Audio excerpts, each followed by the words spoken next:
Nyakorom gajongo toromo kanyo sa pagaro marukinyo duching maber bang nyasi maridulada mabende oganda mapacho kanino bede godo duching manyoro duching makawuono en chieng' tarik 29 dwe mar auchiel higa mar 2023 gino mara ni chiyo makare ni bedo gi tino makare wanochopo ka mano mar kilo ni chendo mar piny kod mano mar Mbaka Oromo kaka pile bedo kodo nyaka giko nyinga Sharon Ng'ama Oyare ko mo jonka moro ma intiere ukinyi makawuono jogo mantiere county ma Homa Bay gwenge mago Yugis auso no yaore kamoro mo jogo Yugi uchiewo e machalo nade yaore uru nyika Clevers Lodge de kisimo kanya kwar mo kionyo ka sango machiegni Sharon yaore oyara inya happy idulada ne jogo ma hingo nyasi wa kama na ne gya makare dog nan na njori jomoko ka celebrate ka wuono nyasi di mathoth kata jo salamo ko wacho ni kawuono e nyasi no koro kawuono ti jok moko madhi ka yweyo wane wasi ka yweyo nyoro tamono timore nego na ke ka nyadire dondo bedo duching manyoro gi kawuono yero yweyo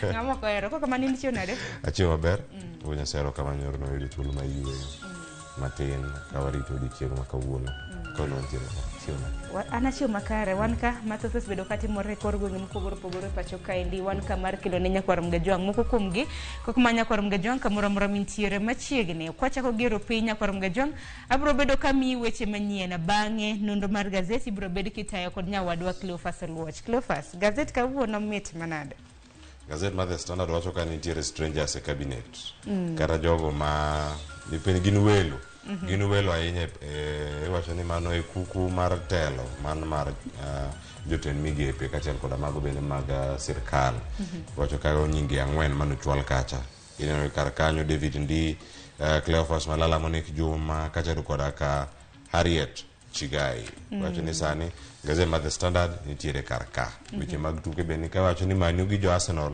bende koro clash wacho ni kakoro gimanyo mana jotugo ma ginyalo nyiewo gazet ma Daily Nation be pek kar ka jo Kenya mathoth koro orem ok chulo hola no romo nade kanyo Sharon maromo bilion 570.6 omenda makamagi ng'eny to magi biro mna toko duchienge moko kano nyiswa ni jo Kenya subido ka chulo hola makara hinya mano maras lafan kata kamano magi to mago hola mag bengi ang'eni biro bedo kinono matut mane nonro mar gazet nyakorom gajwang tok mane chendo mar piny twake chendo mar piny bel nyawadwa Cleophas Luoch biro bedo katayo wakabedo kiny makawuono biro bedo kotwak ahinya kaluwore kod omenda mabende osebed ka ichiwe sikunde omenda mabende jopuonje wacho ni tin nitiere skunde moseyudo omenda makamano to nitiere skunde mapok oyudo omenda makamano twak ibiro bedo kichako chakre saa 1 nyaka saa 2 mar okinyi saa 1 nyaka saa 2 nyaka moyo dhi biro kanyo korango weche go mag omenda kaachiel koda mathoth montie sekta mar somo neno e gazet ma Daily Nation biro ndi kar kanyo ni nitiere tije manyien mag puonj mag skunde mopogore maromo kacha 20,000 jopuonje kata jogo mosebedo gi tiegruok mag somo bende koro nyalo thuolo mag ndikruok e tije machalo kamano katieko tok mokwongo Sharon Ng'awa nkelo kacha chenro no mano mar pogore kaono chieng' ticha 4 ka to bang'e donjo gi chenro mar Mbaka Oromo saa 3 nyaka mono kacha saa 5 sama bende go bedo kacha korango ni koro Azimio ochom kanye kamano koro penjo maduong' mantiere bedo ka koda jaod bura kod janon weche mag siasa Sharon Ng'awa dhi tayo chenro makamano koro nyakorom gajwang ioro nwa ote kaluwore gi thor weche mabende wantiere god Azimio bende wacho ni sabasaba mano chieng' tarik 7 dwe mar 7 gibiro bedo ka gibago ng'anya en mana ni nitiere achiel kuom jod bura pacho ka mabende koro chwalo paro moro mar mondo mi donjnegi kaluwore kod ng'anyo makamago duto te biro bedo ka kelo ni chenro mar Mbaka Oromo ioro nwa ote lai magote machuo kaka pile arede ka uchiel nono mbui mar YouTube yudo achiel kachiel kanyakla kod Citizen Digital an bende tudri koda fan page mara e mbui mar Facebook Twitter iyuda @Sharon Ong'ao tudi koda Cleophas Luoch e Facebook Twitter kaachiel koda ka Instagram machiegni nikech ma enro piny mokwongo oyud thund weche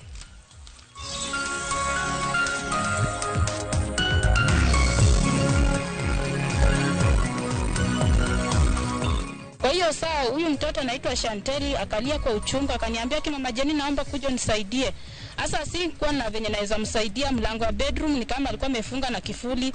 Kuangalia kwa dirisha moto imeshika gasi na nuka.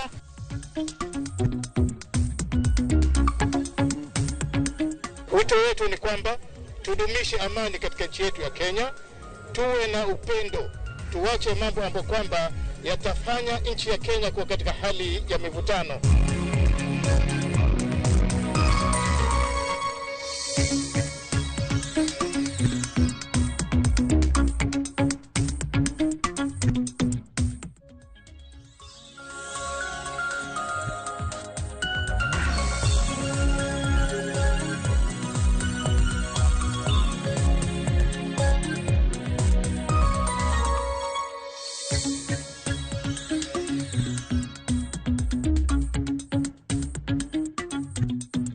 Nyakoro mga jonka mura mintiere machiegni weche manyien okinyi makawuono nyinga en Sharon Ong'aw. Kachako eneni e okenge mag rakruok gi jong'anyo jod bura ma Kenya Kwanza koro chano timo lokruok ne chik matayo ng'anyo e pacho ka. E paro mar chik mochwal kod jod bura ma Mbeere North Geoffrey Ruku. Jogo ero mabende kujago ero koro chano ng'anyo biro koro kauting ponono ni ng'anyo magegi okelo lal mar ngima.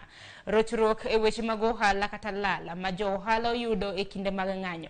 Kaka Chris Owino leronwa joma bende biro bedo kabago ng'anyo kata kamano mabende biro bedo kadhi e tok chik moko puodhi bende biro twe e jela. Wawinjanna. E gino madhi kelo gwandruok machielo e kind piny owacho mar Kenya Kwanza, riwruoge makedo ratiro mag oganda kaachiel kod riwruok mar Azimio, jaod bura ma Mbeere North Geoffrey Ruku chano chwalo e od bura paro matimo lokruok ne pen chik kare 37 matayo kaka owinjore bag ng'anyo e pacho kae. E lokruok makamano, jogo ma oluongo ng'anyo biro kawo ting' poni ng'anyo margi okelo kethruok mar mwandu, rocho chenro mag ohala kaachiel gi lal mar ngima. Mabiro bang' piny owacho mar Kenya Kwanza seyo ng'anyo mag Azimio e kinde mokalo, ng'anyo magiwacho ne oketho mwandu mathoth mag jopiny kendo weyo jo ohala gi lal maduong'. E lokruok makamano, jogo madhi e ng'anyo ok bi yienegi mating'o gimoro amora kata otas mondikie weche, wacho kata wero wende manyalo siayo jopiny e wi pogruok mag dhoudi, dinde, kit chwech kata dhok ma ji wacho. Jogo matimo ng'anyo bende ok bi yienegi mar rwako lewni maket kod uniform mag jolweny ma pacho kae kata abuog rombe maumo wang'.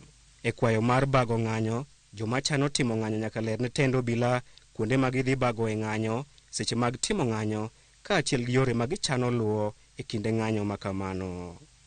Kaka yo mar neno ni ng'anyo otim e yor kwe, jogo machano timo ng'anyo ibiro dwaro mondo gwel jorit maggi madhi konyore kod obila e kinde ng'anyo makamano. Kata kamano, wach machielo madhi kelo paro mopogore opogore, apisa mar obila e lemo mamalo mar inspekta nyalo wito oko kwayo mar ng'anyo poni oyudo ni ng'anyo makamano dhi ketho chik kendo rocho kwe. E kindeni, ratiro mar bago ng'anyo nie katiba kendo piny owacho onge kod ratiro moro amora mar tamo ng'ata dhi e ng'anyo kata luongo ng'anyo e pacho kae. Okang' makamano ineno kaka chenro mar duoko piny Kenya loch mar KANU, kama ne piny owacho nigi teko mar kumo jopiny timo ng'anyo. Poni jo od bura puodho paro mar chikno, ng'ata mabiro bago ng'anyo kata yuoro ng'anyo ma ok opuodho e pacho kae ibiro miyo twech mar higa achiel. Lokruok makamae ineno kaka temo olo koyo kuom jobag ng'anyo, to ahinya e kindeni machich nitiere ne riwruok mar Azimio biro bago ng'anyo e wi pek mar ngima. Magitimore e kinde mogai mar Azimio Raila Odinga ne olando chieng' tich ariyo e romo ma Kamukunji ni Azimio nyalo duogo e ng'anyo mar sundo piny owacho e wi chik mar omenda mar 2023. Chris Owino, Ramogi TV, Nairobi. Kopogore gi mano, jatend piny Kenya William Ruto omiyo jagoro mar duond bura mar UDA Cleophas Malala kod jotelo mamoko adek thuolo mar donjo e buche jotend migepe ma pacho ka. Kata kamano, kang' makoro kawo gi jatend piny Kenya no ineno kama gima odhi ataro gi chike mag mathurka. Lidio Keyo lerono mathoth. Paro mopogore opogore koro medo nyuolore bang' jatend piny Kenya William Ruto keto jotelo 4 go thuolo madonje buche ma jotend migepe ma pacho ka bang' jotelo go chawo muma e kar jot ma jatend piny Kenya. Jotelo go riwo jagoro maduong' ma duond bura mar UDA Cleophas Malala, jang'ad rieko e weche mag uchumi David Ndii, jang'ad rieko e weche mag arita ma pacho ka Monica Juma kod jang'ad rieko e wi weche mag ratiro mag joma mine Harriet Chigai. Kaluwore gi katiba ma pacho ka, kara 152 yango malong'o jokanyo mag buch tend migepe kama oting'o jatend piny Kenya, jalup jatend piny Kenya, Attorney General ma pacho ka, jatend jotije piny owacho ma bende en jagoro mar buch jotend migepe kod jotend migepe duto mathurka. Okang' makama chal gi mano mane jatend piny Kenya machon Uhuru Kenyatta nokawo, mano mar yiero Raphael Tuju kaka jatend migao ma onge gi migao. E romo manyoro no bagi mar jotend migepe, winjruok nyo bedo mar chugo komiti moyiedhe ma owinjore onon midhiero mar gope ma ibandho sirikal mamalo kod mago mag counties. Lydia Okeyo, Ramogi TV, Nairobi.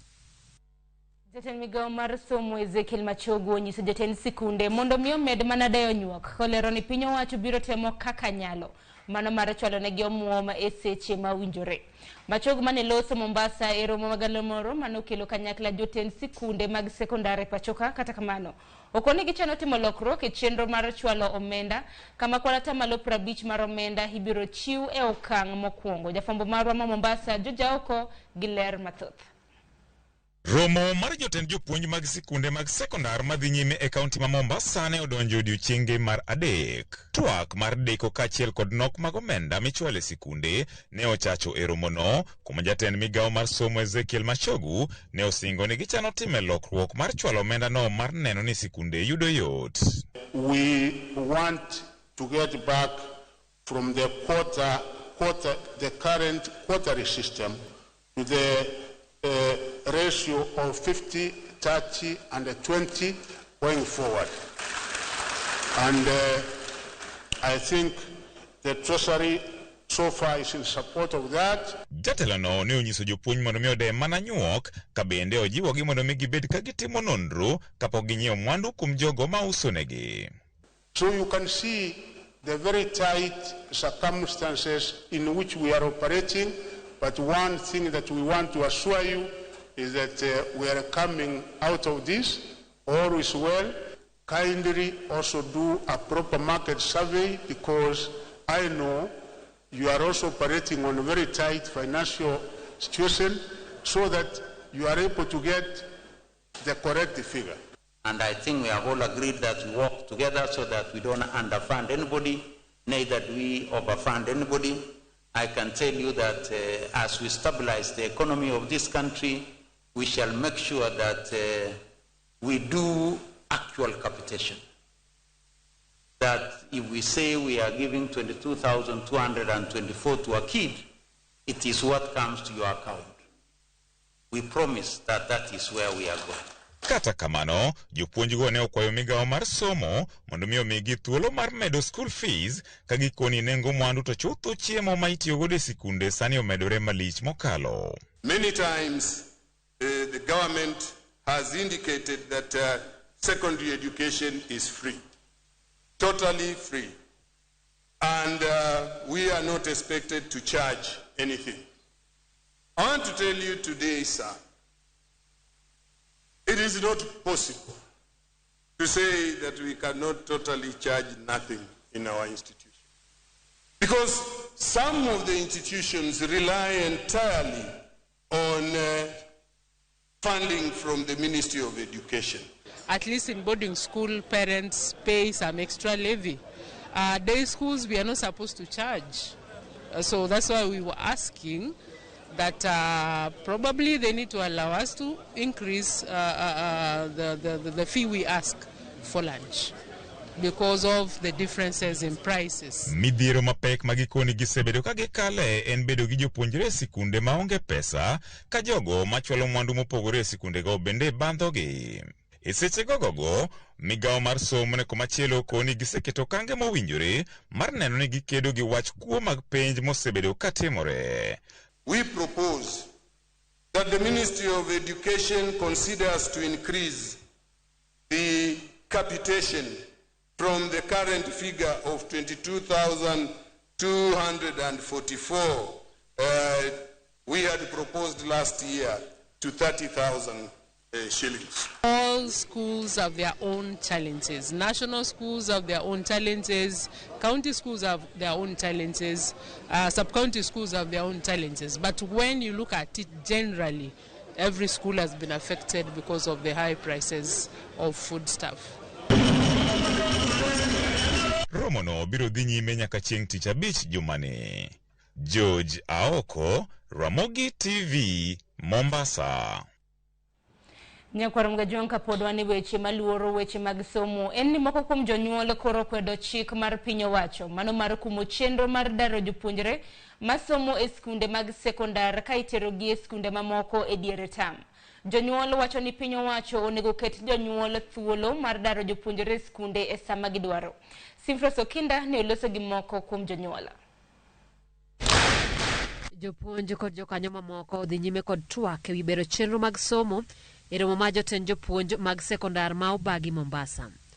Achiel kuom weche ma osekelo mbaka en okang' mar piny owacho kumo chenro mar daro jopuonjre mag sekondar kitere skunde mamoko e kor tam. Jonyuol ogolo pachgi ewi wachno ka moko kuomgi dwaro mondo piny owacho owenegi thuolo mar daro jopuonjre sama gidwaro. Giwe jonyuol thuolo ni ka dipo ni janyuol ofil ni skul ma nyathi some, nyathi ok nyadhi mbele gi somo nikech pek mar ngima mantie ma waduto te wang'eyo. Giwe transfer mondo mi otim ne janyuol ka dwa ni nyathino dok kata na dala kuma machiegni gi dala monyalo afford.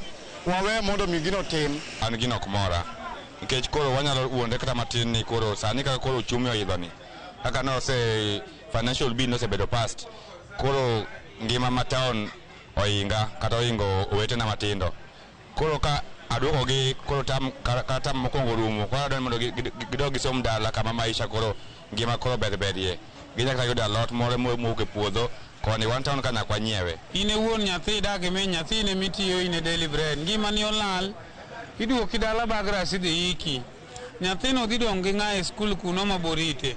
Koro nitiere gik moko magara kaka jo expert mag Ministry of Education maka gitimo nyaka gikaw pach jopiny. Moko kuom jonyuol ywak ni gidaro jopuonjre kaluwore kod weche masik muoch apoya nono kendo chunogi mar golo jopuonjre ka gitere skunde mamoko. Dhano tho, dhano tich rumo negi, dhano koso tich, kuonde ma ji tie riembe ji.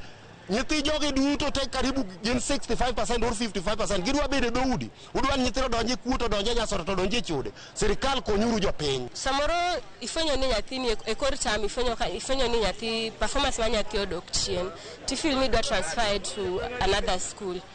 But koro ineno pek be kaluwore gi chik moketi ni ok oyie ni mondo iloke. Koro dhi chuno ni iwewa nyathi kanyo even though performance ne pod dhi bedo dismal. Jagoro maduong' mar Kupeta Kelo Misori wacho ni thoth jonyuol osebedo katiyo marach gi thuolo mar daro jopuonjre sama gidwaro gima osechocho chenro mag somo. Iro ka ng'ato chako skul first term somo kata 2 months to ka term no pok orumo to odwa dhi e skul moro ochako some 1 to 1 kata 2 months then ochako dhi another school nikech freedom momigi mondo gi abuse ko process mag transfers mag somo. Kata kamano Misori wacho ni nitiere jonyuol moko mibiro yienegi daro jopuonjre kor tam kaluwore kod pek mar gimomiyo idarogi. Nitiere exceptions moko manyalo timore, for example ka parents otho to negi dak e town koro onge ng'ama dagi nyathino koro mano endo gin gik ma the law kata policy ok nyal tamo mondo nyathi obed transfer.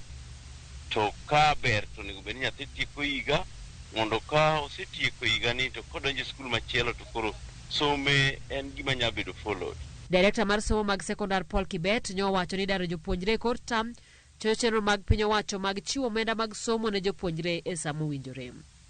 Simfros Okinda, Ramogi TV. Gajonko pogre gi mano hatieri nyake wach moro makoch manotimore e kaunti ma Kajiado. Kama miyo moro e kaunti ma Kajiado owang'o gi mach monego nyithinde ariyo bang' bedo gi ich wang' nikech jaode okendo dhako mar ariyo. Nyithinde ariyo go ma achiel jahigni 10 kod machielo ma jahigni 2 nowang' ma otho ka min-gi bende noyudo hinyruok. Jafwambo marwa Diana Londe lerono mathoth.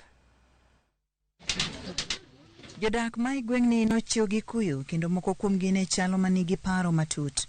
Kama ne nigi ot mane oting'o miyo, wuoro kod nyithindo ariyo koro nodong' kawuok mana iro kendo kata kit nyithindo mane owang'e masirano ne ok nyal fwenyore. Wachore ni miyono ma hike ni e diere kendo moyang' nyinge kaka Salome Williams nolorore kod nyithinde ot kendo bang'e yawo gas matedo eka notiayo mach. Kata bedo ni nyithindo go noywak mondo konygi, jirende go lero ni onge yo mane ginyalo reso go nyithindo go. Sasa wenye nimeenda kuangalia nikapata moto imejaa kwa mlango, yeye mwenyewe ametoka nje, sijui alifanyaje tena karudi ndani. Kwa hiyo saa huyu mtoto anaitwa Shanteli akalia kwa uchungu akaniambia kima majeni naomba kuja nisaidie. Sasa si kwa na venye naweza msaidia, mlango wa bedroom ni kama alikuwa amefunga na kifuli. Kuangalia kwa dirisha moto imeshika, gasi na nuka. Ikawa mtoto analia tu akiita jina yangu, mama Jeni kuja unisaidie, mama Jeni kuja unisaidie, lakini sikuwa na uwezo wa kumsaidia na nilikuwa tu peke yangu hapa. Kalure gi jirende go miyo no bedo gi ich wang' bang' fwenyo ni jaode no nyumo miyo mar ariyo ka bende ne gisebedo ka giyware kinde ka kinde. Kata kamano, miyono notony gi adhola mag mach. Maafa ya watoto wawili wamekufa bila hatia, bila kujua chochote juu yake na ile mzozo ambao wamekuwa naye. Mimi kama mzazi hiyo kitu imeniuma sana. Sasa kitu alikuwa anatuchangaza na tuambia tu yeye anaenda, hata already amebeba vitu zangu zingine, amefanya nini anaenda. Sasa mimi na mwenzangu tukamuongelesha, tukamwambia kwa ndoa lazima misukosuko itokelezee. Sasa wewe ndio rudisha vitu zako, fanya nini ukae. Mama na baba walikuwa nagombana. Sasa tumepoteza maisha ya watoto innocent. Gimedo ni masira mar mach no nomako nyaka ute jirende mamoko.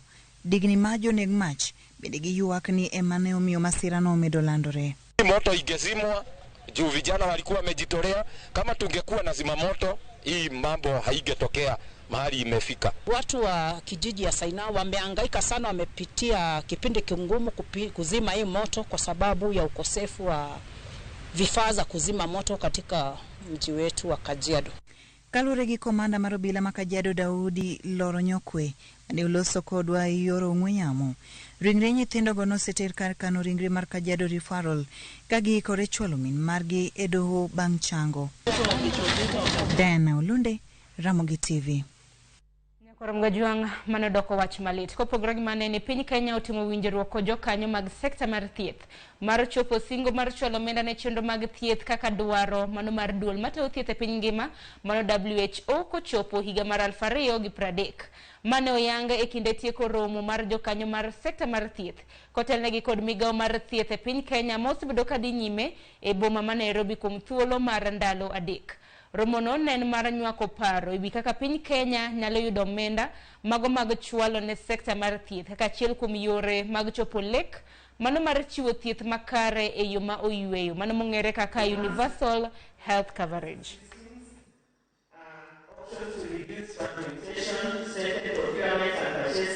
And improve prevention for synthetics and efficiency.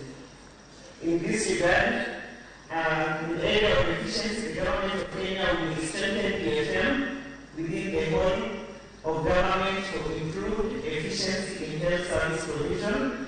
The forum has provoked us to assess progress made in implementing the health financing commitments, the challenges we have encountered, and how best to move forward together, both as a nation and the region as a whole.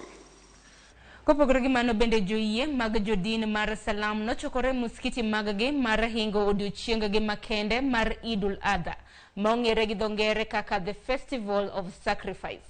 Nyasi ni timorega higa ka higa e giko mar dwe mar 6. E pacho ka nyasi ni nodhi nyime ka ote maga achiel mar oganda. Kwe kod winjruok ne ochwal gi jodolo mago mag Islam. Jafambo maro Millicent Adhiambo miwaler. Nyasi mar Eid al-Adha en nyasi mar ariyo ma jo-Salam timoga higa ka higa mar jiwo yie, hera, chiwruok, bolruok, wichot to kod luor ma ng'ato nigodo kuom hala ka giparo godo sigand Abraham mane ochiwo wuode achiel kende kaka misango ne Nyasaye ma onge to.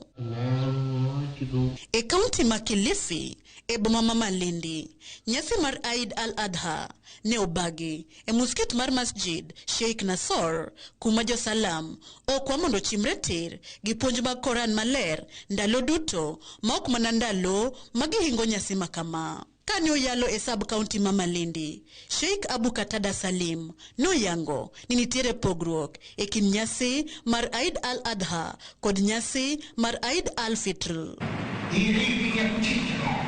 Tofauti na Eid al-Fitr, tunatoa zakatul fitr.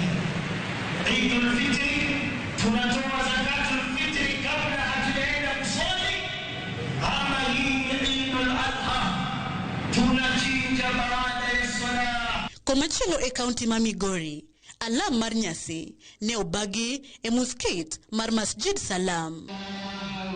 Jakom mar riwruok mar oganda Jo-Salam e kaunti no, Omar Ibrahim, to kane loso oseo jod bura mamalo kuom midhiero masani okwako piny Kenya kuom kalo paro mar chiko omenda ma higa 2023 ka giwacho ni jod burago ok odich kod ngima oganda. Bende e gikoni onge olemo matwak e kind Azimio kod Kenya Kwanza biro nyago ka koro jopiny mondo oikre ne ting'o osigo mar pek mar ngima. Hawaangalii vile wananchi taishi, maslaha wananchi takuwa namna gani. Hawa naangalia tumbo yao na vile watafanya. Hiyo ndio kitu zao, hakuna kitu kingine naangalia. Sasa hata kama naongea, wataongea nini? Kila kitu nakushabitishwa. Sasa iliyobaki ni kuzika kwenye kaburi tu, wananchi wote wamezikwa. Kaunti ma Mombasa bende ne okodong' chien e dhialo nyasi mar Eid al-Adha ka nyasino ne otimore e alap matononoka. Joyalo mag Jo-Salam ma Mombasa oko ni onge tiende piny owacho keto okenge e bero arita mag pinje maoko e sama arita ma pacho ka to gi jwang'o ka gilero ni kata mana monj mane otimore Lamu kuma ji 5 ne onegi gi jonjore ok ne onego timre ponono arita ne ojiw makare pacho ka. Vipi sisi tuenda nchi jirani kuwafanya kuleta kuwataka kuwafanya igadi wafanye suluhu kwenye nchi nyingine, ndani ya nchi yetu twashindwa kutatua matatizo yetu. Itakuwa hatujafanya sawa. Ikiwa sisi tuna uwezo kuwasaidia nchi nyingine kutatua matatizo yao, kwanza tutatue matatizo yetu. Assalamu alaikum warahmatullahi wabarakatuh. Enyasi no bende gijiwo jogo mani kod nyalo mondo parie jowetegi maonge kod nyalo ka bende kwayo gi maduong' en nyalo kwe kod mondo sirikal oketo kenge mag duoko piny nengo ngima masani medo mana nyoro Jo-Kenya. Yoyote mwenye uwezo, si lazima uwe ni tajiri milionia.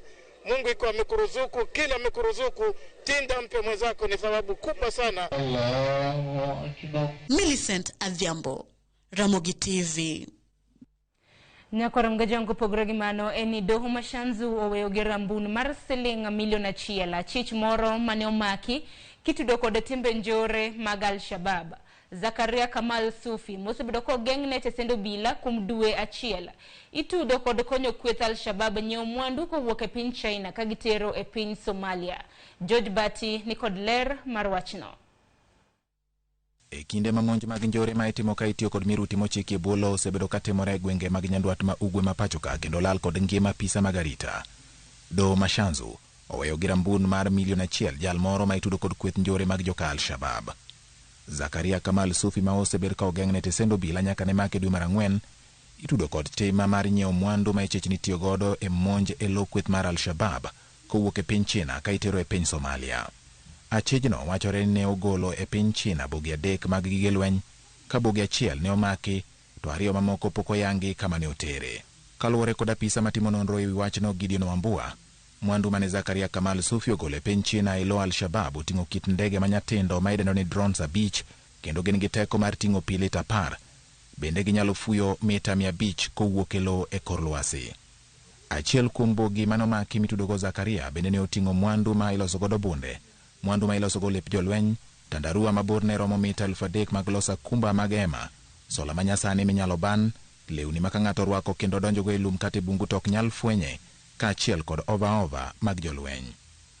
E ibogino bende noyude angolo 18 mag nyong'ong maneno maler otieno ka wang' paka, kalembe orieko mamako duol, sa mag lwedo ma itiyo godo e fwenyo maling'ling, toje 20 kod ogudu matek ka kod opuk ma itiyo godo gi jolweny. E kinde mabura ma omak ne Zakaria Kamal Sufi achich ma itudo kod kweth mar Al-Shabab ni e lwet jal buche do mashanzo Yusuf Shikanda, obila medo dhi nyime nono M-Pesa kod bengi achijno mar yango jo mosebedo kotudore godo e yore mag omenda ka bende gisingo mar neno ni othir chutho tim mora mora mar njore manyalo geto piny Kenya. George Bati, Ramogi TV. Nyakoram gajangi report mar George Bati kotende kod maundu hainya inyam hago mag Al-Shabab bende makilo wa giko mar weche manyeno kiny makawuono chendo podi elach gisane bro bedo kaka yo matinga wadwak leo fasalocho se koregi nonro mar gazet gisani waka yo matina warad kendo he chendo mar Mbaka Oromo chakro sadek nyaka sabich maro nyango nyinga Sharon Ngao.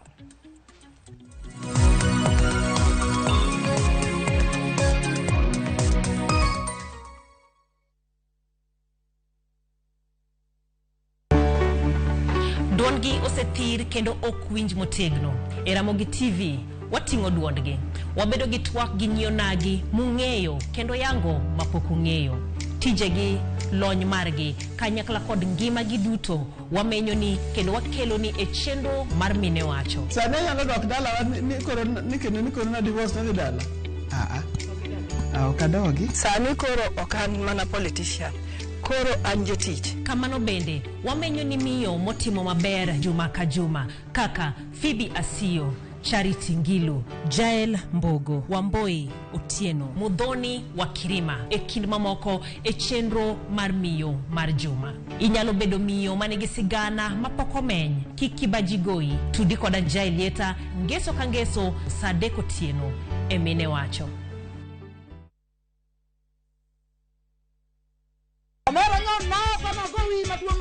Kanyiero kod mor dhi nyime, nadwa bedo lawyer. Kaporo piene mininde okinyaban. weche mopondo be medo ng'eyore. Musheni dwa participation. Ni winjo. Pesa na mise cham. Oingo yie nyaka garus combine. To kwe kethore kind ji. Bona wanamgwenya sisi. Onjaore. Ma town, to ng'ato ka ng'ato temo mana tony. Yani mtaani sani ji tema pek. Dinge dala. Nyarkochia, tich abich ka tich abich, saa 1 gi dakika 45 otieno.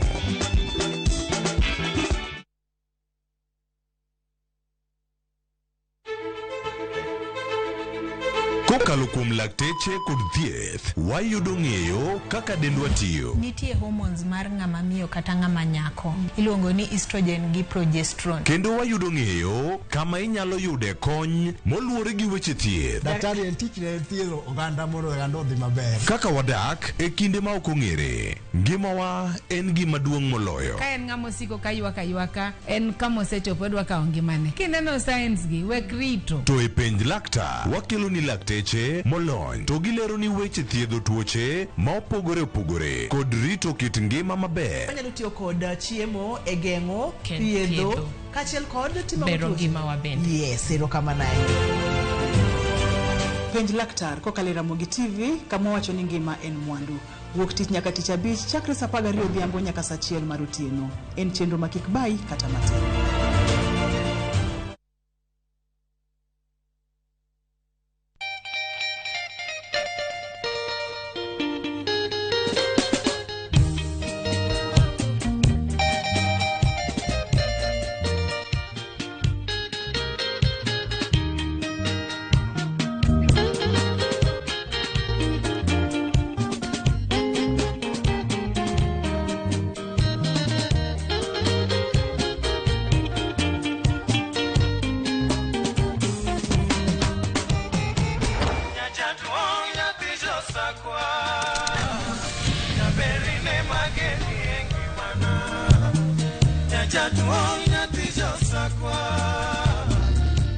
Radio Ramogi, kar chuny jaluo. Radio Ramogi.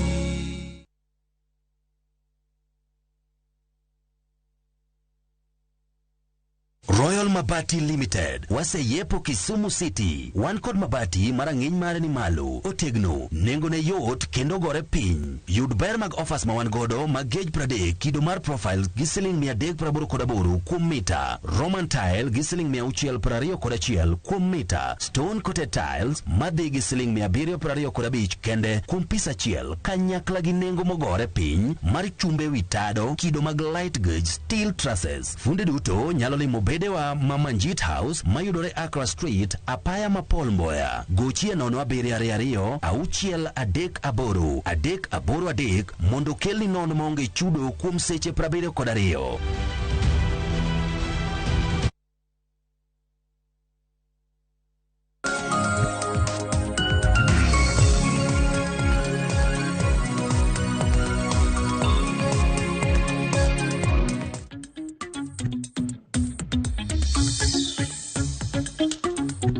Machiegni nyakoro magijwango yawre kamoro moro mentiere machiegni ma chenro mar nono magazet.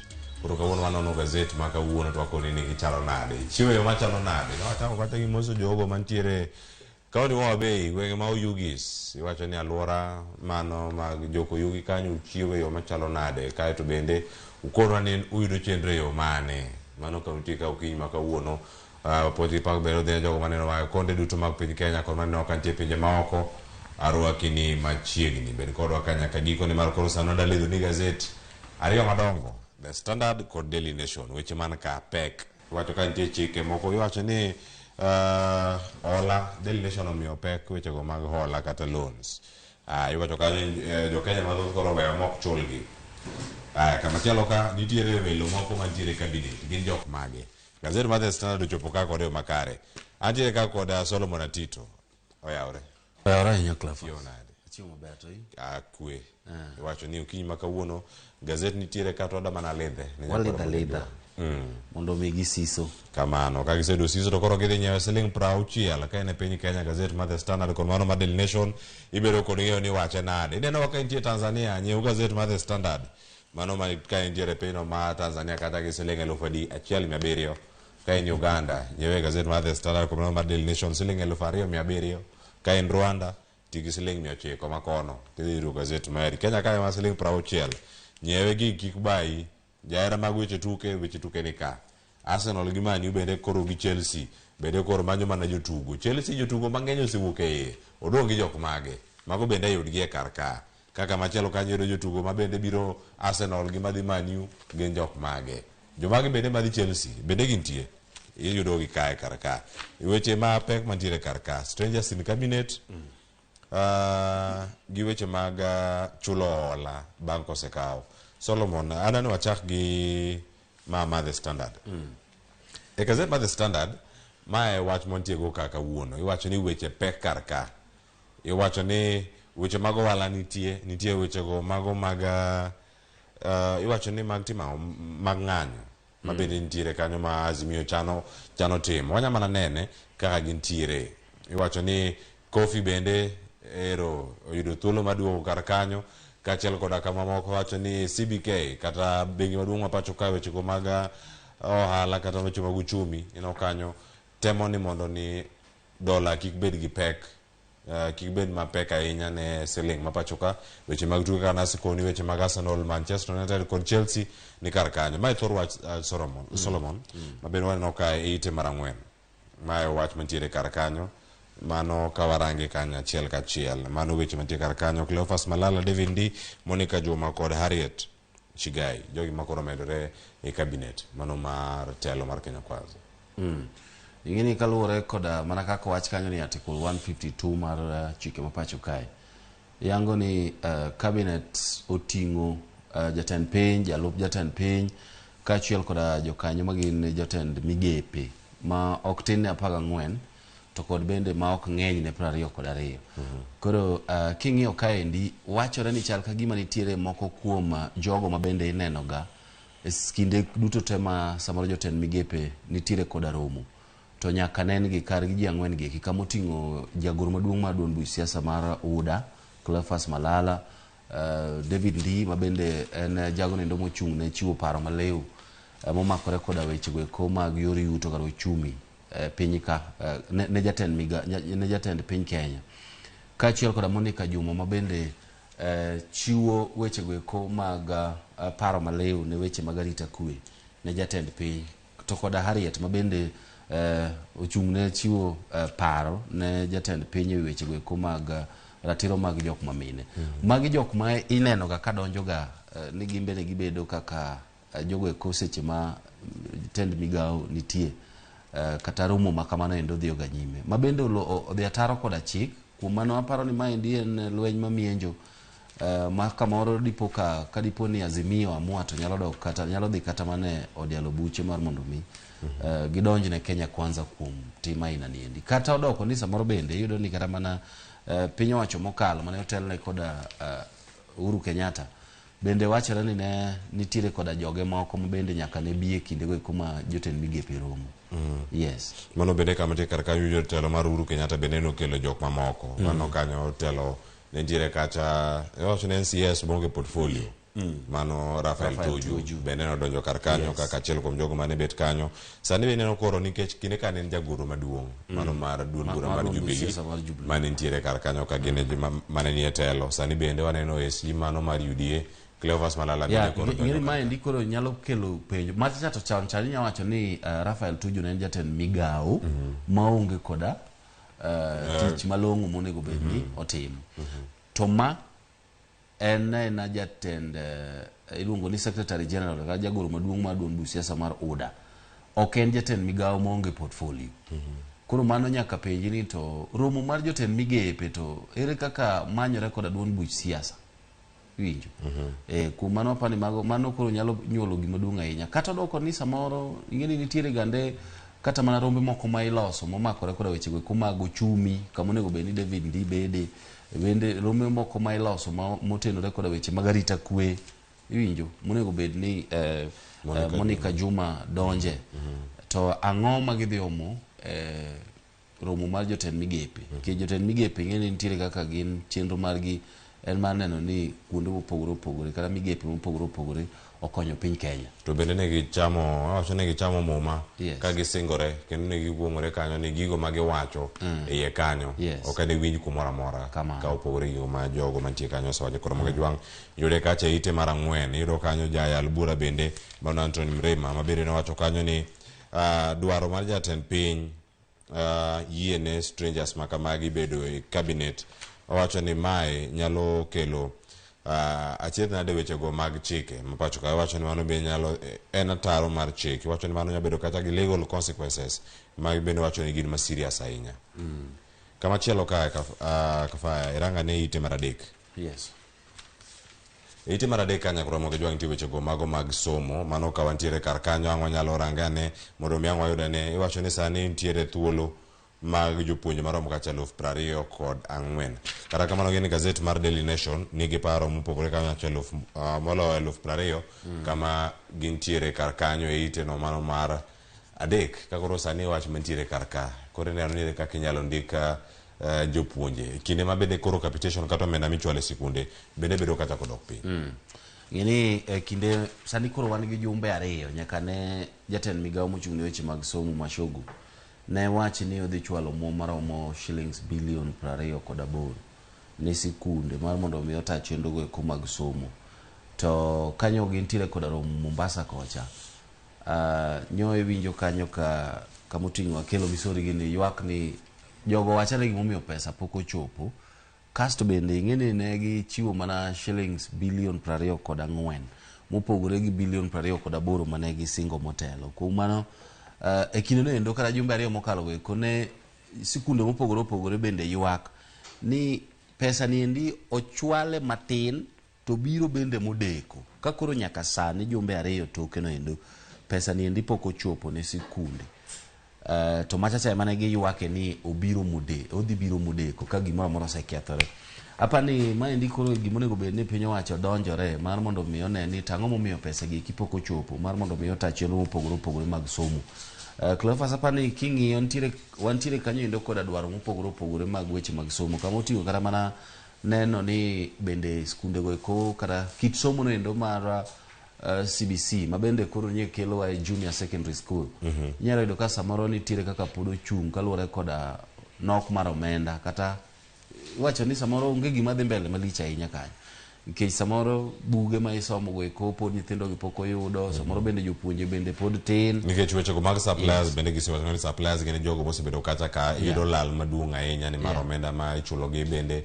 biro kacha moleo kata ochul gi chutho kasto bende king'iyo bende kata mana gi yore yuto masani ni endi ibiro yudo ka thoth nyithindo ithoro riembi kata duogo dala kaluwore koda samoro ni kata mana pesa made migi godo chiemo onge malong'o nyokora moge jwang' yude kanyo winje weche go ma opogore bathe kar kanyo neno kanyo wacho ni bus fare bende go dhi bedo kacha kamedore matatu ma gik mano wacho kacha weche gi mag VAT mag modhi mano e kinde mano lose weche mag paro mar chik mar omenda masani koro en chik mar omenda ma higa mar 2023 tiende nang'o e roweg matatu koda nyamburko mating'o jowuoth bende koro osewuok e lela kendo wacho ni ikre uru mbele dhi bedo mapek mano kotenore kod weche go mag wuoth ino kanyo national chairman mano mar Matatu Owners Association ma bende mano Albert Karakacha bende koro wacho ni odok ne joge mago jok mosebedo kacha ka tiyo gi matatu. To ging'e ni en gima tek nikech ok dagi wachna ni awuok ka kadhi kata town to natiyo ga gi siling 100 kasto koro odhi omed fuel gi siling 20 manyiso ni fuel manatiyo godo akanya ka kuchuchu samoro ok nyal dhi konya ok dhi chopo na kuchuchu nikech samoro koro itiyo gi pesa mang'eny moloyo ma ichoko seche ma iting'o ji koro chuno gi achuna ni nyaka koro to gidhi gi medgi kamano mago digi manyaka koro ji chaka ng'iyo jogo mane ni stage michulo 20 bob. Yes. Koro sanya kata gidhi 40 kata jok mane wuok chaka kae kata yaya nyaka town gi 40 sani koro nyaka wigni 80 moro kata siling 10 borewi. Yes. Aya nyakoro moge jwang mano yude kanye ite mar adek ondike kanye yo moro makare ahinya kae to kidonjo iye kanya koro moge jwang iwacho ka nitie chenro mopogore opogore mago mag Azimio iwacho ka ni koro Kenya Kwanza bende koro thira ahinya gi weche mag Azimio ka giwacho weche gi mag dhiang'anyo ite mar 6 iwacho kanyo ni Kenya Kwanza leaders scoff at opposition calls for tax boycott jikik chulo suru kwayo ma Azimio sebedo kaja ka osechwalo ne johera magi kinde mane gintiere romo ma Kamkunji mano ka gintiere kar kanyo inyaneno kanyo Raila Odinga kod kweth mare duto kane gichopo romo ma kamano kwayo ma gintiere kod jopiny eniero osuru ni thoth kik chule ndigi ma Aaron Cheruiyot wacho kanyo senator no mano ma Kericho ma bende en Senate majority leader kama entiere kar kanyo ka oloso wacho ni Azimio leadership should lead from the front in these populist measures mago be magi wacho kar kanyo. Okay, aparo ni onego wanyis jowa ni nitiere gima ne jatend Azimio temo wacho kae ni yo achiel kuom yo mwenyalo tam godo sirikal yudo suru of course ng'ato kaka an kata in ma samoro ntiere koda payslip dhi bedo matek nikech gichanyo osekete kogno ma obiro koseng'adi chuth onge kaka inyalo tamori ma bende kata iamua mana kata ing'ado gi e chunyi ni idwa file 0 returns to komaki to ing'e ni in midhi e court kivyako kendi ng'ata achiel to gima ne jatend Azimio temo wacho kaendi ni nitiere jogo eko ma iyudo ka gi contribute e wechego eko mag ochumi directly kama oting'o samoro ng'atno endo ma en mama mboga moro kata en ng'atno endo ma onge gi en jamanya tich kata samoro otiyo tich mar maonge koda payslip to chune ni nyako dhi e tijno endo koro notemo wacho ni kinyalo amua tiwacho ni ok iti gi gari mano manyiso ni jok ma timo chenro go eko mag ting'o ji gi gari dhi koso joma giting'o manyiso ni pesa cha ok gidhi yud koro in kaka ng'atno endo ma samoro iwacho ni koro in ok iti gi gari dwa wuotho gi tiendi nyaka e tich pesa ni chamo onego bed ni chulo mar mondo mi o contribute e wechego eko mag VAT mar fuel kanyi ng'ado oko to maendi dhi bedo gima tek ahinya nikech nyiwinjo kata ka en bende ong'eyo ni adier en gino endo ma samoro tok chik nikech ok inyal wacho ne ji ni mondo mi ka nitiere mtoka ma ochuno ni nyaka uidhi to uidh ji mang'eny mar mondo mi usave kik medruok no bende kik medruok mar pesa no endo bed mang'eny to ing'eni ka polisi omaki to ing'eni omako mana in ok idhi wacho ni baba nowacho yes koro aparo ni mago some of the civil disobedience kaka ni wachogi ma opuonjo ji mar mondo mi otem tiyogo ing'eni Besigye bende ne otimo gima kama Uganda to ne ochako timore ka kwan ji mathoth ochako tekeleza gima ne Besigye wacho nindi to magi gik manyalo kelo adier gimiluongo ni economic sabotage ma bende koro ineno ka jo Kenya Kwanza temo golo CM ne Azimio mar mondo mi kik timang'o kik nyis jogi direction aina no endo koro moge jwang bathe kanye yudo ng'eyo gik mathoth be mantie kae wacho ni nitiere startups fund wacho ni gik mantie kar kanyo omenda monego bed ni chiwo kar kanyo iyo kaka Babu bende wacho kanyo ni state to establish a fund for startups magi jogo madachako wechego mag ohala mpogore opogore matindo. Ineno ka gintiere kacha, nitie mama wacho ni cross ministerial approach, ma bende koro nitiere kanyo mar neno ni omenda gi ochopo kare. Mano kokalo kata migawo no mano mara weche go mag tuke, ineno kanyo ne kaka migepe mamoko bende nyalo donjo mondo mi okonya ne oganda matindo yore mag bero ohala. Kopogore kata mana gohala, giwacho kanyo ni kadiponi in jago nendo ma samoro ing'eni ma migawo mochung' ne weche go mag ojende kaachiel koda weche tuke.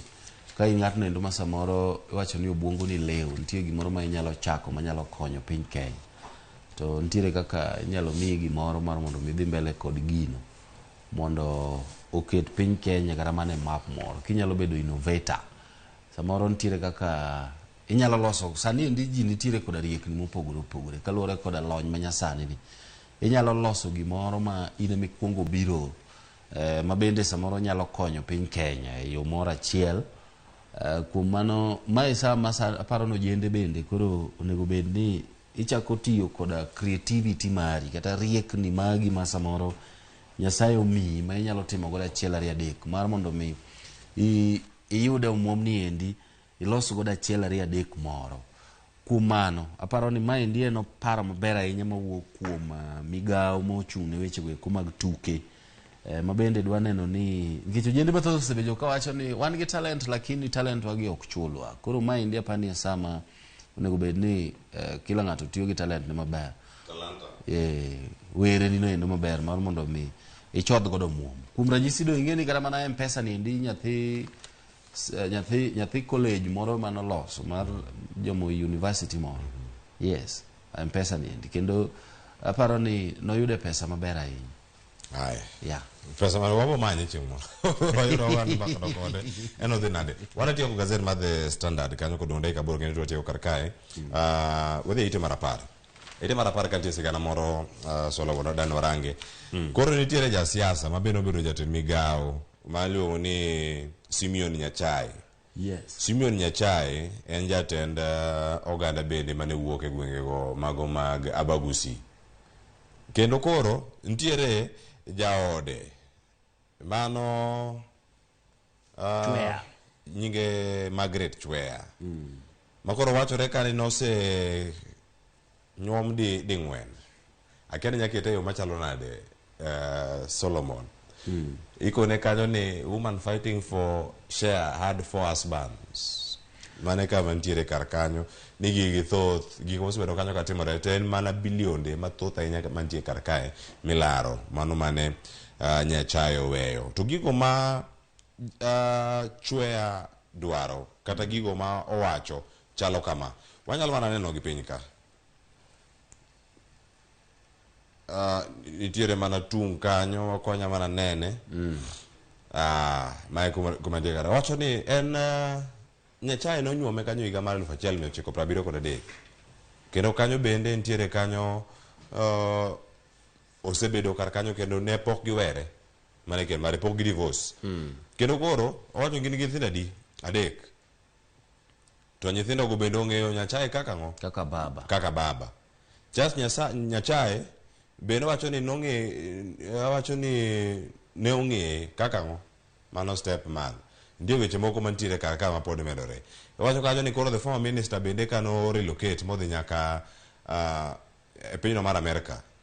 Wacho nitie gik mathoth mantiere kar kanyo mondo mi kik gibedi kod gwandruok kod manyiso ni jatend migawo ni endi kindego eko ma bende ne okendi ne wacho ni koro dwani dhi dage pinje mag Amerika mar mondo mi kik wabed gi lweny gi nyieki to nyako ni osekend gi ji 4 ji 2 ma gin wasunge to kod 2 ma jo Kenya kae ing'eyo gima nyaka koro ng'ika ni to ing'eni mondo mi ng'ato kendi nyaka bed ni nitiere winjruok moro kod obed mar court kod obed ma utime mbele kanisa kata solemnized agreement moro ma samoro maybe otim kata kaka mag family traditional way nyaka bed ni nitiere documentation moro manyiso ni adier ne okendore gi Nyachae kata bedo ni gin gi nyithindo kamano endo to jok mamoko ma bende okendore go komoting'o wasunge 2 gi ja Kenya machielo ni endi bende ne giwere godo onge rach en mana ni ji manyo jokama to to nitiere lokruok mag nyinge bende mantiere kar kanyo kono mojang kaka nyalo yudo thuolo mondo mi soma ne winjane gima osebedo kar ka koro nitie kumoro ka Solomon wacho kaka lokruok noneno mano mag loko nying iyo kaka noloko nyingi kowuok kuom Margaret Kerubo Chwea modhi nyaka Margaret Chwea Nyachae mano ka entiere nyim odialo buche moro mantiere piny mar Amerika mane nyim jayalo bura Ovilia Rosales mane higa mar 2021 lokruok maka magi chaki jo nitie document machielo ma bende nitie kar kanyo makoro nitie jang'uoga John Paul Chwea ma bende koro loko nyinge mochopo kacha John Paul Chwea Nyandusi Nyachae mano February higa mokalo mane nyim Supreme Court no mar Los Angeles mantiere e piny mar Amerika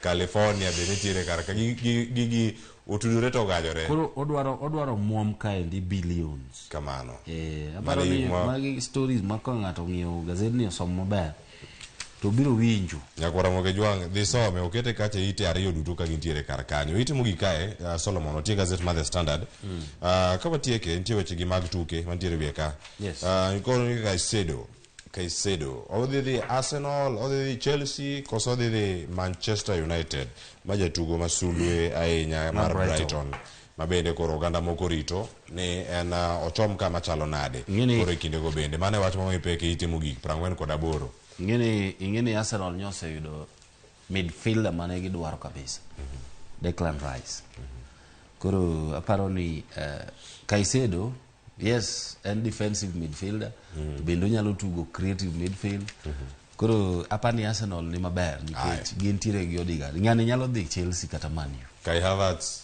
bende kodonjo Arsenal mano bende gin gi options mamoko ma bende Arsenal osingore ni dhi miye position ne mogoyo mar attacking midfielder yes kama chielo e ite mar 47 Manchester ok Manchester United mos wacho ka weche mag Gor Mahia wacho ni McKinstry bende koro singo mar duoko loch ma kata huma mano ma Gor Mahia osebedo gori tuke gi mag Afrika mago mag CAF mano bedo kanyano kar kanyo omenda mano migi kod kambi moro mar go punda bende omiyogi kacha maromo $3.6 kogalo medo mana yuto $1.6 wacho ni $1.5 moro bende ka jogi sano omenda magiseyudo kalo en aboro $1 nikech baba nyochiwo 1.5 walo 3.3 kambi machielo no bende 3.6 to kod moko matindo maluwargi pod en yuto moro nitiere tycoon moko ma pod romo kod Gor Mahia bore Nairobi ka nyakoro moke jwa mago mathoth sombie gazet mar The Standard wang'e ni ite mokwongo mar gazet mar Daily Nation ka watieko kar kae igona ni wendo mantiere kaunti ma Mombasa bende osebedo kata kod ikruok makare ola mana mondo arangane weche mantiere kar kae ni ginto gichalo nade ite mokwongo kar kae weche mag duol kato gin mage ite mokwongo gazet mar Daily Nation ka wanyalo mana yude achiel kachiel magi weche mantiere kar kae ero jo Kenya Kwanza bende koro ochiwo siem ne Raila Odinga ite mar 6 mane weche man kanyo kaeto tok gazet ka bende wach moro mang'warang ka watieko kata mano be wanya mana range bang'e wacho ni weche go kaka nyalo duok piny nengo mar sitima ondike kanyo is out to cut power costs wacho mago independent power producers IPPs koro kono house team kata komiti mane gichope nying mag wechego mag teko mago bende wanyarango kanyo toke kanyo ka watieko gazet en mar Daily Nation kakoro sani thor wach modarango ka wach maduong' en karka hola pek ne jo Kenya kendo jo Kenya mokawe ok chule e yo moro makare kata kinde madwarore yes ng'eyo bende jogi temo ilieko kaendi ni nitiere kwan mamalo mag oganda ma samoro ne okawo hola to koduoko kata rem ma ok oduoko hola manyiso ni ji kokawo hola to duoko bedo matek apani ma indi kaluwore kata mana kod yor yuto masani endi obedo koridore ahinya ne jo Kenya ma samoro ikawo hola mar mondo mi ichak godo kata mana ohala tiyudo ka ohala ni endi ok duogni yuto maber manyalo mi duok godo hola ni cha kuom mano momiyo ji rem kata ji fail mar mondo mi chop dwaro mar duoko hola gi seche mowinjore maendi nyisa kaka gik moko ridore kamoro amora nikech adieri kata ka ikawo hola no endo bende yo midwa nduse godo kata idwa ng'ade godo kapok ochopo e lweti en kwan mamala, interest mamala ahinya, mabende chieng' ma iduoke to nyaka tidhi rem ma ok ichope kaka dwarore. Apani maendi ka ng'ato nyiewo gazet ni biro neno kaendi ni omuom ma bende ne ogol kata ne obedo dispersed kaka hola ne en $3.9 mabe ing'e ni maendi en kwan ma bet kanyo omedore kopogore gi machon mane ogol machon ma en $3.4. Kata kamano bilion 88 gi wiye ji orem ma ok oduoko, mago matimo marach e mogik. Kumano apani maendi en mana kaluwore koda yor yuto ma bet ka koro kaso ne jo Kenya. Mano kan kanyo koro mo jwangi some kendi bede ne kod ng'eyo ite mano mar 4 kod mano mar 5 wacho kanyo ni magi non performing loans mano mawuok acha e banking sector tende nang'o kinene kar kanyo omenda makore lach bende mantiere kar kanyo anginene ne weche mag tich bende wacho nitie kar kae tije mantie mano ka wantiere kanyo e ite mara 7 ka wantiere kar kanyo mano mewaserangi kata gazet mar The Standard tije maromo 20,000 nyakoromo jwangi japuonj pok yudo skul mipuonje manye tije maka magi dipo ka yudo wadhi ane ite mar 21 ore wach mantiere kar kae Siaya County mano bende nitiere kar kanyo assembly bende koro tero wach mar duol ni koro edo wacho ni koro nwawinjo mano kana ni bende ne lieko oduol e kinde mano to kod Ramogi TV otere koro edo gi MCS ma Siaya mondo mi obed declared unfit kata ni okoromo kata ok owinjore bedo gi apis mora mora mano mara piny owacho kata ma sirkal wakatiere kar kanyo ni unfit to hold public office mano wach mo mipe kacha ite mar 21 odiochieng' ma kawuono ageni mae sigana mabiro dhi bedo kacha ka warango mogik kar kae waranga ni ite mar 21 mane sigana mantiere kar kanyo odiochieng' ni ma kawuono. Solomon Atito weche gibiro e kinde gi duto. King'iyo kaendi aparo ni nyo waneno kanyo kaka senators go ombulu e wi wach mar oduol ni endi. Kata kamano gima dang' wawachi en ni ing'e ni gima do onego bed ni timore ka en ni ne gimanya manya yo ma ginyalo keto godo jogi eki yariyo gi eki mondo mi orom nikech winjo kata ko duol wacho gande ni setieko dweche 3 kapok giwuoyo gi orengo to maendi ng'ama onego bed ni tiyo godo mabe samoro ofise ni kato mari ni e bathe kochacha. Koro aparo ni gima ne senators orem ma ok otimo ne en achiel kane gidwa ni gikel kwe musiko mar mondo mi Siaya odhi mbele gi yudo dongruok maonge ywaruok mopogore opogore gi eki kaachiel koda bedo ni samoro governor kod jalup ne onge koda to mar tich e kindgi no onego bed ni senators manyo yorno endo ma kata kamiti mancho yiedhe cha mane manyo yo ma mondo mi odhi godo kata mana county ma Siaya mar mondo mi oket jotelo ariyo gi eki orom mondo gibedi gine ka ginyatiyo nikech geno mar MCAs mar neno ni opudh oduol oko nyogo Luanda kaluwore koda kwan mag senators ma nyogo ombulu ka kwedo godo moko kuom gigo eko ma nyo oketne ma idwaro ni mondo mi ogole godo. Koro aparo ni ywaruok mathoth pod nyalo bedo kapo nono ni onge gimoro amora minyalo keti e kind ji ariyo gi eki kech koro en e kind ji ariyo gi eki kanyakla koda MCAs ka giseromo kaka ji ariyo koro inyalo ketgi mar mondo mi MCAs bende rad kodgi mondo kaber bende oduol bende omanyane na yo ma onyalo kochuno ni oneno ni nitiere kata mibadhi go eko to nitiere EACC manono weche mag mibadhi tinga gigi titero kucho direct kasto bas gimoro mora in kore weyo koro chieng' moro kata ka dipo ni gimoro wuok maduong' marach mokethore tiwacho ni an naseloge e lweta dong nyakora mo jwang mane kama inyalo range gazet mara Daily Nation mane sigana no ange yude kanye yo makare kaka nje kanyo koro weche go makoro chomo do maduong' wacho ni koro sani bende gidhi bedo kata ka girange ni kanyo to dhi bedo yo machalo nade picha mineno kanyo mano picha mano mar oduol mano gigo duto mosebedo kata kokadhe mano ka entiere nyim od burano mano mar Senate kano duoko penjo kotene kod weche gi duto yeno mondo molore gi kanyo Solomon Atito wendo ma Mombasa oseikore kendo koro wadhi achiel kachiel ire e chenro mar rupiny mondo mi wachope kar kanyo mani makelo e giko erokamano nyakoro moge jwang warome twak mokwongo ka koro nono weche matimore sikunde mopogore opogore ywak mag jopuonje madongo e sikunde gen mage kete mana kar kae tukini mabora duogo mana sani.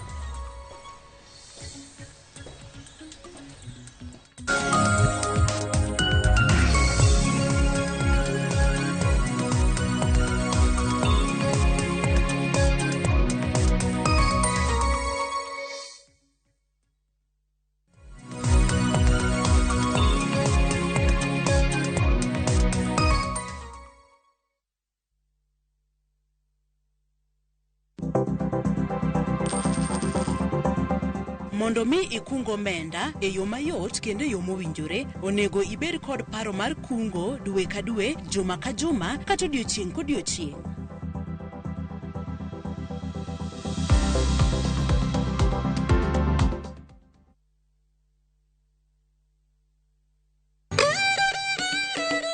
Kit oganda chano timbegi.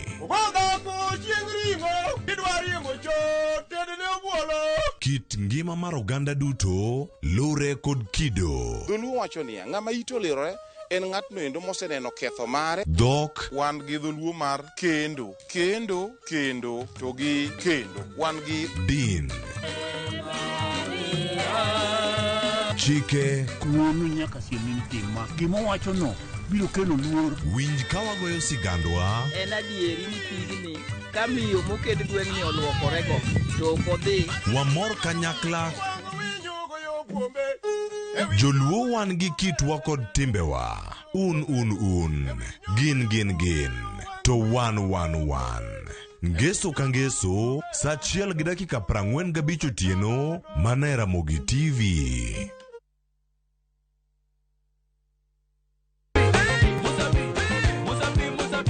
Masemana chake na kuromoga juang moto kama pasi ya ilongo ni moto ebele.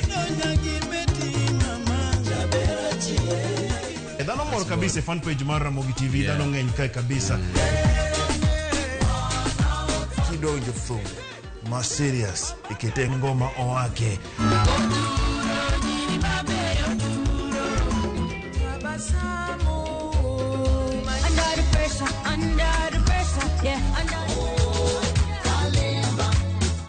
Kete manaka kod Papa Vic. Ngoma wake wuok tich nyaka tich abich, saa 10 odhiambo nyaka saa 12.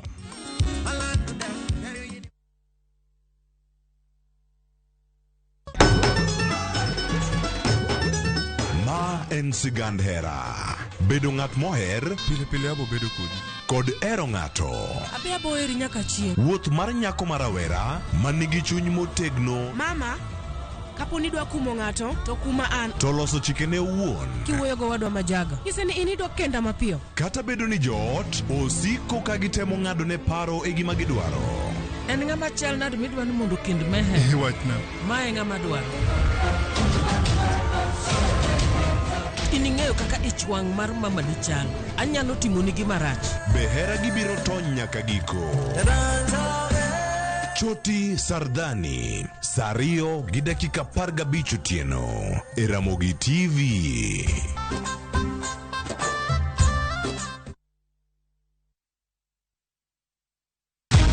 Many have been lured into jobs abroad, only to end up in perpetual suffering. I met this girl by the roadside. I wish you saw how this girl is desperate. Nimepata mteja mpya for my bureau. Meet Eunice, a naive village girl who is given an opportunity to go and work abroad by Madam K. Nenda Middle East. Ati? When did you even do the application? But is this really a golden opportunity, or will she be one among too many to be lured into the human trafficking syndicate by Madam K and Joe? The parents are caught in the middle. Will they listen to John's side of the story even as he is caught trying to save his girlfriend? We have to leave this place. Enjoy this unfolding story of Madam K only on viewsasa.com. Moluor gavana ma Kisumu County, Professor Nyang' Nyong'o, ni kod mor malando ne weg mwandu ni oruch oko ge tamalo 100 chudo mag gope gi nyinyo te ewi lope mayudre e county no. Kaw thuolo mar ng'uono mochiwni mondo itek gopeni, ma kaw kamano tibo chulo gopeni go duto kendo nyalo kawni ondao mar chik. Chop mana kod receipt mari mar deposit ir sub county revenue office mondo timni update mar data. Kaw thuolo mar ng'uono ni mondo geng' kum nyalo betie.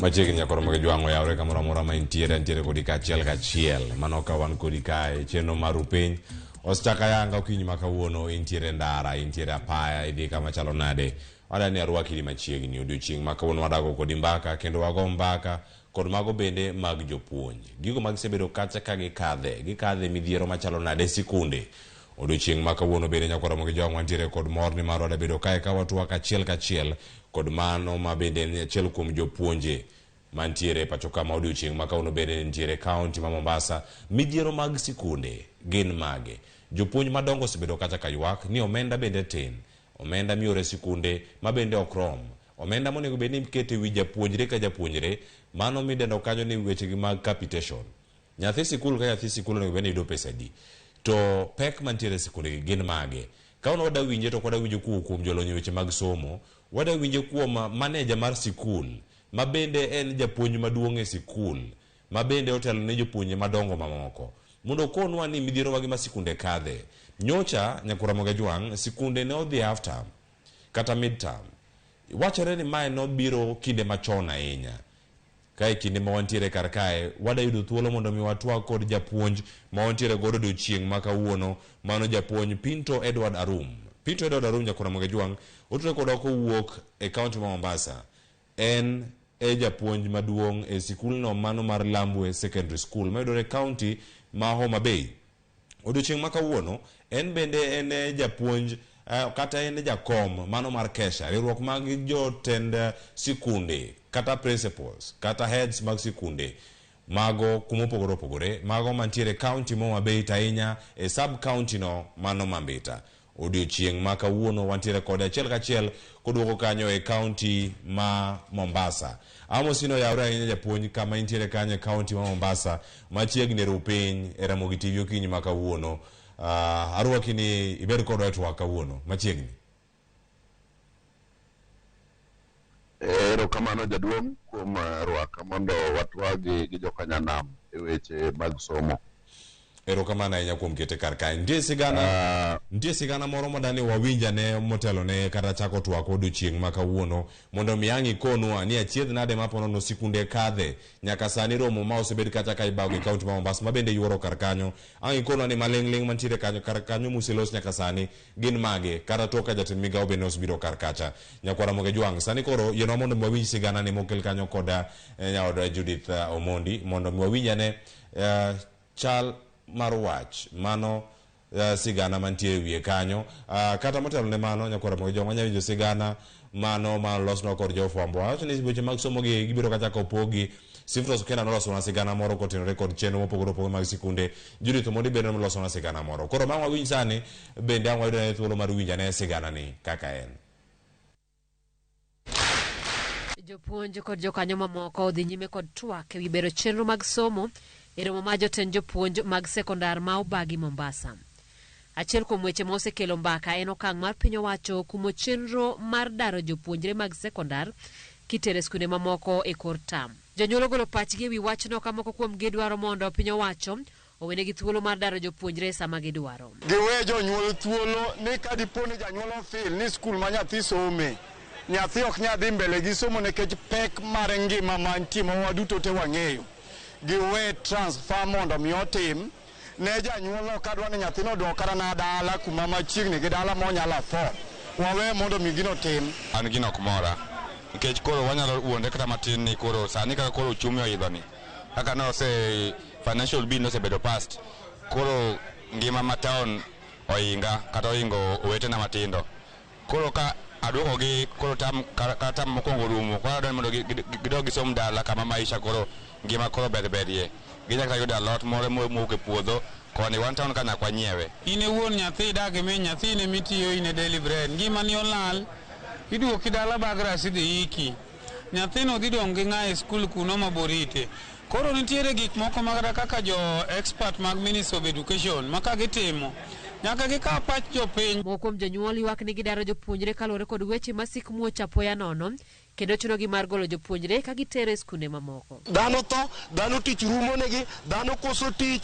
kuonde ma ji tie riembe ji nyithi jogi duto te karibu gin 65% or 55% gidwa bedo dhoudi udwa nyithindo donje kuo to donje nyasore to donje chude sirikal konyuru jopiny samoro ifwenyo ni nyathini e kor tam ifwenyo ni nyathi performance ma nyathi odok chien tifil ni dwa transfer to another school but koro ineno pek be kaluwore gi chik moketi ni ok oyie ni mondo iloke koro dhi chuno ni iwewa nyathi kanyo even though performance ne pod gibedo dismal. Jagoro maduong' mar Kupeta Kelo Misori wacho ni thoth jonyuol osebedo katiyo marach gi thuolo mar daro jopuonjre sama gidwaro gima osechocho chenro mag somo. Iyudo ka ng'ato chako skul first term osomo kata 2 months to ka term no pok orumo to odwa dhi e skul moro ochako some 1 to 1 kata 2 months then ochako dhi another school nikech freedom momigi mondo gi abuse ko process mag transfers mag somo. Kata kamano Misori wacho ni nitiere jonyuol moko mibiro yienegi daro jopuonjre kor tam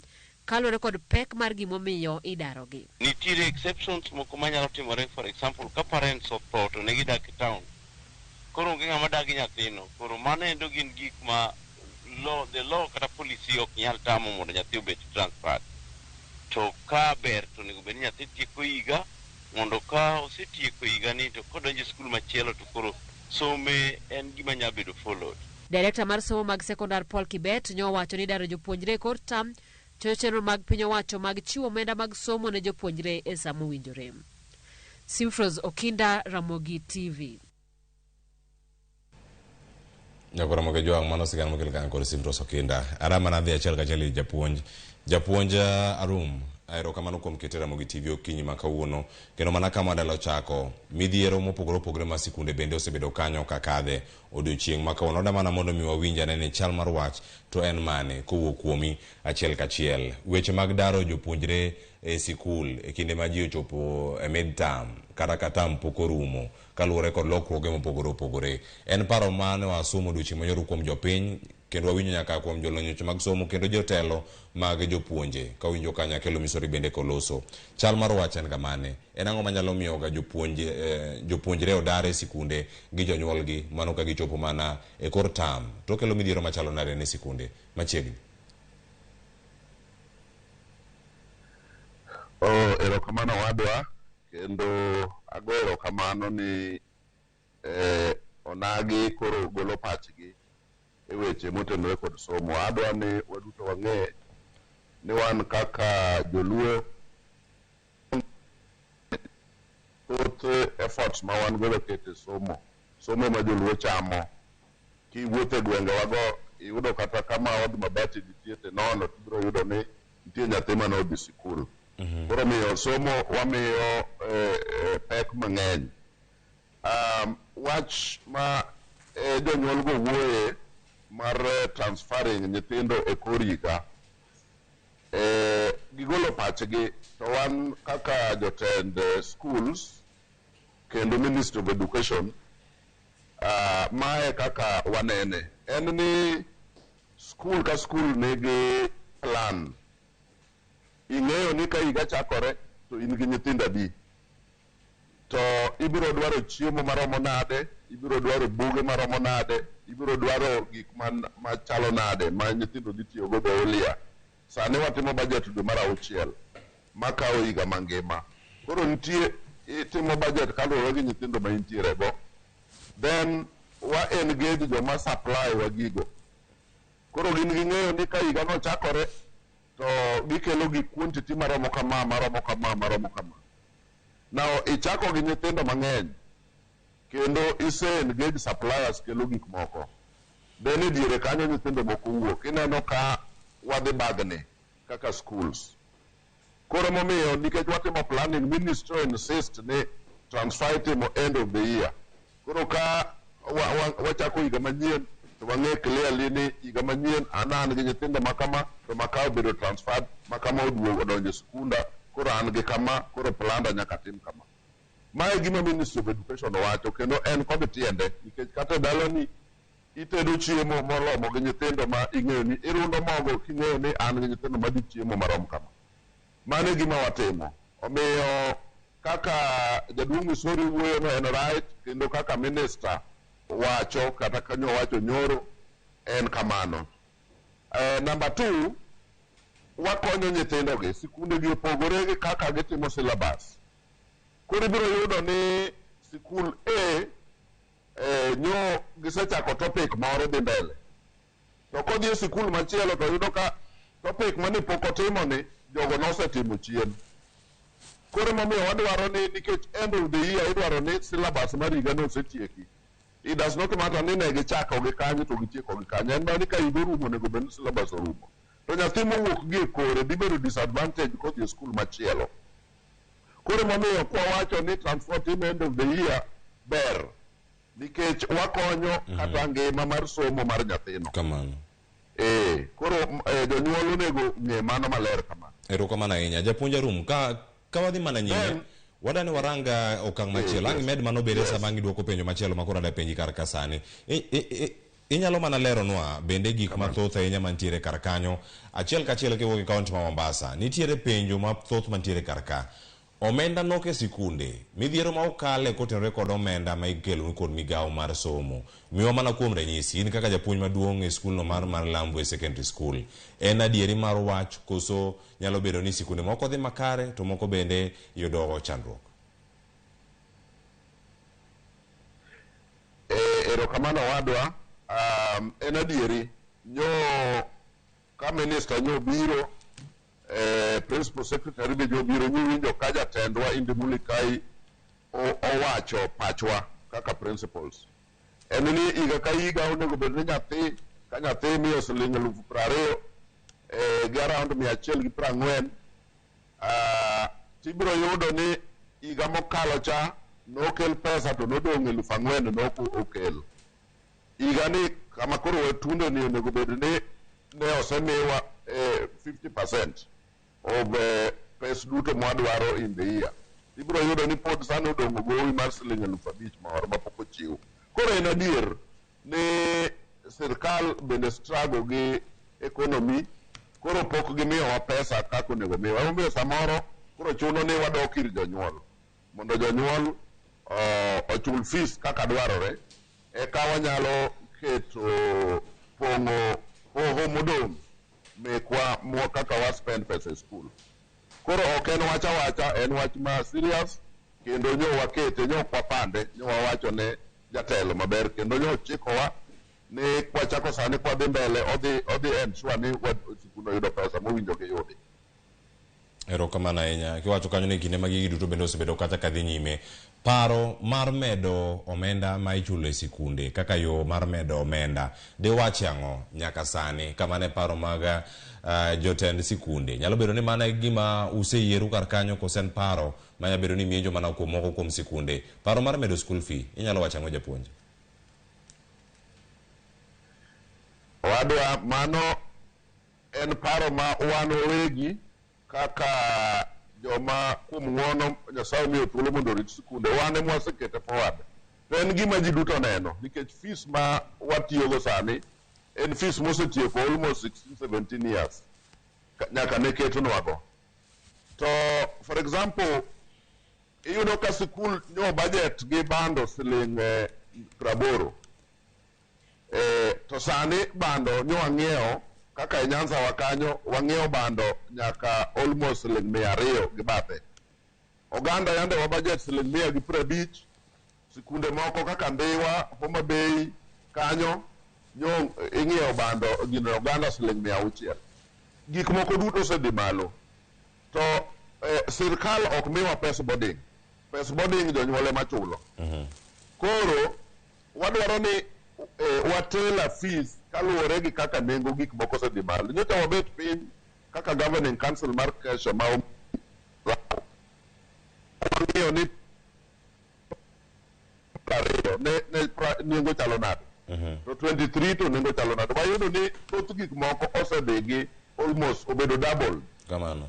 Koro momiyo nyo wadecide wabet piny wandiko ne County Education Board ni wadwaro ni fees odhi malo ma jo wa make proposals. Ka ok fees nyalo dhi malo to onge gima nyithindo biro chamo e school. Koro nyiso ni boarding schools ok nyal run, day schools michame lunch be ok nyal run. Koro jonyuol nyaka miwa pesa moromo gi pesa mwatiyogo kwa pidho nyithindo. To japuonj, koro en gima en adier. Japuonj, gino ma nyalo ng'adi kanyo kata mondo mi lernwa bende, be jonyuol ma gin jokanyo kata stakeholders e wechegi mag somo, udhi mana kuom county director mochung' ne weche mag somo, jonyuol bende osepenjo wechegi duto, to sani adieri mar wache ni nitiere pek mar ngima ma oganda bende kadho e sani. Jonyuol machulo fee ma koro ida medni bende osechoko pachgi. A board of management mar skul ma wechegi te chakore nitie jonyuol, kendo jakom jonyuol ma en PA chairman en a member. Koro gino kowache board nyiso ni jonyuol represented, voice margi nitie kanyo. Then kata a county education board nitie representation mar jonyuol. Jakom jonyuol in the county is a member of the county education board. Koro you can't call everybody in the whole county mondo ogol duonde, but representatives maggi we believe ni ose consult kodgi makego mbaka ni a county education board kata board of management mar school mora mora to gintie kendo duondgi nitiere. Manyiso ni sani koro wanyalo yiere ni jopuonje kata jonyuol bende osebedo kanyo e winjruok achiel ni fee ni koro kimede to mede ameda e sikunde duto. Yes, koro wa do the scientific way, kawa make proposals, wa table prices, kendo wa table percentage ne to di maloga tamaladi chakre higa mar 20 gi 23. Then wa propose ni koro wan kaka jotend sikunde wadwaro ni osude kama. Koro wamiyo jogo thuolo ni gimbe gigoye mbaka no kaka ginene. Wanyalo dwaro 20 to giwacho ni we wamigi 15. Ka jotend jonyuol be nitie kanyo kendo winjo.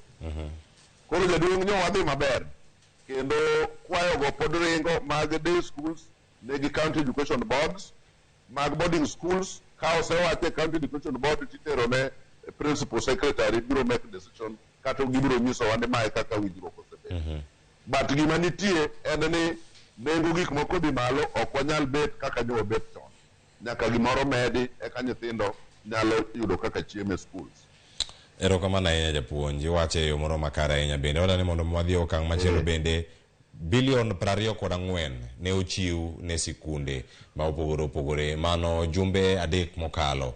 Omenda ni nowachore kanyo ni jotend sikunde kachiel kod riwruok mag jotend jopuonje bende wacho kanyo ni oyo omenda mochiw ni tin. Adieri mar wach en mane? Omenda maromo kama kogole e atamalo 50 monego bed ni chiwo e tam mokwongo, atamalo 30 e tam mar ariyo kod atamalo 20 e tam mano mar adek. Adieri ni kanye kiwacho ni omenda ne ok oromo? Kuom ranyisi wago kaka sigana miya sigana mar Lambu e secondary school kama ine japuonj maduong' kacha ni odiochieng' achiel omenda marom nade mapono nitiyo godo, to kirango e tam achiel omenda manochiw cha ka nyarango tam mokwongo kata tam mar ariyo ni bende odhi romo ponono, kata ka onok to nok gima rom nade? Kamano wadwa. Koro adieri mantie mana kaka asewacho chien kanyo, ne sirkal osebedo ka temo mondo okawnwa pesa, to ok gikow pesa te. Gimachielo en ni jonyuol bende nitie fees moketi, tiyudo ka nikech gimbe gin kod achiedh nade gi chandruok e mier kocha, ok gichul fees kaka owinjo gichul. Kanyo to obet piny kaka kesha, nwayudo ni sikunde jonyuol averagely chudo at 50%. Nyiso ni janyuol monego chul 9,000 higa, iyudo ka higa rumo osekelo mana 5,000 kende. Sometimes 4,000 pok ochulo. Koro mano kigoyo wi nyathi ka nyathi obiro millions of shillings. To gik moko to yande wasekawo. Suppliers to sekelo gik moko emomiyo sikul ringo. Sirkal be kokelo to ok kel kaka owinjo kel. To gik moko wasekawo kowan kod geno ni sirkal dhi kelonwa pesa. So therefore sikunde ni kod gowi. Maka pesa cha nobiro, the billions mwawachono, kokete sikul ka sikul matin ka matin kaluwore gi namba mag nyithindo, nikech ikele kaluwore gi namba mag nyithindo. Iyudo kodonjo ni to jogowi kawe, ma jogowi moko be pok ochul gi piro. Koro mae achiedh nade mantie. Samoro jonyuol pok ochudo, to pesa mobiro minyalo timgo gimoro sikul, iyudo ka jo principals golo dhi ng'iewo go chiemo. mondo ni nyithindo chiem. So kamo kogole kocha okele ka chiemo koni nyiso ni gima onego tim kocha ok otimore. Koro nitie hoho kanyo maduong'. Koro mae gima jotend sikunde ywago. Ni kade sirkal tim kaka ne gindiko ni gitimo. To jonyuol be chudi te. To achiedh nade mag sikunde dhi rumo. To ok nyalre nikech jonyuol be nigi ywak dala nitie kaka gi-struggle mondo giyud kaka gipidho families. Koro yudo ka fee ni idongo matin samoro nyithindo be ng'eny. So nitie gowi maduong' e schools. Emomiyo koro gik moko ariyogi ok nyal romo. Sirkal kelo matin, jonyuol ok tiek fees. Koro principle ni diere ka, odwa ni sikul nyaka ringi. Mani achiedh nade mantie. Ma jonyuol onego winji mondo gine kaka ginyalo chako support schools. Otime yo machalo nade mopogore ponono e higa mokalo ywak makamagi mag omenda bende ne gintie pogruok e higa mokalo kata loch mokalo mar Uhuru Kenyatta kod telo maneno masani ten migao to nyabedo ni jokanyo mantie iye kata gin mana mana wajatend migao ema ero loki Belio Kipsanga jagoro maduong' jagoro mongirore migao mar somo bende osebedo kanyo kuom higni moko malach bende pogruok ni kanye en ang'o manotime higa mokalo cha machon mopogore masani no ka gima ok tim to kolose ponono unyalo yudo lokruok ka untiere sikunde u kama in bende kanyo kaka jatelo.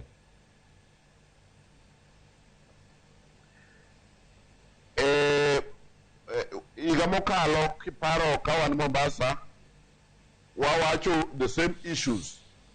Mono ne jopuonj ne mana ywak ni pesa biro matin kendo higa cha no ywak ni pesa obiro matin to biro kendo modeko. Kata higa ni winjo samo yaw sikul ne nitie ywak ni pesa odeko. To kendo kobiro to biro matin. Ywak mane waywak higa mokalo cha be pod waywago nyaka sani. To koro wamor ni nikech wan gi principal secretary manyien kendo manosetiyo chien kucho sama ne piny bet ber. Nyo waketo ne gigi nyoro ma winjo kowacho ni odwa make sure ni gope ma nyote nitie matindo tindo odhi make sure no ochulo mondo sikul so chak ringo maber. Then samotimo mano no kendo nyaka waduogi ir jonyuol bende nikech en kotimo mano to timo mana partne nikech pesa ma government oro nigi tije monego ti. To koro wapil ne jonyuol bende ni gin bende gitimie korgi mondo nikech sikunde wasani kaka mag dei oyie ni kata ka in kod cham nikech sikunde nigi tiyo gi bando tiyo go ganda ok ikawe kata gunda ariyo titeri e sikul mondo ndiknigo kaka school fee mondo mi kor jonyuol otim motegno to kor sirkal botim. Koro chandruogni biro nikech side moro nyalo temo to side moro ok otemo. Koro chuno ni golo pesa koni tidwoko koni to kocha dong' kod gowi. Koro mae gima waywago. PS nyowacho ni odhi timo kore. Wambe koro wapil ne jonyuolwa ni gimbe gitim korgi mondo sikunde oring maber. Aya, erokamano ahinya japuonj. Iwacho e yo makare ahinya e kinde montiere kar kae. To nitie ting'no mag jopuonje, ting'no mar migao mar somo gi duolno mochuni kata ndiko jopuonje. Sane kata ka poni koro wada kata chako rango ntiere ote ma pod wang'eni donjo kar kae kendo ang'o thuolo mondo mi wakadh kuomgi achiel kachiel. Sane kinde mwalose sani dwaro mag medo jopuonje kata ndiko jopuonje mathoth to jopuonje mantie nyaka sani pod dwani mondo yude thuolo machielo mondo mi obede e ngima moro makare. En paro ma urwako kaka riwruok mag jopuonje kendo odiochieng' manyoro kane milowe ma kamano bende otim ka untiere e kaunti ma Mombasa. Omenda ni nok koso en ni budget kata ka odoko ni migao mar somo moyudo pok maduong' ahinya budget manosom jumbe ariyo mokalo. Nyalo bedo ni en ang'o malich ahinya mantiere kar ka ndiko jopuonj lwasi makare mar somo kaachiel koda ka budget ma oket ne somo. Ka en budget maromo bilion 628.6 tiende nang'o ne in kaka japuonj mantiere e piny kanyo? Erokamano wadwa Teacher Service Commission TSC ma by law ema ng'iyo weche mag teacher management kendo en body ma independent.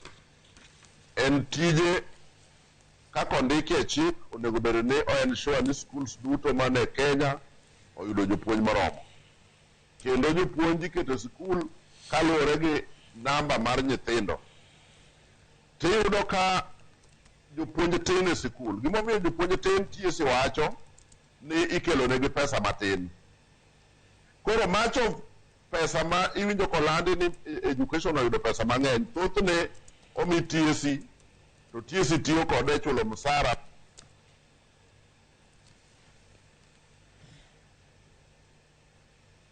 Aya, japuonj nitie achiedh nade kanyo ma nyalo miyo kwa tudre kodi e moro makare. Kata kamano wamedo rango ni ere kaka inyalo los gi e yo moro makare, mano ka wantiere kodi kar kae.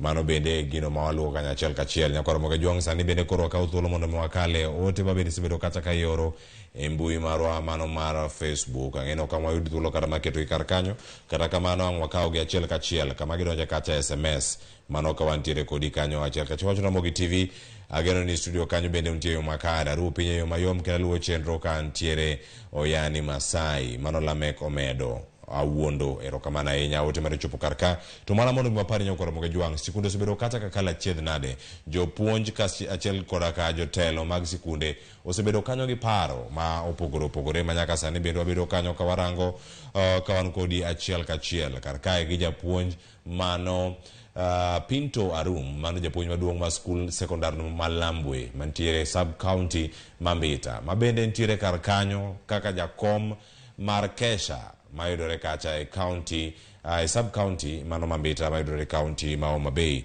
Kama chelo bende nyako Ramogi Jwang ma Sir Henry Ayora wacho ni from Bogita, wacho ni entiere kod yo makare kanyo ka en kod Samuel Onyego, mama Nengo kachiel koda ka Dafi. Wacho ni mago duto kwa gimono bedo kiny makare kene cheno mar piny kiny makawuono.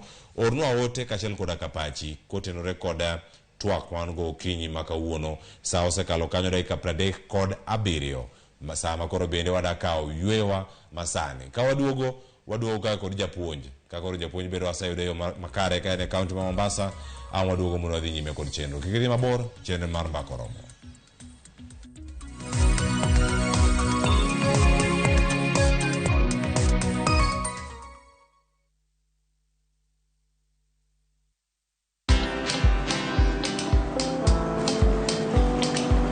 Niaje?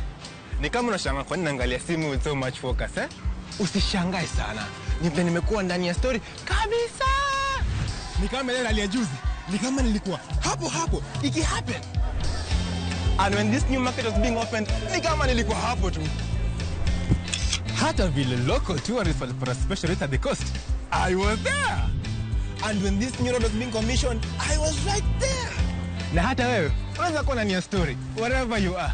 Just download Citizen Digital. Stay informed on all the news and events as they happen across the country, the continent, and the world at large. Download Citizen Digital, Kenya's #1 news app.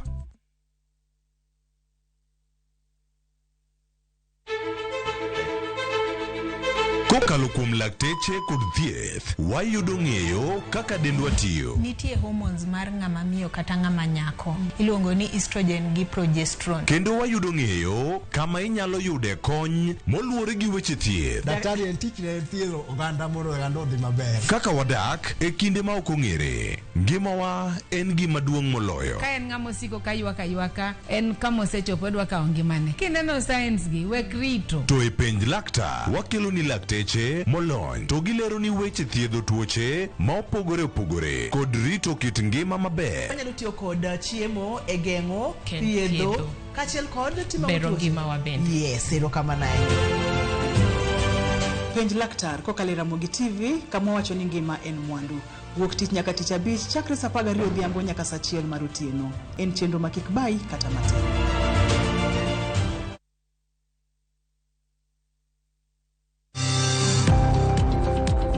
Ohala gi mwandu, wakelo ni jolony e weche ohala. It is important mondo wan kaka joluo wabed gi dongruok. Wafwenyo ni adiera matut mag timo ohala. Tijni kidwa time en mana mashin mar luoko to gi kuminya yude pi.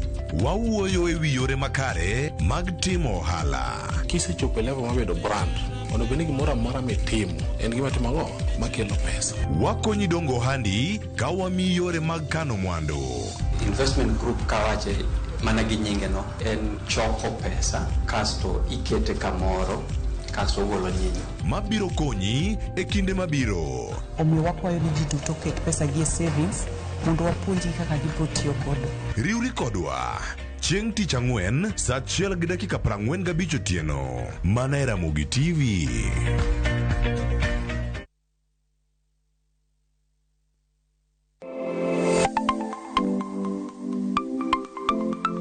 Ramogi juanga ng'ato ka ng'ato inyuolo kod pok mare makende.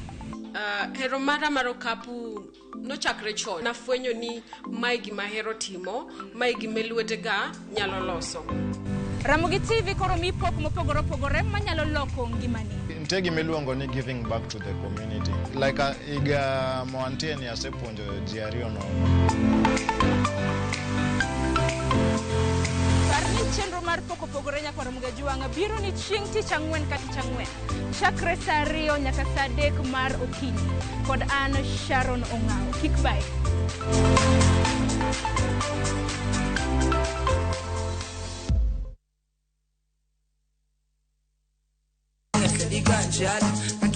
Thumbe ma wakelonu otenore e ndhadhu maggi. Ka wakiko gi makare, yud thumbe miero mapacho ka kod pinje maoko. Yud thuolo mar winjo thumbe manyien e chenro mar pado manyien mabiro biro ni wuok tich nyaka ngeso chakre saa 5 okinyi nyaka saa 6. Kik ibari e chenro miero e wang' jowi mari mar Ramogi.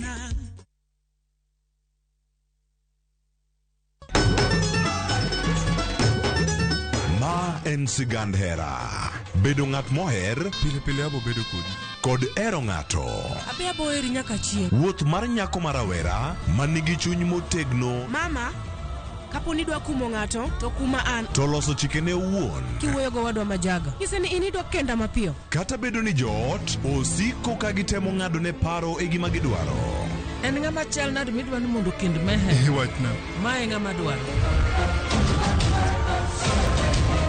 Ining'eyo kaka ich wang' mar mama ni chal. Anyalo timo ni gima rach. Behera gibiro tony nyaka giko. Choti Sardani, Sario gi dakika 15 otieno e Ramogi TV.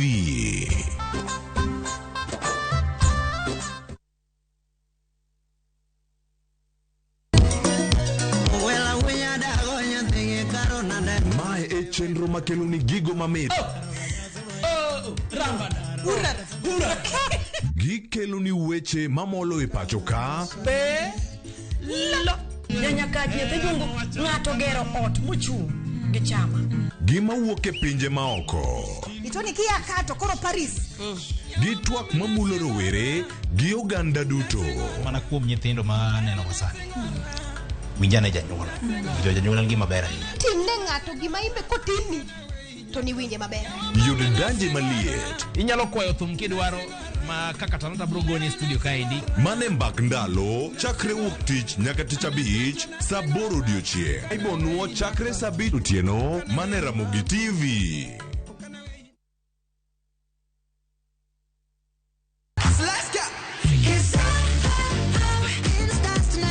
Ngeso ka ngeso en chieng' mor ne nyithindo. E chenro mar rogo mar nyithindo saa 3 gokinyi. But success in excess. Odi wadhi nyime kendo wadhi medo mor nyadichiel, nyadiriyo, nyadidek. Waseyudo miel manyachon gi manyasani,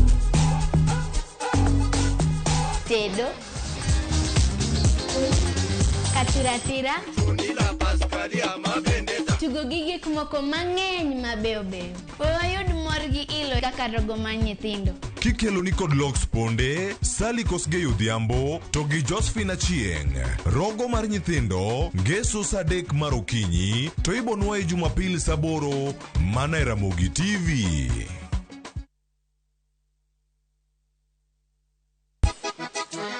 Double King. Sango nini bandiko? Bote mingi baninga. machiegni uru nyikwara Ramogi jwang'e wang' jowi mar Ramogi TV ma en tiedero. Iluongo ni rumba at room temperature. Every Saturday nyakwara Ramogi jwang'. Inyalo oro request mari. Ote machuok charia deka uchiel nono. Luongo ni boy handsome woman away. Aroji bed the breakfast. Luongo ni Stella Brenda. Kuchi. Nyinga en PDG Papa Vic. Seki mwenda ya motema na weni fidelite.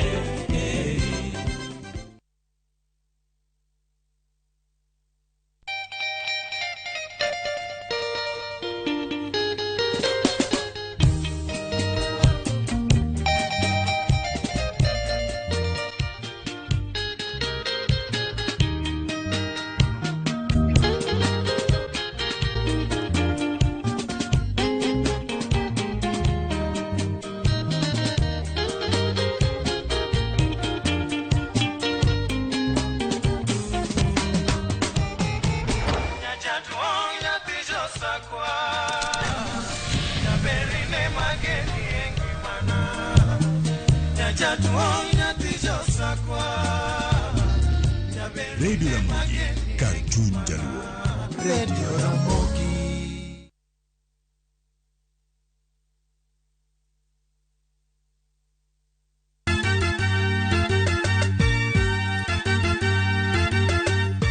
Wabiro kelo pak e nying Jehova. Hallelujah, maler, wamiyo Nyasaye. Ma en Nyasaye manyiso luor.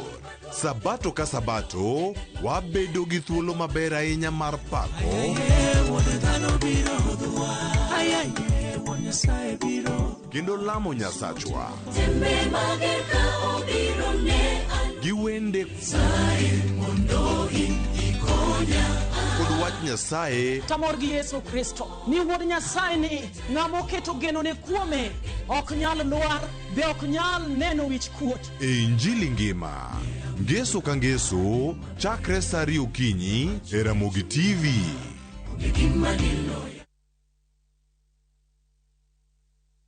Winam Cinema biro bedo ka yang'oni gik manyien. There is this beautiful flower in your garden that is being plucked.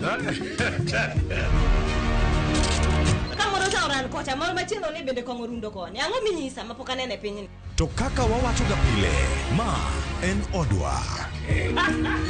Wakelo ni sinema mapok ineno e piny luo duto. Drama. Iwani umbi okawinji. Umbi asewinjo gi mabor. Nyiero. An kaka jadolo maesa, sama nyirombe pod yie mar golo sadaka ni pesa ni waywere go kudi. Tuke mag hera. Jaberino kaka hera mapodi ni mit barata.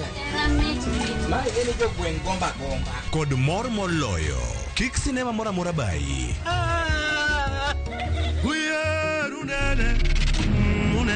Ket wang'e wang' jowi mari mar Ramogi. Chieng' Jumapil, saa 2:15 otieno. Ma en odwa.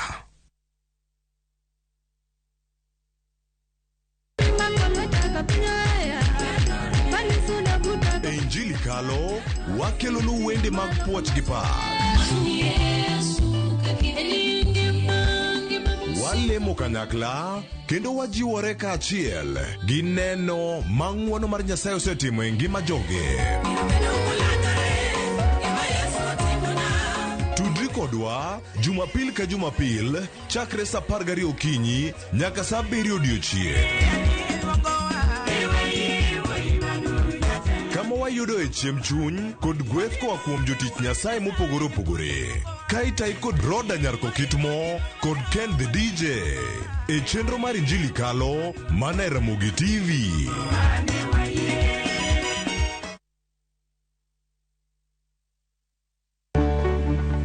Duondgi osethir kendo ok winj motegno.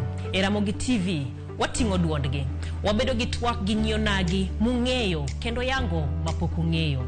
Tijegi, lony margi, kanyakla kod ngima gi duto wamenyo ni kendo wakelo ni e chenro mar mine wacho. Sane nyalo dok dala ni koro na divorce na dala. Okadogi. Sani koro okan mana politician.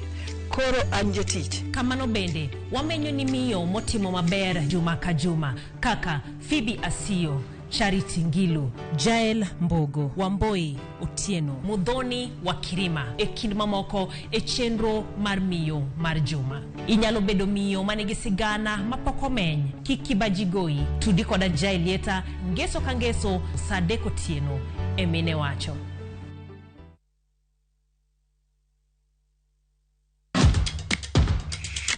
Epewe mag tuke mayero, hero mar adhula, kendo ipako gilo. Tudri kod James Opondo, japicha, gi Milton Ochieng Jaka Black, e pau tuke. Chieng' ngeso ka ngeso, chakre sa 8 odiochieng' nyaka sa 10. Mana Ramogi TV.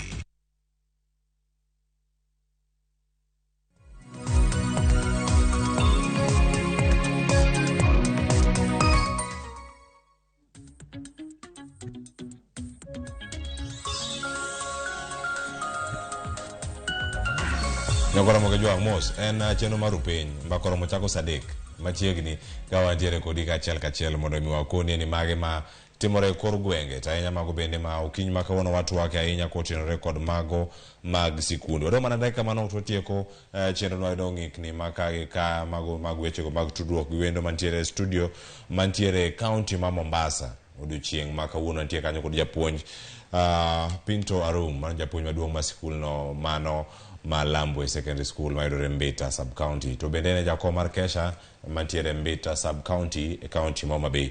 Japuonj watimo mos kuom gino mano timore kanyo kinde mane dhi nyime kod lero nwa chenro mopogore ta ahinya mago mag sikunde kaka omenda nyalo bedo kacha ni tiyo mosekol nyaka kanyo. Inyalo mana kwanya kama ni chope kar kacha mondo mi dhi nyime lere nyakwara mage juang ni achiedh nade mag sikunde kalo midhiero mag kala gi tinyalo tiek gi yo machalo nade.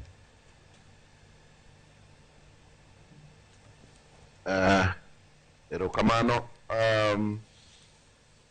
Ne watieko ka ne wawacho wach jopuonj. En adier ni skul songe jopuonj. Jopuonj tin, kaeto pesa mokel matin ni chuno ni sikunde chako ndiko jopuonj moko ma gindiko mana iye kanyo luongo ni BOM teachers ma ichulo gi sikul to ok chul gi sirkal. Koro pesa madowinjo tim gima chielo e sikul iyudo ka ichak ichulo go jopuonj. Skunde nitie madongo man gi jopuonj mondik tenge madhi kata jopuonj 30, 20. For example, kikawo sikul kaka Mbita National School ibiro yudo ni en gi jopuonj almost 30 ma mondik oko mar gine mar chenro mar sirkal. So kiyudo jopuonj 30 ichulo gi kata 20,000, mano almost dwe ka dwe itiyo gi siling 100,000. 100,000 ni nyalo kete gedo mager gimoro. So en a problem. Emomiyo kanyo wawuoyo nyoro nyo waketo chandruogni ne minister kendo Teacher Service Commission manyo giwacho ni by next week at least nyalo ndik jopuonj moko 20,000 on internship. Pod it's just a drop in those and mano tin ok nyal sort out the matter. Koro en gima wa appeal na sirkal ni gimeketo jopuonj e sikul kendo gendeki TSC otim tije mar kelo jopuonj, ministry okel support infrastructure gi gik manade school mondo schools oringo dhi maber. Koro wa jopuonj no en problem, en achiel kuom gik mamono principals neto. Japuonj nikech nyithindo ok nyal bedo sikul to puonj. Japuonj nitiere penjo machielo mantiere kar ka. Jopuonje ma osingnu kanyo ne dhi bedo kata ka ndiko. Gin jopuonje mantiere kata kaka internship, mantiere kaka interns, koso gin jopuonje ma isingnu biro kacha e yor kojolo, koso gin jopuonj mondike e yor mwacho ni kata en contract kata mano mara permanent. Gin jopuonje machalo nade e kinde 2024 kata 20 mantie kama koro sirkal singona. TSC osendiko jopuonje tieng' 2. Nitie magiluongo ni jo intern. Nyiso ni imiyo gi contract mar higa achiel. Ka gisetieko higa achiel, contract nyalo bedo renewed. To ok ondik gi e permanent. Kato nitie bende jopuonj mondik e permanent. Koro mag intern gi ikelo mondo ojol kama nitiere. Be osekonu gi nadi ponono? Wa hope ni achien to TSC. Be osekonu gi nadi?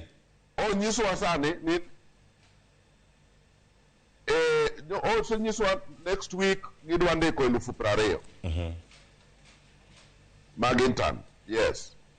Ma bende ka wan gi nyithindwa motimo education giikre nikech thuolo go dhi wuok mondo gikaw tich. Japuonj, nitie penjo mathoth mantiere kar ka. Nitie nyithindo manotimo kos mar puonj mantiere oko, ma wuok e mbalariany mantiere oko. E gazet kata ma kawuono, ka irango kanyo nitiere sigana mondik kanyo mag jopuonj. Gazet ma Daily Nation ondike kar kanyo, wacho kanyo ni jopuonj maromo 20 new teaching jobs are up for grabs. Ma tiende ni gin jogo ma idhi ndik interns gi duto, koso ma gin jopuonj madhi biro kacha yor andika moro maching. En interns. Kanyo chiko iti nyoro wache nyoro.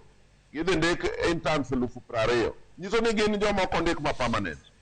Gin ondik gi yor kojolo. To japuonj Teacher Service Commission ema dhi chulogi. Ma opogore gi singo ma sirkal osebedo kacha ka chiwo. Ne wadhi ndiko jopuonj maromo 30,000, 60,000 e thuolo ka wantiere tich mar higa achiel. Tiende ni gigi en mane ma onego bedi winjo e kinde meneno ka gigi duto timore. 20,000 gin mana interns. Un kaka jopuonj, un e riwruok mag jopuonj mopogore. Nitie mago mag nat mag primary, nitie mar kupet ma imbe achiel kuomi kama intiere kanyo.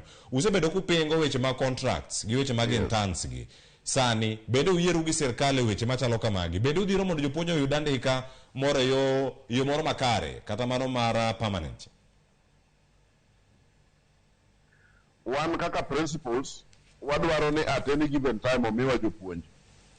Koro mod mag employ gigo to Teacher Service Commission ong'eyo. But jo kupet gi jo nat bende ong'eyo what they should do and say. Wan to wadwaro ni at any given time omiwa jopuonj mapuonjo ma nyithindo are being handled gi jopuonj ma professional. So whether they are intern or permanent, wan kaka principals manok wadonje. To wadwaro niya, obed permanent, obed intern, to wan gi jopuonj moromo at any given time. Mane mwaywago. Ma ok odwa rango kata ni okaw gi e yor kojolo kata yo machalo na gima ber un kod jopuonje e kinde madwarore. Koro kar kanyo, mana kaka ikete kar kanyo, med penjo no gi mae. Un gi jopuonje ma kojolo kata mago mag BOM. Pod gintie ga sikunde. To kaka gintie, pek mane magi kelo nu e kinde ma une makoro unu muchako chulo kaka joten sikunde. Erokamano wacho wachno chien kanyo niya, ka jopuonje ndiko mag BOM nyiso ni pesa ma wan go e sikul matin ma sirkal okelo kendo school fees wakawo part of it to wachulo go jopuonjgi. Pesa no nonego ng'iew chiemo, pesa no nonego ger gimoro. Koro magi makelo pek e sikul ma omiyo principals ywak. Nikech komiwa jopuonj moromo to pesa ma da chul jopuonj BOM gi da timo go gimachielo. So en gima pek kabisa momiyo pod wa appeal nyo wacho kata nyoro ne minister ni mondo sikunde duto oyud jopuonj moromo. Sikul mondo oyud jopuonj moromo. Jopuonj moromo gi pod wantie mana kar kacha. Jopuonj moromo gi kinyalo wacho japuonj moromo ni kar jopuonj moromo tiende nang'o kiwacho ni mondo mi sikul oyud jopuonj moromo. Nitie ga kwan kuom ranyisi kuom sikundi ma Lambwe Secondary School kar kacha jopuonj adi moromo to sani nigi jopuonj adi? Kaka Lambwe Secondary School onego bed gi jopuonj 28. Kamano in ga disa gi jopuonj 18. An ga 18 mondik gi Teacher Service Commission. Nyiso ni modong' no, gap modong' no wandiko kendwa e school kanyo. Koro parane ka every month wadwa chulo jopuonj ma about 10. To wachule kamano pesa no dwa timo go gimachielo. To gima kamano timore sikunde te. Emomiyo Teacher Service Commission owacho niya mondo gikonywa e wachno gidwa dhi kelonwa jopuonj 20,000 mondik gi under internship mondo at least to reduce nwa load no, which is good.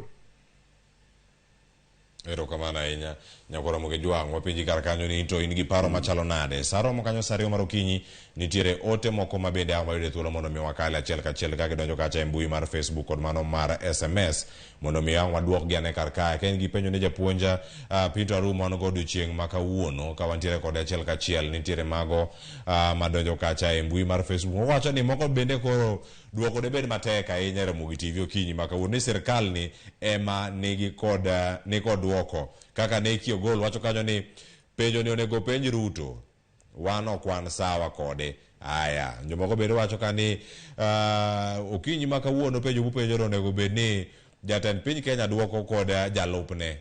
Erokamano ahinya kuom pachi. An bende amanyo mana pesa no wada mar sikul mano afelo gol Alfred Ogol ka intiere kar kanyo. Nitie ote moko ariyo madwa wayud ka mondo mi ang' wadhi ane nyime mago mag Facebook ka wayudo kanyo achiel kachiel. Fredrick Nyamiwa wacho niya: jonyuol okony sirkal chulo pesa.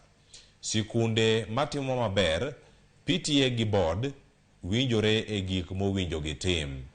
Gichulo pesa mondo owacho ni dwachgi ochopi.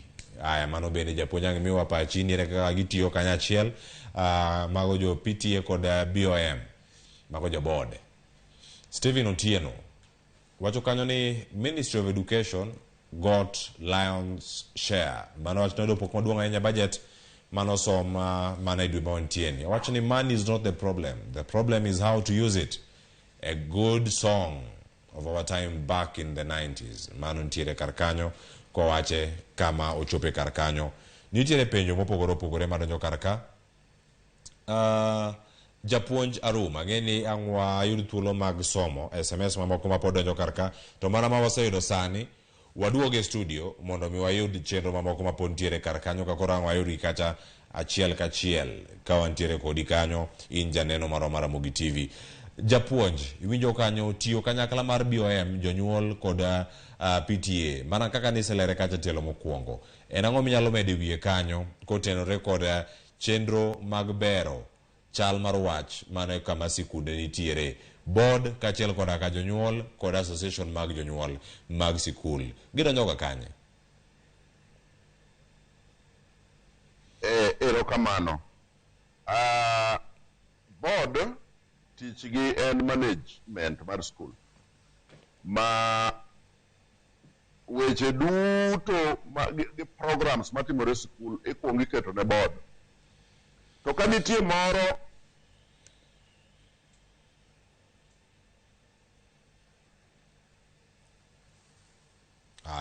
chaka gima kendo japuonyo hang kendo hang waduoga ni japuonj kanyo mondo mwayudgi. Kata kamano yena mondo miakale ote mabedo usibedo kuoro kar ka. Ote gi osebedo kadonjo kendo koro sani wayud Lucy Onyango wacho kanyo ni good question. Penja ne jatend piny Kenya ni midhiero gi nyalo tiege yo machalo nade. Aya, Navi Gordons wacho ni penjo ni en penjo moro makare ahinya kendo koro wacho ni this question belongs to the government, not us. Wacho ni let the government come up with proper management. Mano paro mantiere kar kanyo. Aya, iwacho ni gi duto mantiere kar ka. Emerald Oreche wacho ni giusa sikunde kendo giyudo omenda. Paro donjo kar kanyo kwara Moge Jwang. Steve Otieno bende wacho ni midhiero mane to pesa no se or e counties. Treasury obio wuothe sikunde kapogo bursaries koso patch ginya bedo ne olal. Nyakwara Moge Jwang, sikunde poko bedo devolved magi pod ni national government kare sirkal mamalo. Pesa no tere counties mondo chwal dongruoge e weche mano setere kanye e counties mopogore. Wan gi weche go mag thieth, weche go mag pur mantie kanyo kod mago mag pi kod gik mathoth mantiere kar kacha chendo go chopo yo makare. Nyaka sane sirkal mamalo e mantiere kod wirwath kar ka. Koro wakawiyo masane science are dakika 4 ka waduogo to koro watieke wagero ni wero dhi bedo bende kosiduogo kar kae kik dhi mabor.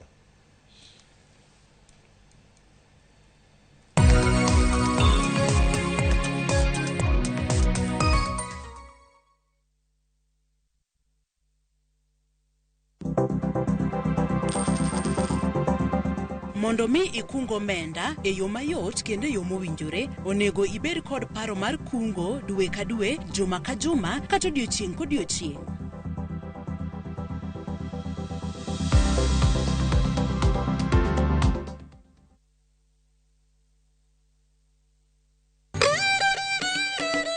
Kit oganda chano timbegi.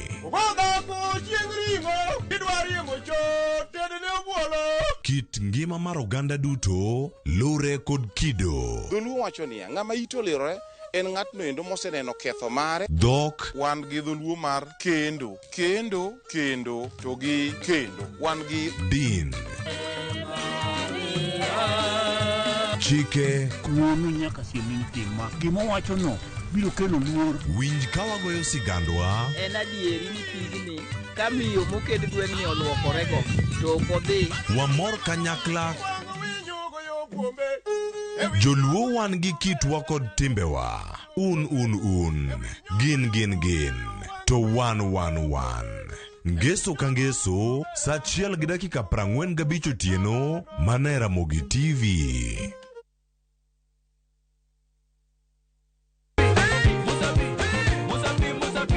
Masemana chake na kuromoga juang moto kama pasi yelongo ni moto ebele. Dano mor kabisa fan page mar Ramogi TV dano ngeny kai kabisa.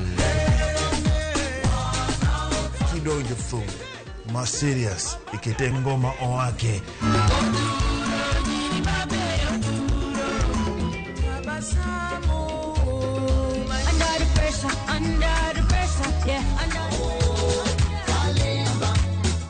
Kete manaka kod Papa Vic. Ngoma wake wuok tich nyaka tich abich, sapar odhiambo nyaka sapar gariyo.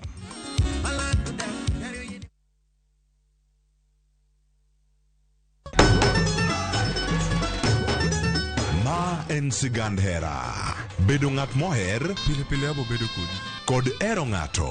Abe abo eri nyaka chieng'. Wuoth mar nyako marawera manigi chuny motegno. Mama, kaponi dwa kumo ng'ato to kuma an. To loso chikene owuon. Kiwuoyo go wadwa majaga. Nyise ni inidwa kenda mapiyo. Kata bedo ni joot osiko ka gitemo ng'ado ne paro e gima gidwaro.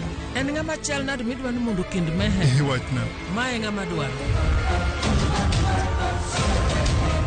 Ining'eyo kaka ich wang' mar mama dichal. Anyalo timoni gima rach. Be hera gibiro tony nyaka giko.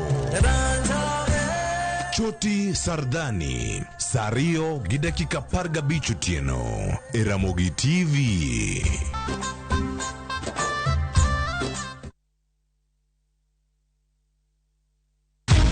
Many have been lured into jobs abroad, only to end up in perpetual suffering. I met this girl by the roadside.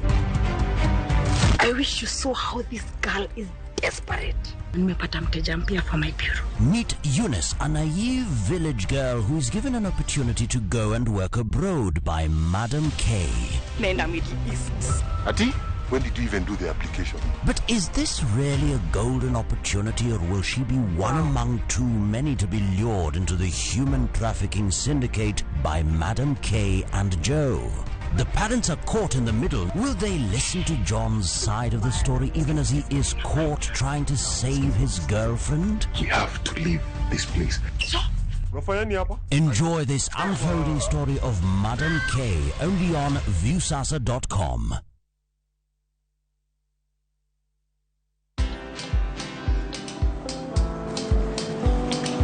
Oh, niaje?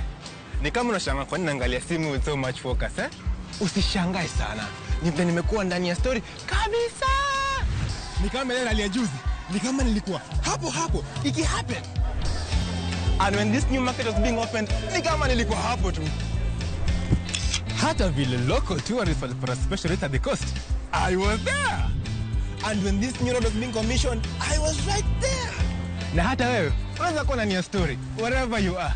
Just download Citizen Digital. Stay informed on all the news and events as they happen across the country, the continent, and the world at large. Download Citizen Digital, Kenya's #1 news app.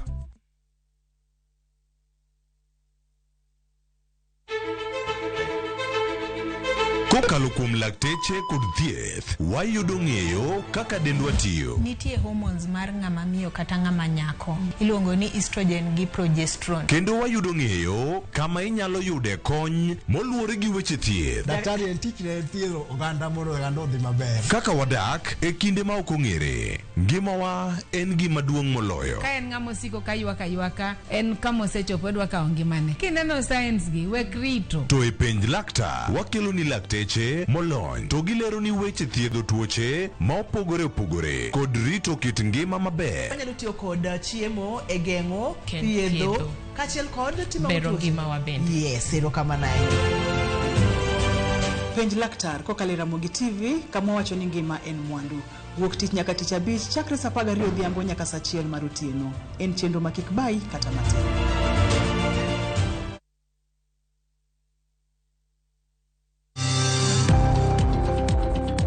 ohala gi mwandu. Wakelo ni jolony e weche ohala. It is important mondo wan kaka joluo wabed gi dongruok. Wafwenyo ni adiera matut mag timo ohala. Tijni kidwa time en mana mashin mar luoko to gi kuminya yude pi.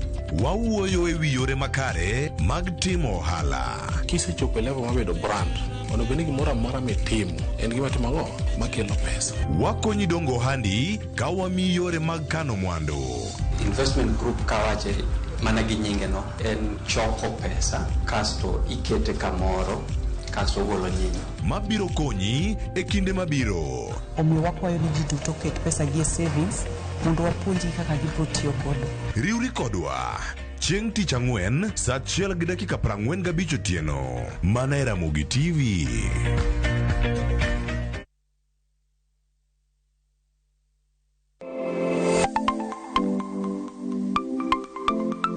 Ramogi juanga ng'ato ka ng'ato inyuolo kod pok mare makende.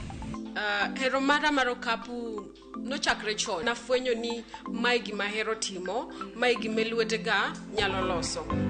Ramogi TV koro mi pok mopogore opogore manyalo loko ngimani. Nitie gima iluongo ni giving back to the community. Like iga moantie ni asepuonjo ji ariyo no. Chenro mar pok opogore nyaka Ramogi juanga biro ni chieng' tich ang'wen ka tich ang'wen chakre saa 2 nyaka saa 3 mar okinyi kod an Sharon Ong'ao. Kik bai.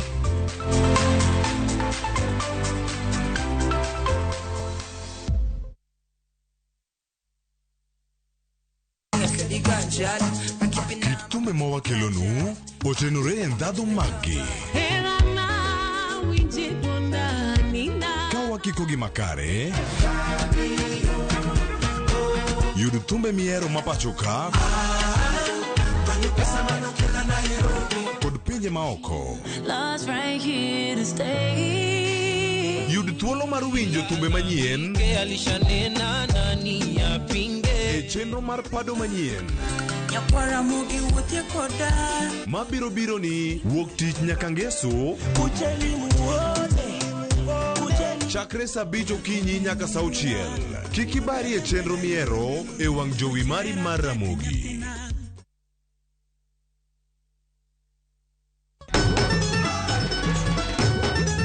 Ma en sigand hera. Bedo ng'at moher pile pile abo bedo kod ero ng'ato. Abe abo eri nyaka chieng'. Wuoth mar nyako marawera manigi chuny motegno. Mama kapo ni dwa kumo ng'ato to kuma an to loso chikene owuon. Kiwuoyo go wadwa majaga nyise ni inidwa kenda mapiyo. Kata bedo ni joot osiko ka gitemo ng'ado ne paro e gima gidwaro. En ng'ama chal nade midwa ni mondo kend mehe wachna mae ng'ama dwaro.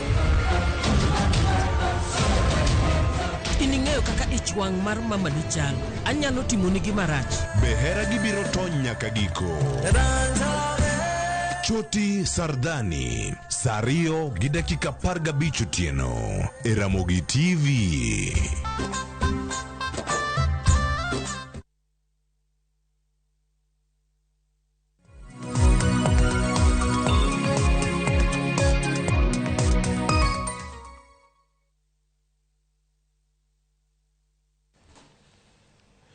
Jagoro Ramogi juang machiegni waseduogo kar kae mondo koro wago kod Mbaka ne ka wadhi okang' machielo ka watieko achiedh nade mag mbui donjoga ka gi kacha to kata kamano wasechopo kar kacha ne wan gi japuonj Arum mano kowuok kacha e county ma Mombasa odiochieng' ma kawuono to en japuonj sekondar ma Lambwe Secondary School mayudore Mbita sub county bende en jakom mar Kesha Mbita sub county e county ma Homa Bay.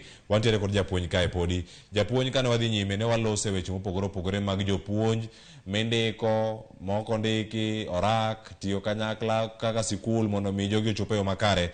Kata kamano penjo ne pod medo mana donjo kar ka to penjo mane donjo nitiere ote mar donjo kanyo mogik mano mar Steven Otieno mawacho kanyo weche go mag budget. Kare kore wacho nang'o omenda nitie kaka itiyo go omenda ni mabedo mopogore kata higa mokalo budget no som nyalo bedo ni budget e somo maduong' ne migawo mar somo to omenda machopo piny koni onge. Ero kamano jaduong'. Budget to duong' kako wachno kendo Ministry of Education ema yudo pesa maduong' to thoth pesa no dhi e musara mar jopuonj ma osendiki. To dong' mana matin minyalo ndik go mana jopuonj moko matin on permanent basis. But emomiyo koro jo-TSC neno niya, kar ndik matin on permanent basis, ndik mang'eny to on internship, mondo mi skul ka skul oyudie japuonj, mondo bridge gap makoro ne nitie machandowa, machuno ni skunde nyaka ndik teachers on BOM. Koro mane e problem mantie. Jopuonj ng'eny, so msara duong', koro king'iyo budget be duong'. Kamano. Erokamano ahinya. Kamachielo bende ka warango sekta ni mar puonj kendo kata mano mar somo, inyalo lero ne nyakwara Ramogi Jwang' kiwacho kanyo kuom ranyisi e sikundi un kata gi rem mag jopuonj 10 e kinde mag intiere kar kanyo. Riwruok mag jopuonj ma pod penjo ma ng'ado mondo apenji mondo iler ni nyakwara Ramogi Jwang' nikech pod en penjo mabiro kar ka.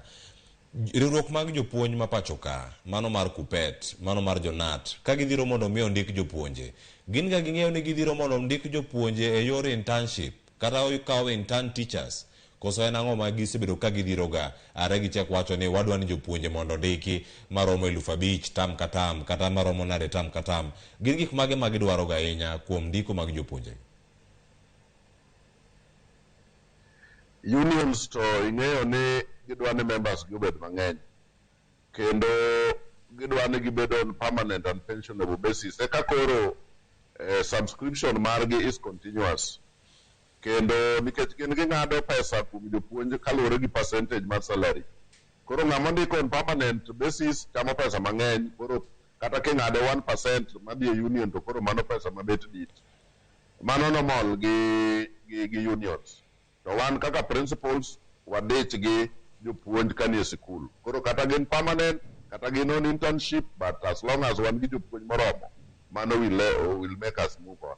Ka oyudo jopuonje maromo 20,000 kuom ranyisi, wach ni kata e sikundi kanyo koro ka Nyasaye otelo ni yudo kata jopuonje madhi 10 kata 20, tiende nang'o ne in kaka japuonj ka gitieko contract gi mokwongo? TSC ma koro ne ni jogi nyalo miyo rak machielo kata owegi, to kowegi gidhi kanye? TSC osebedo ka timo maber kanyo ni jopuonje ka contract mare orumo to gi-renew e sikundono kama entie no. Pok waneno jopuonj mane ni on internship to oriemb nodhi dala. Gin ka contract orumo to pok oyudo thuolo on permanent basis, to contract ne bedo renewed, koro en aena kanyo. But gima adwa temo wacho ni kata jopuonj 20,000 pod tin, ok nyal romo, ok nyal bridge gap mantie e sikunde duto e Kenya. Koro pod wakwayo ni gimiwa 20 ni, to kendo gichak giket program mar ndiko jopuonj moko, eka wabiro bedo gi konyruok. E konyruok ma kamano kabiro kuom sikunde, gimane ma ponono ginyalo medo kar kanyo higa ka higa? Koro ka giwacho ni ero gidhi medo jopuonj maromo 20,000, ponono wadhi yudo thuolo mag neno jopuonje mathoth ka yudo thuolo magi mag donjo e sikunde kendo gidhi nyime kod tich margi mag puonj. Iwacho ni nyaka sani kendo ne kuom ranyisi student teacher ratio chalo nade mano kirango sikunde mathoth pacho ka?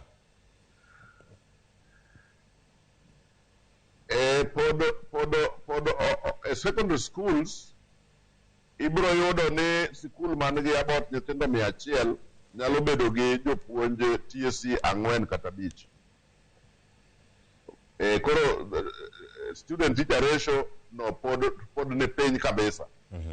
Nikech finally wabiro dwaro mondo ratio bed such that ka in kata gi 13 classrooms at any given time, ibiro yudo ni in all subjects in gi jopuonj ma oromo te at any given time. But koro, for example, in Lambwe wan gi jopuonje 18, but the CB nyiso ni curriculum based establishment, it should be 28. So there's a gap of 10. So 10 onyiso ni kok wabridge, kok waketo jopuonj BOM, to nyiso ni nitie seche moko ma nyithindo nie class to onge japuonj mapuonjogi. Kamano. So man adwa na keto yo mabuol ma kata japiny understand piyo. Ni nitie seche moko ka ok wamedo jopuonj 10 go eko, to nitie seche moko ma nyithindo nie class to jopuonj mapuonjogi onge gina ketho. Koro komedwa to nyiso ni wadhi save the pesa matin mwandiko go BOM nikech ema konyowa currently. To ka BOM go onge nyiso ni seche ma nyithindo nie klas to onge japuonj mapuonjo. Mane kaka nyikwa Ramogi onego winje. Erokamano ahinya. Wawuog e weche mag jopuonj ma bende koro nitie kar kanyo mane osing kanyo kod migawo mar somo ni gidhi bedo kanyo ka indiko manyien. Nok mar omenda, yueyo mano ukawo e yo machon. Nukawo yueyo e yo machon nang'o e sikunde mano mar midterm?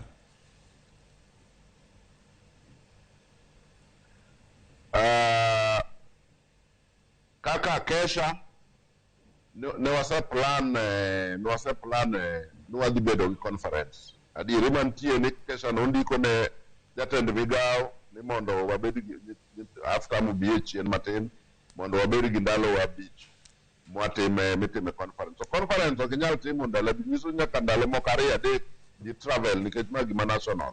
So mano is one reason momiyo nyo wakawe days go bedo mang'eny matin. Namba 2, sikunde nyokech kayo ji e sikul. Jonyuol pok ochudo malong'o. Koro nwamiyo gi period moro gibedo gi nyithindo dala kidogo bende gimenye ndalo moko matin. Maka koro biro yaw sikul e juma manyien, at least fees ochule maber. Principals oyudo kaka nyalo ng'iewo chiemo. Owado mate wach koro manyikwa Ramogi duto nego ng'e mane to adieri mantie. Ne gitime chandri sani. Kwa yaw sikul juma manyien to gikele gimoro. Eka dwa ng'iewo chiemo eka nyithindo nyalo bedo skul. Principals mane boarding schools thothgi nigi high blood pressure. Nikech wach kaka achiedh nade nikech nyithindo gi koko chiemo to gibiro gomo gin ging'e ni chiemo nitie. So ma was a good opportunity mar jonyuol mondo sani gigo chandri gi deposit pesa e bank. Ma kiyawo sikul to skul ka skul oyudie gimoro. Kamano jaduong'. Erokamano ahinya. Kama koro ilose kar kanyo, nyalo bedo ni adieri nok mar omenda ema nomiyo uloro sikul maduong' ahinya. Ok en kata wach romo madhi Mombasa ni, mane mauntie odiochieng' ma kawuono. Nok mar omenda kama walose kar kanyo. Ere kaka skunde nyalo tiyo gi yore mamoko mondo migi kele omenda e sikunde magi? Nitiere chenro mag ka omenda kawuok sirkal. Mano nyaka sani osebed kata kior wacho ni ok oromo. Bende sikunde nyalo bedo kata gi partnerships, kata bedo gi osiep gi sikunde mamoko kata NGOs mamoko mondo mi okonygi. To jogi mawacho ni jogo manosetieko somo e sikul kuom ranyisi kaka alumni, inya bedo kata gi jogo nyithi sikul machon mago malambu kuom ranyisi, kabiro kanyakla mondo mi okonye arambe moko mitime sikunde mondo gima obede mayot bende ne kata nyithi sikul mantie e sikunde mopogore opogore. Erokamano wadwa nitie school we are being encouraged gi ministry ne wabede gi partnerships and networking gi other organizations mondo support school nikech sirkal kende ok nigi pesa moromo manyalo keto gik moko te midwaro e school. So emomiyo wago erokamano bende ne kaka CDF ma support schools through by way of bursaries. Wago erokamano bende ne kata governors ma bende nigi kiti mar bursaries. Nyaka women rep nigi kiti matin moro mar bursaries kuom nyithindo, especially nyithindo manyiri matimo maber. Magi put together toro sikundegi. Then alumni mag skunde mang'eny are also supporting. Even Lambo Secondary School nigi a very strong alumni association. Koro but mostly bro yuro ni alumni ok nyal golo pesa miyo go nyithindo chiemo, but gi support projects. Ginyalo gero library, ginyalo ng'iewo school van etc.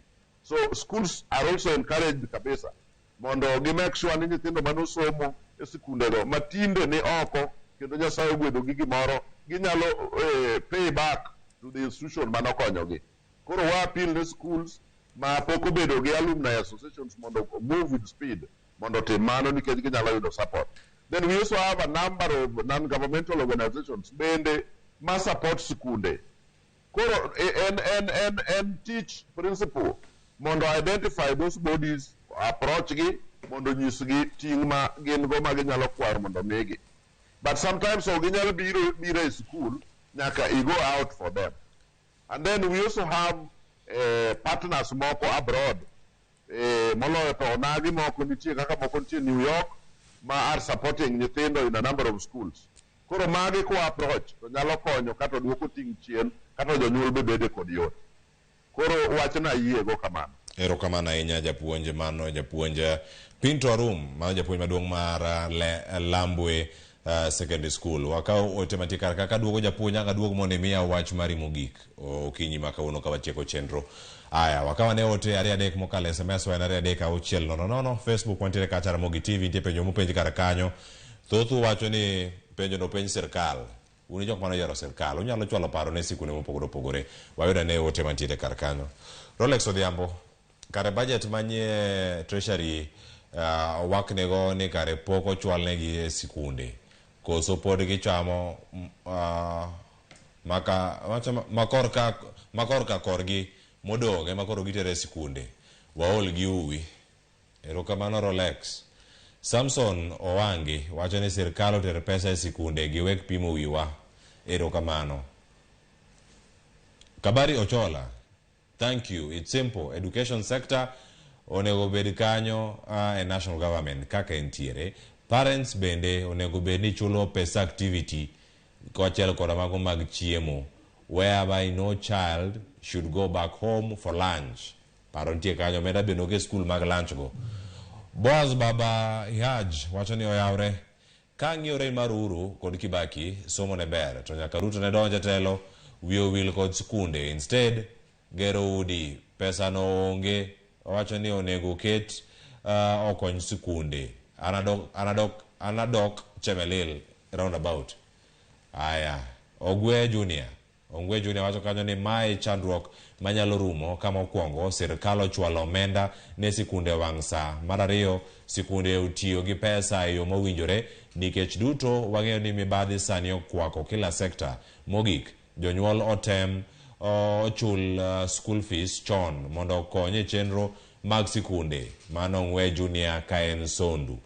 Watieko kanyo gi mar Alban Otieno wacho kanyo ni oyawre Ramogi TV an Alban Otieno kawuok Nyakach Kandaria wacho omenda mag skunde mano e tich sirkal. Ushuru gichoko kuoma modhuro mondo gitim gwang'o. Sama ngima oidho ni ng'ama omiyo oidho sirkal owek tugo gi jo Kenya. Nyakora Moga Jwang mano ema kelo giko ote mogik makora dayudo sani wuok kuom wendo manogo e studio kiny ma kawuono. Japuonj Arum miya wach mari mogik yote mari mogik ka itie kod chieng' ma kawuono ote mari ne sikunde sirkal e weche mag omenda kod midhiero ma sikunde kadhe. Erokamano. Adwa mana apil ne onage ni thurwa ka ema thothne yudo ka jonyuol owe schools ni mondo sirkal o support. An akwayo nage ni wawe urito sirkal wa support our schools. Watudre uru through PA associations to BOMs. Wangeni school dwarano wanyalo loso arambe, wanyalo support as individuals. Mondo nyithindo bede school. Kuneno of late Nyanza is coming up in terms of duoko maber. Koro onego wa support ma, onego wa make sure ni nyithindo ni school to most of the time. Jonyuol chulu fees in time. To kapo ni ngi problem moro chulo fees bed piny gi principal. Mondo go mbaka ungeni individual chudo at what rate. Skunde be sano yie mondo water nyaka cham nyaka gik manade watimuru mondo nyithindo bede school jopuonjo e nyithindo maber kaka sane KCSE biro tam manyien wame kurushwa ni kaka candidates go okowuok e school warit gi maber mondo skunde odhi malo kaka nywasechako. Agonero kamane japuonj Pinto Arum japuonj maduong' mar Lambwe secondary school kendo jakom mar Kesha bade ma Mbita sub county. Nyakora Moga Jwang mane makelo giko mar chenro dichieng' ma kawuono saa oseromo kanyo dakika 29 tok saa 2 mar okinyi na kelo ni chenro ma kawuono e chenro mar Rupiny. Nyinga Cleophas Oluoch jakisumo kanyo kwar moke Nyakach Sango. Koro sani awe lwer Sharon Ong'aw gi pogore kod chenro mara Mbaka Oromo mang chako Sadek mano mar okinyi. Erokamano kuom gitara Ramogi TV med neno chenro mamoko.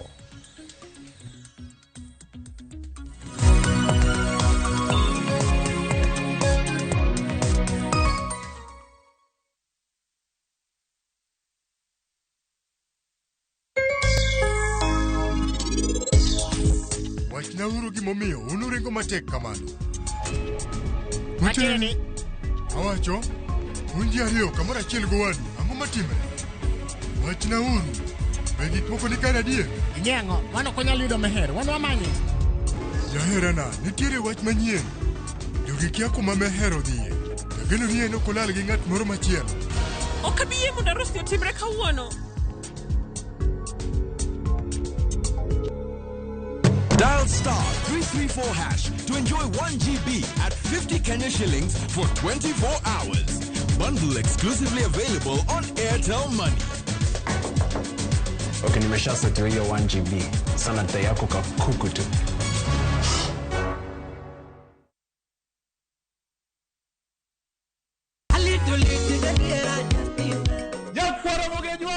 Chiegni e show mamit maratari ma iluongo ni Ramogi Night wakelo go Teacher Beach ka Teacher Beach seche machal kama. Ka in jahera mar luo benga kata ajawa wakelo ni ngolo mobedo piny mayueyo mana mo.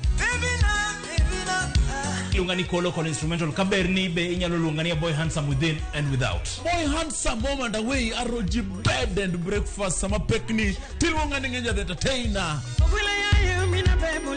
Kaka pile nya Ramogi wacho ni kete manaka. Ramogi Night, Teacher Beach ka Teacher Beach, Sangwen Otieno. From the slums of Lagos Island, we bring you the story of a young lottery operator, Dio, and his girlfriend, Halima, who find themselves in the hands of a gangster, Innocent. Innocent wants to reap where he did not sow. I expect my money 2 weeks.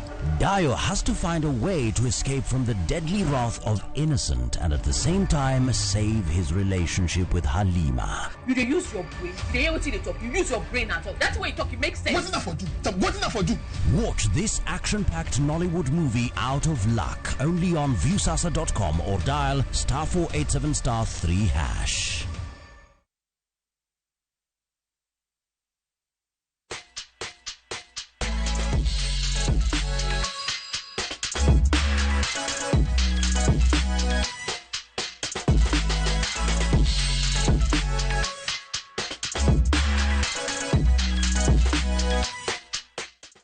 Nyakoronga jonka muramura mintiere machiegni e chenro mar poko pogore chenro mabende biro nie TV mar Ramogi.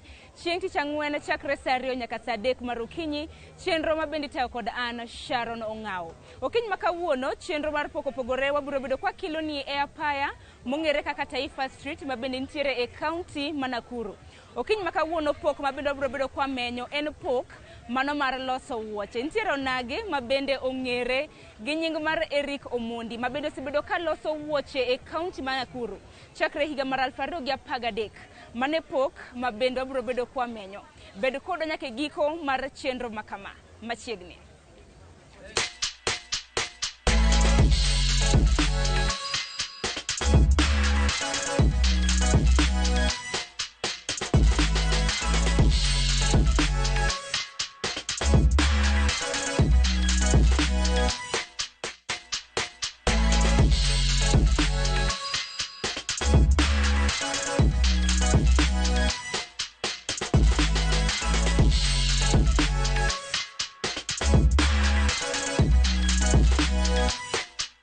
Nyakoro mgajong manaka na senyisi gisani wasechopo e duka mano mara Eric Omondi jal mabende loso wuoche e county mano Nakuru. Nyinga duka ne ong'ere kaka Rico Schuster. Eric machiegni chenro mar poko pogore manaka rwaki ne joka nyanama. Eric Omondi en ng'a? Eric Omondi en jaloso wuoche. Napuonjra kuom ng'at moro miluongo ni Meja. No introducer kod a friend. To chopona demi chako ohala mano mar loso wuoche. During the holidays emane adhiga kuom ng'ani neno kako loso wuoche to nadhiga kaka konye, ok nadhi atine adwa ng'eyo loso wuoche. Koro mano ne during holidays mar 2002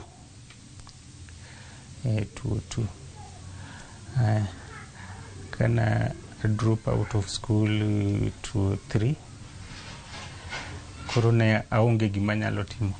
2003 no ka Father wa no thought to koro 2 3 emana drop out of school.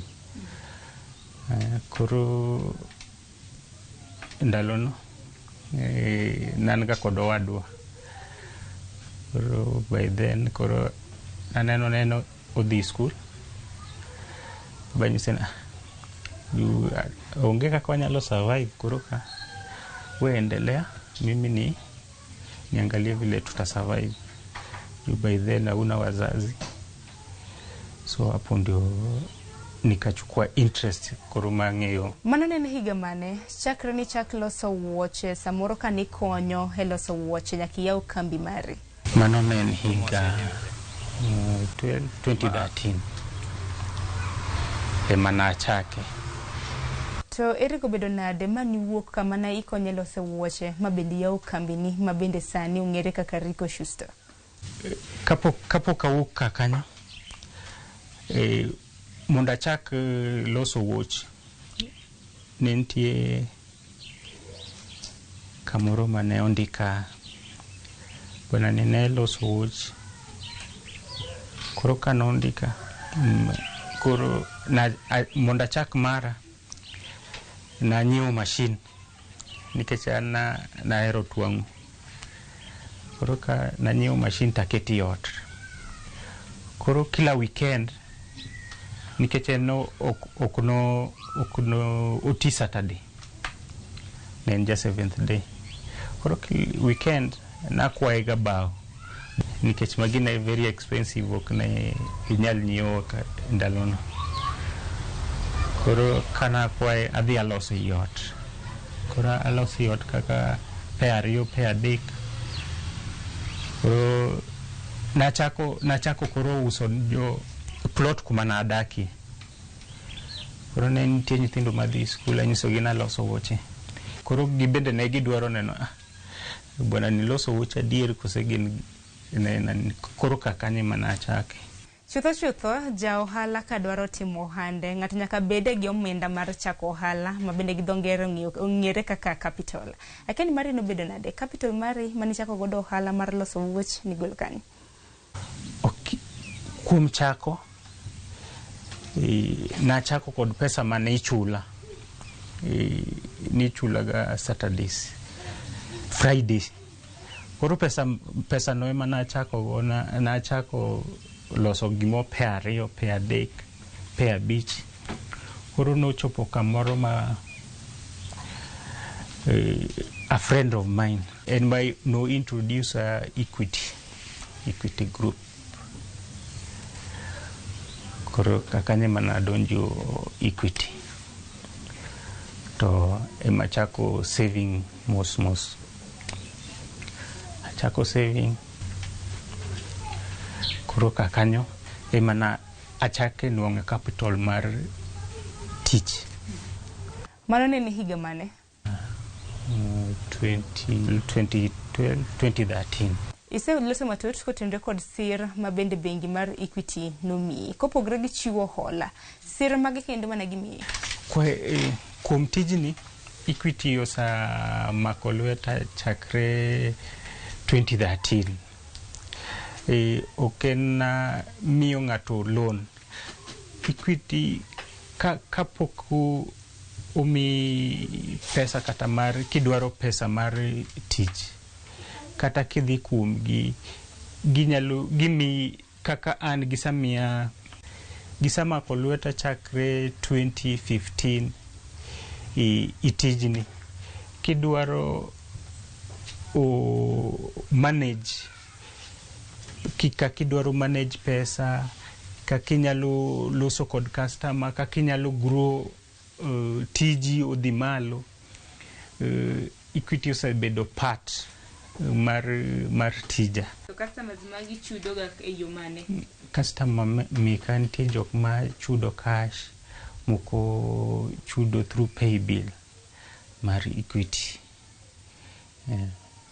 Eric Chenro en mar poko pogore waneno kit pok mabende oganda nitiere godo. Kuom ranyisi iwacho ni onge sikul kata mna tiegruok mani yudo mano mar loso wuoche, injal mano puonji wuoche mabende loso mabende kata nyako ramga jwang' nyalo lene toka kanyo. Pogruok mane ma wuoche magi mago mag Rico Schuster nitiere godo kopogore gi mani loso e kinde manondiki. Pogruok mopogre sani kod wuoche maloso ni. Wuoche maloso ni gima ne opogre kod kuma nantie. Ng'ama natiyo ne en gima en nodwaro pesa. Nodwaro bora ni loso wuoche. Ng'ato nyalo keto itiende budhe. Mane manomiyo awuok awacho ni adwa loso brand mara mopogre kod margi. Ma kaloso binyiewo wuoche no kata nyathini odhigo i school. Next time inyalo duogo. Mane ma omiyo koro na kao tijni very serious. Eriko ohala nyaka bed gi achiedh nade gi ber ma bende oseneno. Mari isetimo ohala ni kuom thuolo mar higni 10. Wachak gi ber. Ber mane miseneno kit ohala ni? Okay, ber masane ni iloso wuoche. Asaneno ber mathoth. Nikech iloso wuoche omiyo agero kuma antie. Nyithindo dhi school. To iloso wuoche ni ema warwakre. Achulo nyithindo fees, mwagole pesa mwachieme kod moko matin. Kopogre gi ber, rach moko nyaka miye nje. Akini achiedh nade mage ma bende seneno kit ohala mitimo? Kuom higni gite kuma nyalo wacho ni waneno pek ahinya ne ndalo COVID. Ndalo COVID no ema ne anene pek maduong' nikech ndalo no nonwang'o ka alosa nyithi wuochi school. Koro ndalo mane skunde olor kakanyo ema ne anene pek ahinya. Bende kopogre kram na wuoche mag skul nisenyiswa ni bende iloso wuoche ahinya naneno mag chuo ma bende ginyalo rwako ka gidhi godo tich. Nochopo nade ma iwuok e wuoch mago mag skul ma ichako iriwogi gi wuoche ma bende chuo nyalo rwako ka dhi tich? Koro monda apar mar loso wuoch moko mopogre kod mek skul na chako ndalo ma COVID. Nonwang'o kwa dhi training mar innovation. Iwacho ni think outside the box. Kore mane achako loso wuoch men. To chakre chieng' no nyaka sani aparo no loso wuoch mopogre emomiyo koro wa manuva. Manyiso ni okilos wuoch mag nyiri? Mek nyiri waloso na mek nyithi school, lakini men ema wadil go ahinya. Nikech nyiri ng'en gin fashionable. Kawuono gidwaro girwak makiny, gidwaro gik marumo ng'wech. Kineno men, onyalo nyiewo wuoche odhigo kata dweche 6 kablo nyiewo moro. To materials miloso godo wuoche noneno gi mopogore ka igolo gi kanye? Raw materials moko nyiewo within the town, moko nyiewo Nairobi. Wuoche ka wuoche nitiere gi rang'iny mopogore. Meki thothgi gin mag dhi sikul, lakini loso gi materials mag. Meka loso kod pien. Ano kati kod resin, tiyo kod leather, pure leather. Benderek motelo ni seleronwa sigandi kani wacho ni inbede no mak mana badi ng'ate mane opuonji tiji loso wuoche. Iye ka indi bende naneno ji mopogore ma bende loso wuoche mane Rico store, mane Rico shoe store. Akene gin bende nichiwo negi tiegruok koso nochopo nade ma iyudo jok manyalo konyi e loso wuoche? Okay. Mondo kijandegi mondo wachak ne wan kod at least one idea. Gin jok ma kaka nitie kijana moro ne watiyo kode kuma ne wantie. Koro ndalo mane awuok to ne wakonyre nikech koro nochopo kamoro seche moko bwana cha onge tich koro wabiro wabudo koro in process wa mentor each other. Ng'ato ka dwaro nyiewo wuoche gigi akeni yudori e mbui mage koso iuso wuoche gi yo mane? Ani social media, Facebook ani Rico Shoes, Twitter Rico Shoes, mag social media ma mostly atiyogo.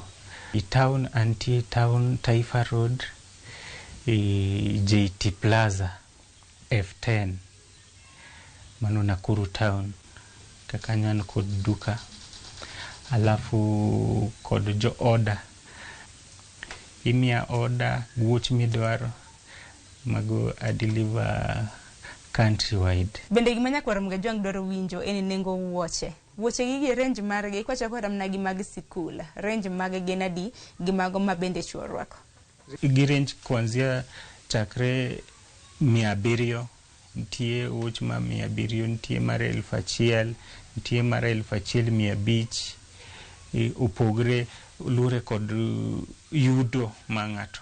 Takram naka poka wei mar mondo miedhi pogruok mane ma wuoche gi miloso nitiere godo gima waseneno ko kacha waseneno kembe mopogore maloso ranyisi mag wuoche ma bende loso pogruok mari gi maggi ni kanye gima timo wuoch na upogre kod jok maloso wuoch moko analoso wuoch quality hang'io pien maber to ang'io workmanship mar ma seche milose ta make sure gi seche milose giluo process ma wuoche onego bed ni luo to gitiyo kod quality make materials maber emomiyo wuoch ni opogre kod wuoch moko gi.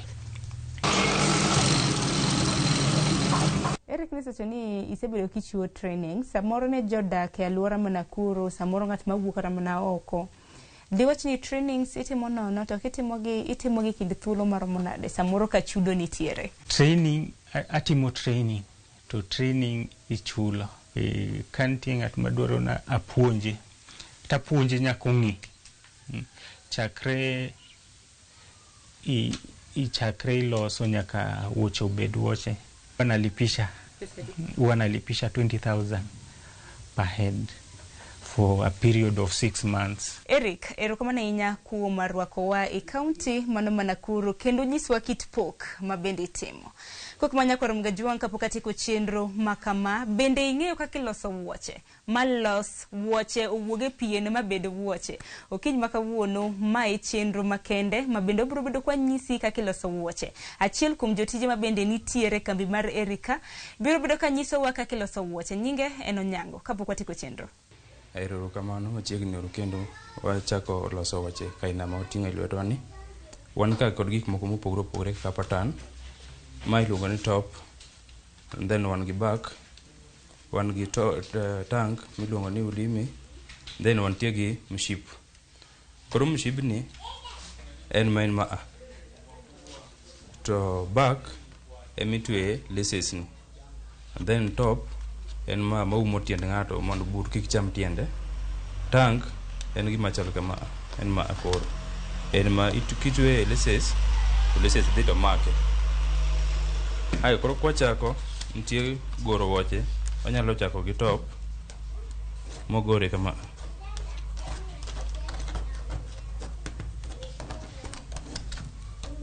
segore kamano wantie gi back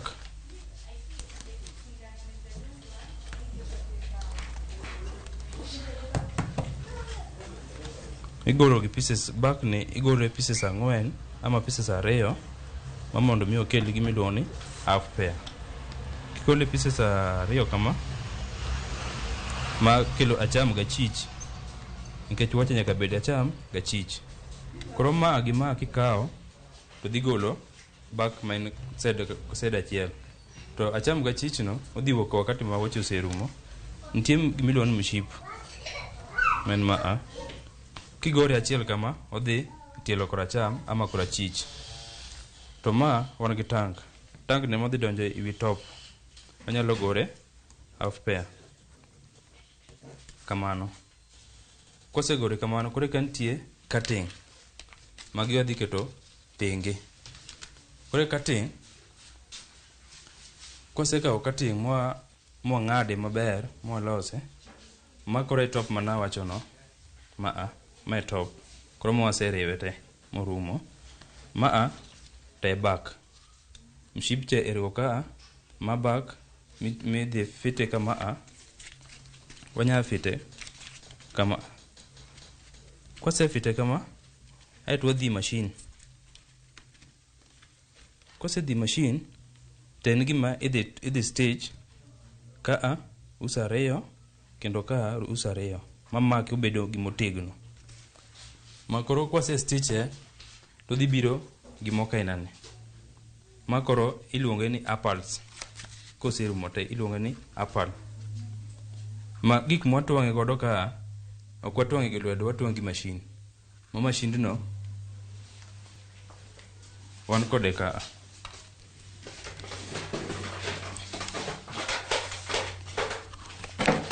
Koro machine ni wabonye saika,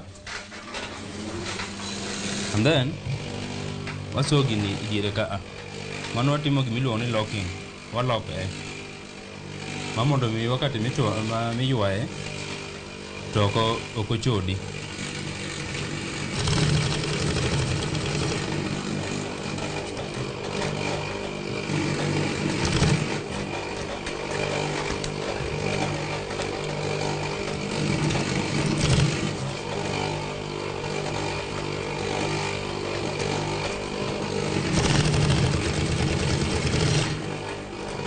Mano aparo ni wasetieke kamano. Koro obedo gimoro motegno. Makata kapo ni wadhi machine ka, kwa dhi elasting kacha.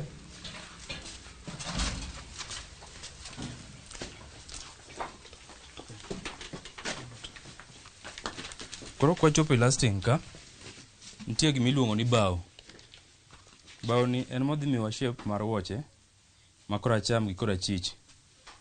Wakao apandwa ni to wakete elasting ni.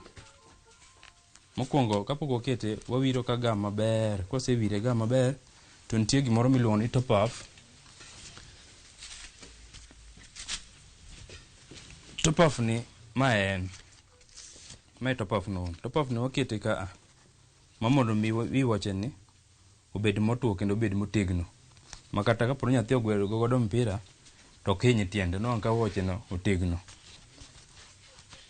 Ai bao ka nitie gimiluongo ni texon. Men ma ok en karatas. Inyalo nene kaka karatas lakini ok en karatas. To nitie nanga moro ka ma wapedho ewi texon ni maber. Kosepedhe mwatete to wawiro gam both side koni. Apple be waduogo wawiro maber. Wawiro top off, wawiro apple mbele ka gibutene ka maber. Chien ka be no wakete gimiluongo ni top off men ma aero wakawe to wafixe i baoni. Ai kore kokawo gimiluongo ni punches miywaye godo. Kaseiko gigeno te takawo punches taywago wuoche ni kama.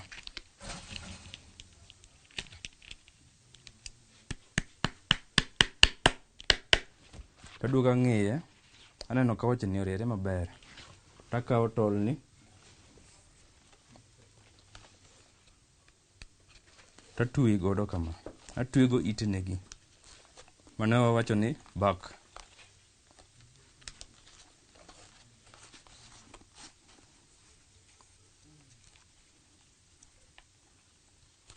Kasetwe kama kore kodhi miya direction ni wuoche no riere kata obam.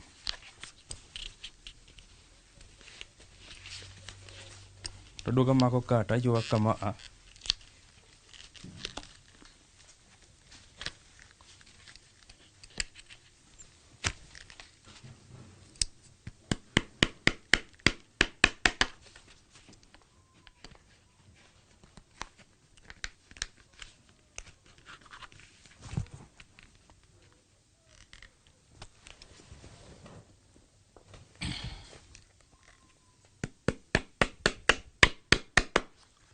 aduogo ang'iye kama. Neno ka wuoche ni ka onindo maber.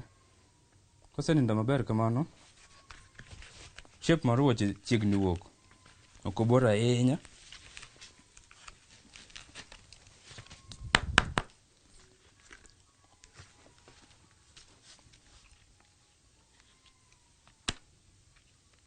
Kapod wadhi nyime, koro woche ni wabiro mae koro e woche no wegi. Nyaka koro semiyo wacham gachich. Kwasewuok ka, koro kwadhi warewo ka gi mach maber oriere. Ae kosetieko mano, to wadhi kode i mashin. Mashin ni wadhi go e sandpaper kama wabiro wire gam kwakete sol. To wakawo woche ni to wakete mashin ka mos. Wago e sandpaper kama.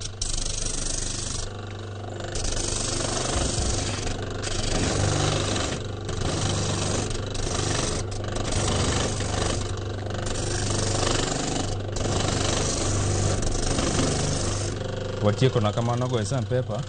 Kae kama wadhi wire gam.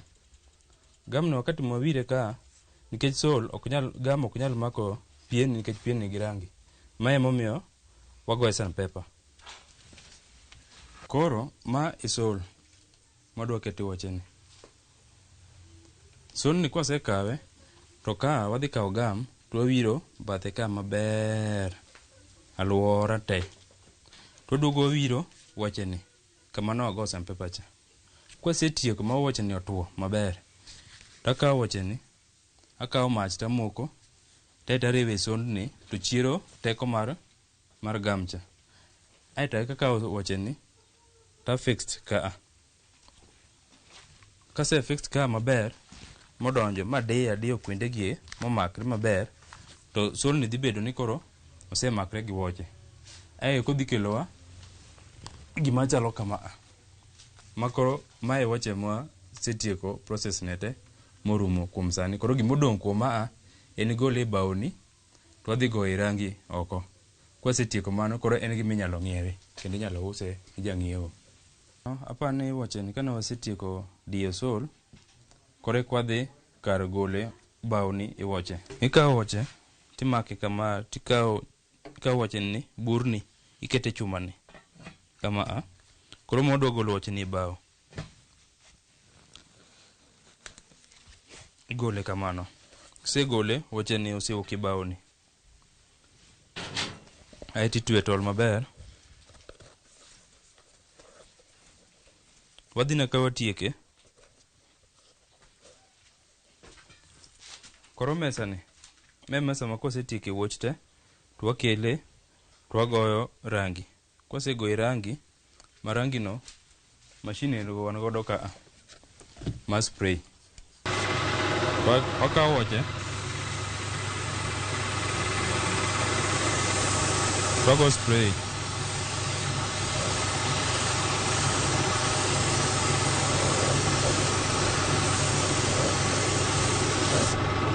Kosetieko kamano, woche no koro en gima leny. Inyalo wuok ka customer nyalo nene sa asaya modwaro. Kosetieko kamano, to wanego stima. Koro ka wantie gi gimoro miluongo ni insole kata ilpad midhi kete iye ka, manyiso Rico shoe. Wadwa loso gimiluongo ni Rico shoe, lebo marwa. Wakete ka, aeto waume maber.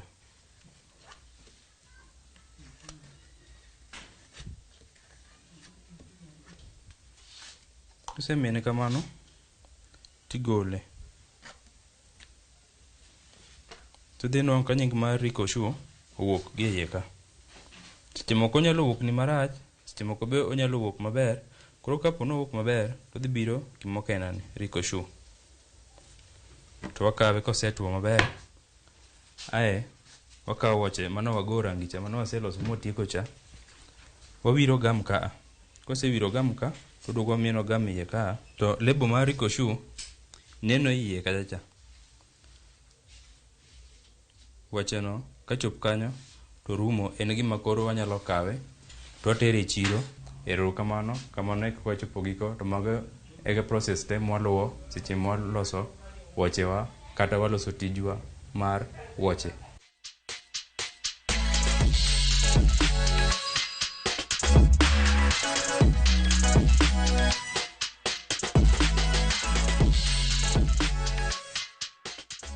I deliver in orders. Kidwaro wochi in bulk, pod waloso. any order you can give. To ka ibiro town, Nakuru CBD, JT Plaza, F10, one code stall Kuro, Rico Shoes, kakanyo emo use watch, to kidwaro kata in mabor, tikimiwa order wanyalo deliver, kata in Siaya, kata in Kisumu, tinyalo nwang'o wacheni. Eric, erokamano ahinya kuom rwakowa e kambini mano mar Rico Shoes, to wagwero kamano ahinya odiochieng' ma kawuono. Koko manyakoro mgajwang'in bende wagwero kamano wachopo e giko mar chenro. Iseneno wuoche ka, magi gin wuoche morumo, achiel kuom gima bende Eric loso mano e county ma Nakuru kaendi. Magi gin wuoche mag nyithi sikul. To en wuoche ma bende nyathi mamiyo, nyathi manyako kata nyathi mawuoyi bende nyalo rwako. Bei bende nosewacho ni chakre siling 700 ka hidho. Namba nene sechiwo, koro pono ne dwaro wuoche maket kod magi, inyalo ywane tola. Koko mano wajawacho ni wabiro kama intiere. Odiochieng' ma kawuono nwantiere county mono ma Nakuru. Mana ka pile itudri kodwa, lai magwa magote machok bende ni kanyo. Inyiso kama intiere, pok ma bende intiere, to biro kama intiere. Dongwanere kendo e chenro mono mar poko pogore juma mabiro sa en saa 2 nyaka saa 3 mar okinyi. Chenro mitayo kod Ana Sharon Ong'ao. Orituru masane.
Mobile money service imefika. Vuma ni wallet yako ya kurahisisha. Download Vuma app just like that. Ama join ukidial star 844 #8. Kutop up ni Visa au Mastercard. Pesa Vuma to Vuma ni free kutuma. Yo.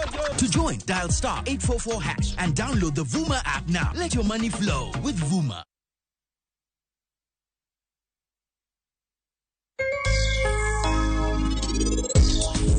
Jaherana, nitiere wach manyien. Jogi kia kuma mehero dhie. Geno ni eno kolal gi ng'at moro machielo.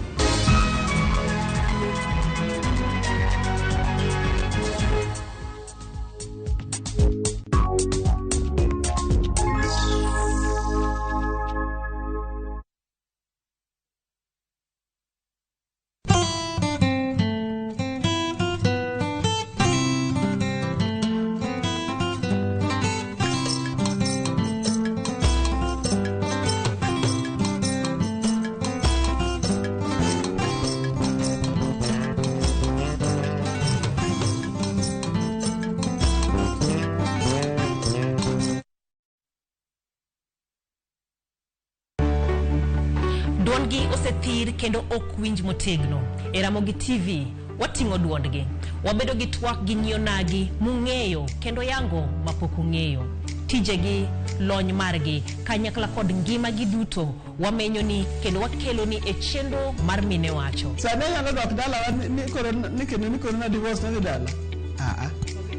Okadogi. Sani koro okan mana politician. Koro an jatich. Kamano bende, wamenyo ni miyo motimo maber juma ka juma, kaka Phoebe Asio, Charity Ngilu, Jael Mbogo, Wamboi Otieno, Mudhoni Wakirima, e kind mamoko e chenro mar miyo mar juma. Inyalo bedo miyo manigi sigana mapoko meny, kikibajigoi, tudi koda Jaelieta, ngeso ka ngeso, saa 3 otieno, e mine wacho.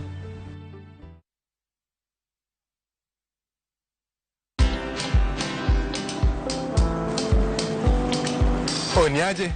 Ni kama unashangaa kwa nini naangalia simu with so much focus, eh? Usishangae sana. Nimekuwa ndani ya story kabisa. Ni kama ile hali ya juzi. Ni kama nilikuwa hapo iki happen. And when this new market was being opened, ni kama nilikuwa hapo tu. Hata vile local tourists for a special rate at the coast, I was there. And when this new road was being commissioned, I was right there. Na hata wewe, unaweza kuwa ndani ya story, wherever you are. Just download Citizen Digital. Stay informed on all the news and events as they happen across the country, the continent, and the world at large. Download Citizen Digital, Kenya's #1 news app. Let's go! Ngeso kangeso encheng morne nyithindo. Chenro mar rogo mar nyithindo saa 3 gokinyi. But success in excess. Odi wadhi nyime kendo wadhi medo mor nyadichiel, nyadiriyo, nyadidek. Waseyudo miel manyachon gi manyasani. Tedo, katiratira, tugo gige kumoko mang'eny mabeyo beyo. Wayud mor gi ilo kaka rogo mar nyithindo. Kikelo ni kod Logs Ponde, Sally Kosgei Odhiambo, to gi Josephine Achieng. Rogo mar nyithindo, ngeso saa 3 mar okinyi, to ibonwa e Jumapil saa 8 mana e Ramogi TV.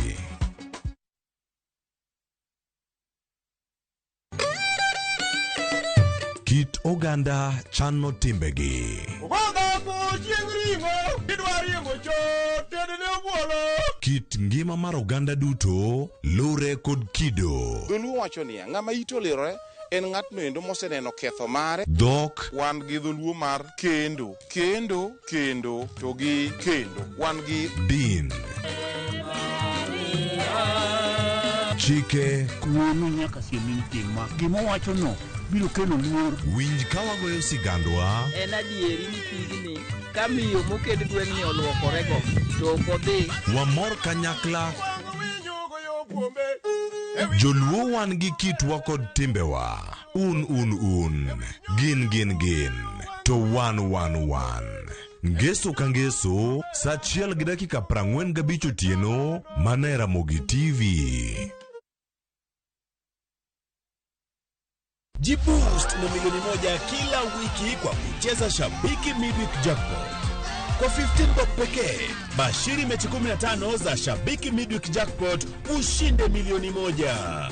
Cheza sasa kwa kutuma neno MJP kwa 29063. Not for persons under the age of 18. BCLB number 416. Shabiki.com.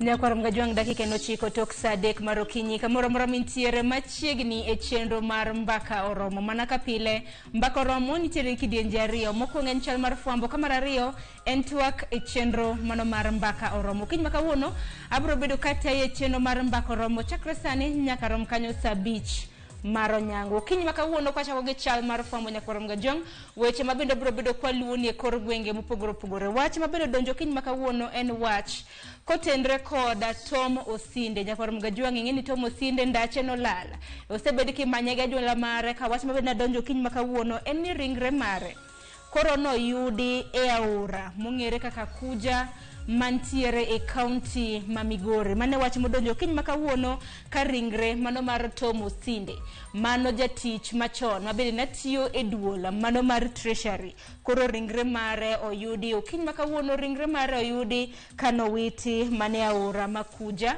mantiere e county ma Migori. Ma report mabende obila no yango okinyi makawuono.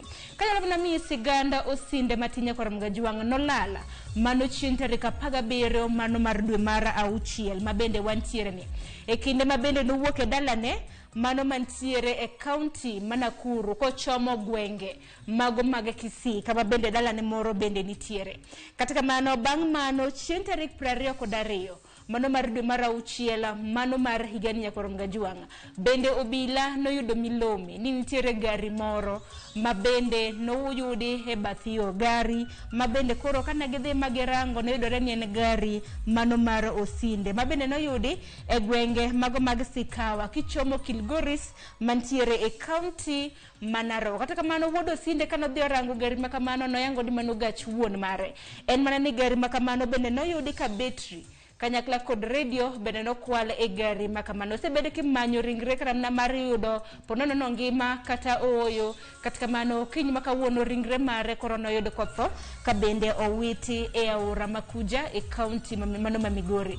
Manen wach mabende waluonu machiegni nyakorom Gajwang' jofambo magwa e county ma Migori wabiro bedo kotudre godo chenro mar Mbaka Oromo mar mondo migi fuononwa matut bang' ringre Osinde noyude. Kopogore gi mano hatiere e county mano ma Homa Bay. E county ma Homa Bay wang'eni chenro mar manyo ker manyien mar luo bende dhi nyime. Chenro bende osechako yango odiochieng' makawuono, chenro mabende biro bedo katimre odiochienge 2. Odiochieng' makawuono ikruok makare dhi nyime, ikruok mar manyo ker luo manyien nyakorom Gajwang' mag Uganda luo. Kad bende chenro makamano biro kawo thuolo mar ndalo 2. Chenro makamanya nyakorom Gajwang' ibago e sikunda mano mar Homa Bay High School mantiere e county mano ma Homa Bay. Ka chenro makamano nyakorom Gajwang' kachako obro chako mar mondo mitim nyasi ahinya mago mag kit luo gi timbewa. Chenro bende biro bedo kachako ka bende nyasi makamano iluongo karamna gi dhongere iluongo kaka piny luo. Nyasi mabende chako odiochieng' makiny nyaka chieng' tarik 1 dwe mar 7 ka bende ker manyien mar oganda luo ibiro bed ka yango. Ka bende welo mopogore opogore igeno chopo e nyasi makamano koriwo jatend kweth mapingo piny Kenya mano Raila Odinga kanyakla kod jotelo mopogore opogore mawuok e gwenge mago mag Nyanza. Ka bende chenro mano mar manyo ker manyien mar luo bende biro bang' tho mano mar ker mar luo machon mano mong'ere kaka Opiyo Tondi mabende nong'elo rengo chieng' tarik 17 mano mar dwe mar 2. Wantiere gi nyawadwa Ali Abich maluonwa wach makama e county ma Homa Bay duche makawuono wabiro bedo kwatudre kode kwadhi nyime gi chenro mano mar Mbaka Oromo. Kopogore gi mano ateri nyaka e county ma Kisumu. County ma Kisumu duche makawuono nitiere romo mano mar kedo kod tuo mano mar nindo ng'ere gi dhongere kanyo kaka trypanosomiasis mano gi dhongere nyakorom Gajwang' mano kedo kod tuo mano mar nindo. Ka bende chenro makamano nochako saa 2 mar okinyi odiochieng' makawuono obiro bedo ka orumo saa 6 mano mar odiochieng'. Mano en chenro mabende oyudo mopogore opogore mano migawo mochung' ne weche mag thieth e pacho kaendi sirikand county ma Kisumu duola mano mar thieth mano mar piny ngima kanyakla kod duonde mamoko. Ka bende chenro makama dhi nyime e magawa moro mantiere e county ma Kisumu. Kowo Kisumu atiri nyaka e county mano ma Mombasa. County ma Mombasa nyakorom Gajwang' romo mano mar jotend jopuonje mag sikunde mag sekondar mabende nadhi nyime. County ma Mombasa nochako chieng' wuok tich odiochieng' makawuono orwako ndalo mano mar 4 mano kata odiochienge mano mar 4 odiochieng' makawuono. Romo makama nyakorom Gajwang' igeno ni biro rumo odiochieng' makiny. Mane romo mabende nyawadwa e county ma Mombasa Joja oko luon odiochieng' makawuono. Ka bende romo makamano oywayo jotend jopuonje mag skunde mag sekondar moheo 20 mawuok e kor gwenge mopogore opogore. Odiochieng' makawuono en odiochieng' mar 4 mabende romo mar jotend jopuonje dhi nyime county mano ma Mombasa. Ng'eni weche mathoth gisebedo ka giporo ahinya kotenre kod omenda mawinjore ochwal e sikunde mabende jotend jopuonje moko wacho ni omenda makamano tin kaluwore kod pek mar ngima. Nengo kata mana mag nyiewo chiemo e sikul bende ok osebedo mayot. Koro odiochieng' makawuono twak mabende gibiro bedo godo en twak mabende biro bedo kwa kiloni e weche magwa manyien. Kwa e county ma Mombasa bende wang'eyo odiochieng' manyoro piny Kenya kanyakla kod piny ngima na hingo nyasi mano mar jo salama mong'ere kaka Eid ul Adha. Odiochieng' kawuono nyasi ma kamano dhi nyime ne jogo eko ma bende nok oyudo thuolo mar bago nyasi ma kamano odiochieng' manyoro. Odiochieng' ma kawuono nyasi ma kamano bende dhi nyime kor gwenge mopogore opogore ka bende joyie mago mag din mag jo-Salam bende biro bedo ka chokore muskiti. Odiochieng' manyoro bende naneno ka gichokore muskiti mopogore opogore ka ote mag kwe ema bende pod gimedo oro. Par nyasi ma kama timorega higa ka higa e giko mano mar dwe mar auchiel. Odiochieng' ma kawuono bende biro bedo kwang'iyo ni nyasi ma kamano biro bedo ka timore e yo machalo nade. Koro na jo-Salam, joyie mag jo-Salam e kor gwenge mopogore opogore pacho kaendi wakoni mana happy Eid ul-Adha.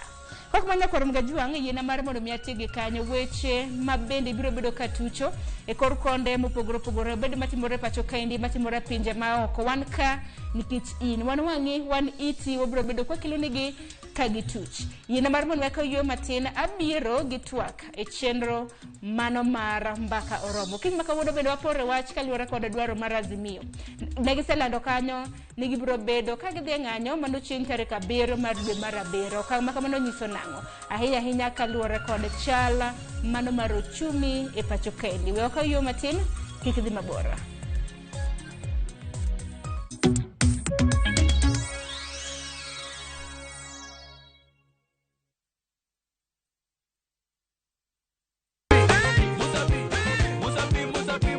Semana chake na kuromoga juang moto kama pasi yelo ngoni moto ebele.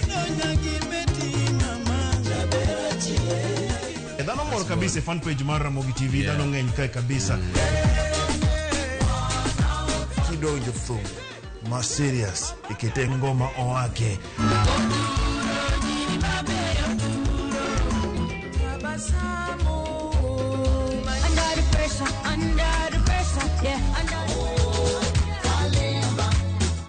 Kete manaka kod Papa Vic ngoma wake wuok tich nyaka tich abich sapar odhiambo nyaka sapar gariyo.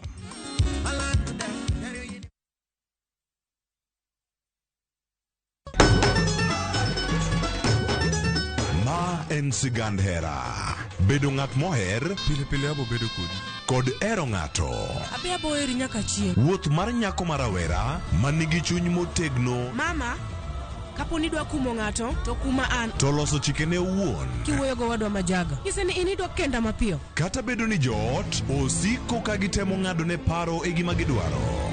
En ng'ama chal nade midwa ni mondo kend mehe wachna mae ng'ama dwaro ining'eyo kaka ich wang' mar mama ni chal anyalo timoni gi marach be hera gibiro tony nyaka giko. Choti Sardani Sario gi dakika 15 otieno e Ramogi TV.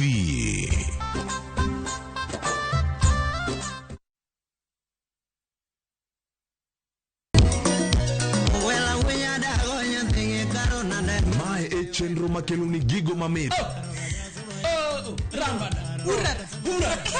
gikelo ni weche mamolo e pacho ka be lo nyaka nyethe jungo ng'ato gero ot mochung' gi chama gima wuok e pinje maoko itoni kia kato koro Paris gi twak mamulo rowere gi oganda duto mana kuom nyithindo ma neno masani winjane janyuol janyuol en gima ber ahinya timne ng'ato gima imbe kotimi to ni winje maber yud danje maliet inyalo kwayo thum kidwaro ma kaka talanta bro goni studio kaendi mane mbak ndalo chakre wuok tich nyaka tich abich saa 8 odiochieng' ibonuo chakre saa 5 otieno mane Ramogi TV.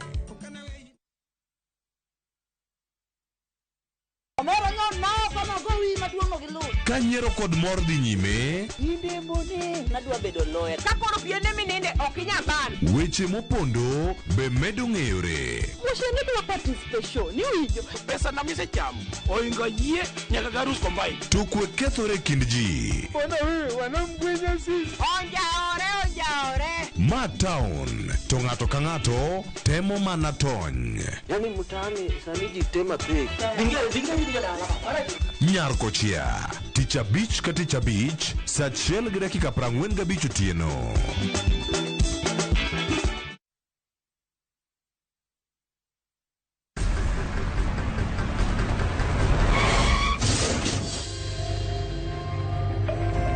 Pole sana madam.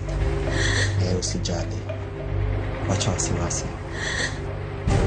Jana ni nini mbaya? Unaangushaji customer bana. Kuendesha bike bana. Nimemwambia atulie. Atulie aje mumia. Niko na bima boda. Bima boda. Bima boda inaketa kila kitu. Aje sasa. Bills zote za hosi ziko catered for. Chukua simu yako. Una dial *487#, choose insurance. Alafu na select hapo bima boda, fuata hizi instructions zote. Once you pay unapata that party sticker yako instant. Kaingi okumba mar boda boda mari kata kama sira ujuki one kodi kike baji goi bang masira yudo kumba mar bima boda ne boda boda ni kawuono e nengo moyweyo mar shillings 100 kende *487*4# mondo mi yud bima boda.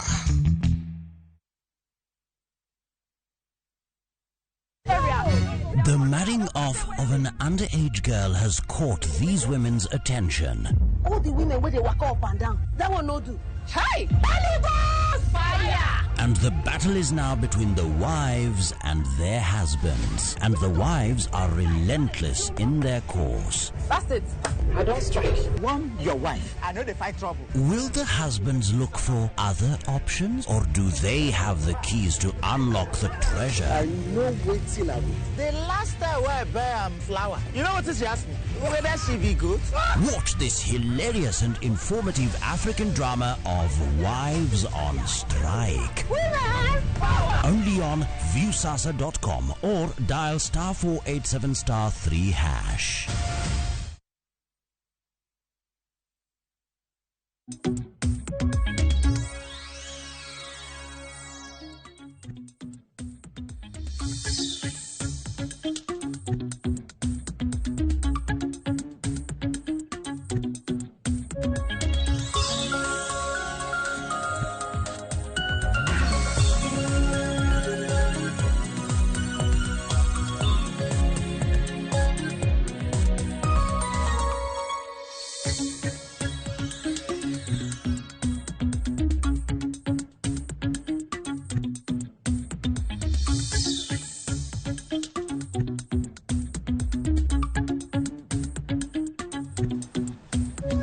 Nyakoronga juang dakika en 22 tok sadek maro kinyi kamoro moro mintiere machiegni tuake chenro mar Mbaka Oromo. Kiny makawuono Mbaka mabende wadorogo nyakoronga juang bende neno thor wache TV ni kanyo mano ng'anyo koso twak.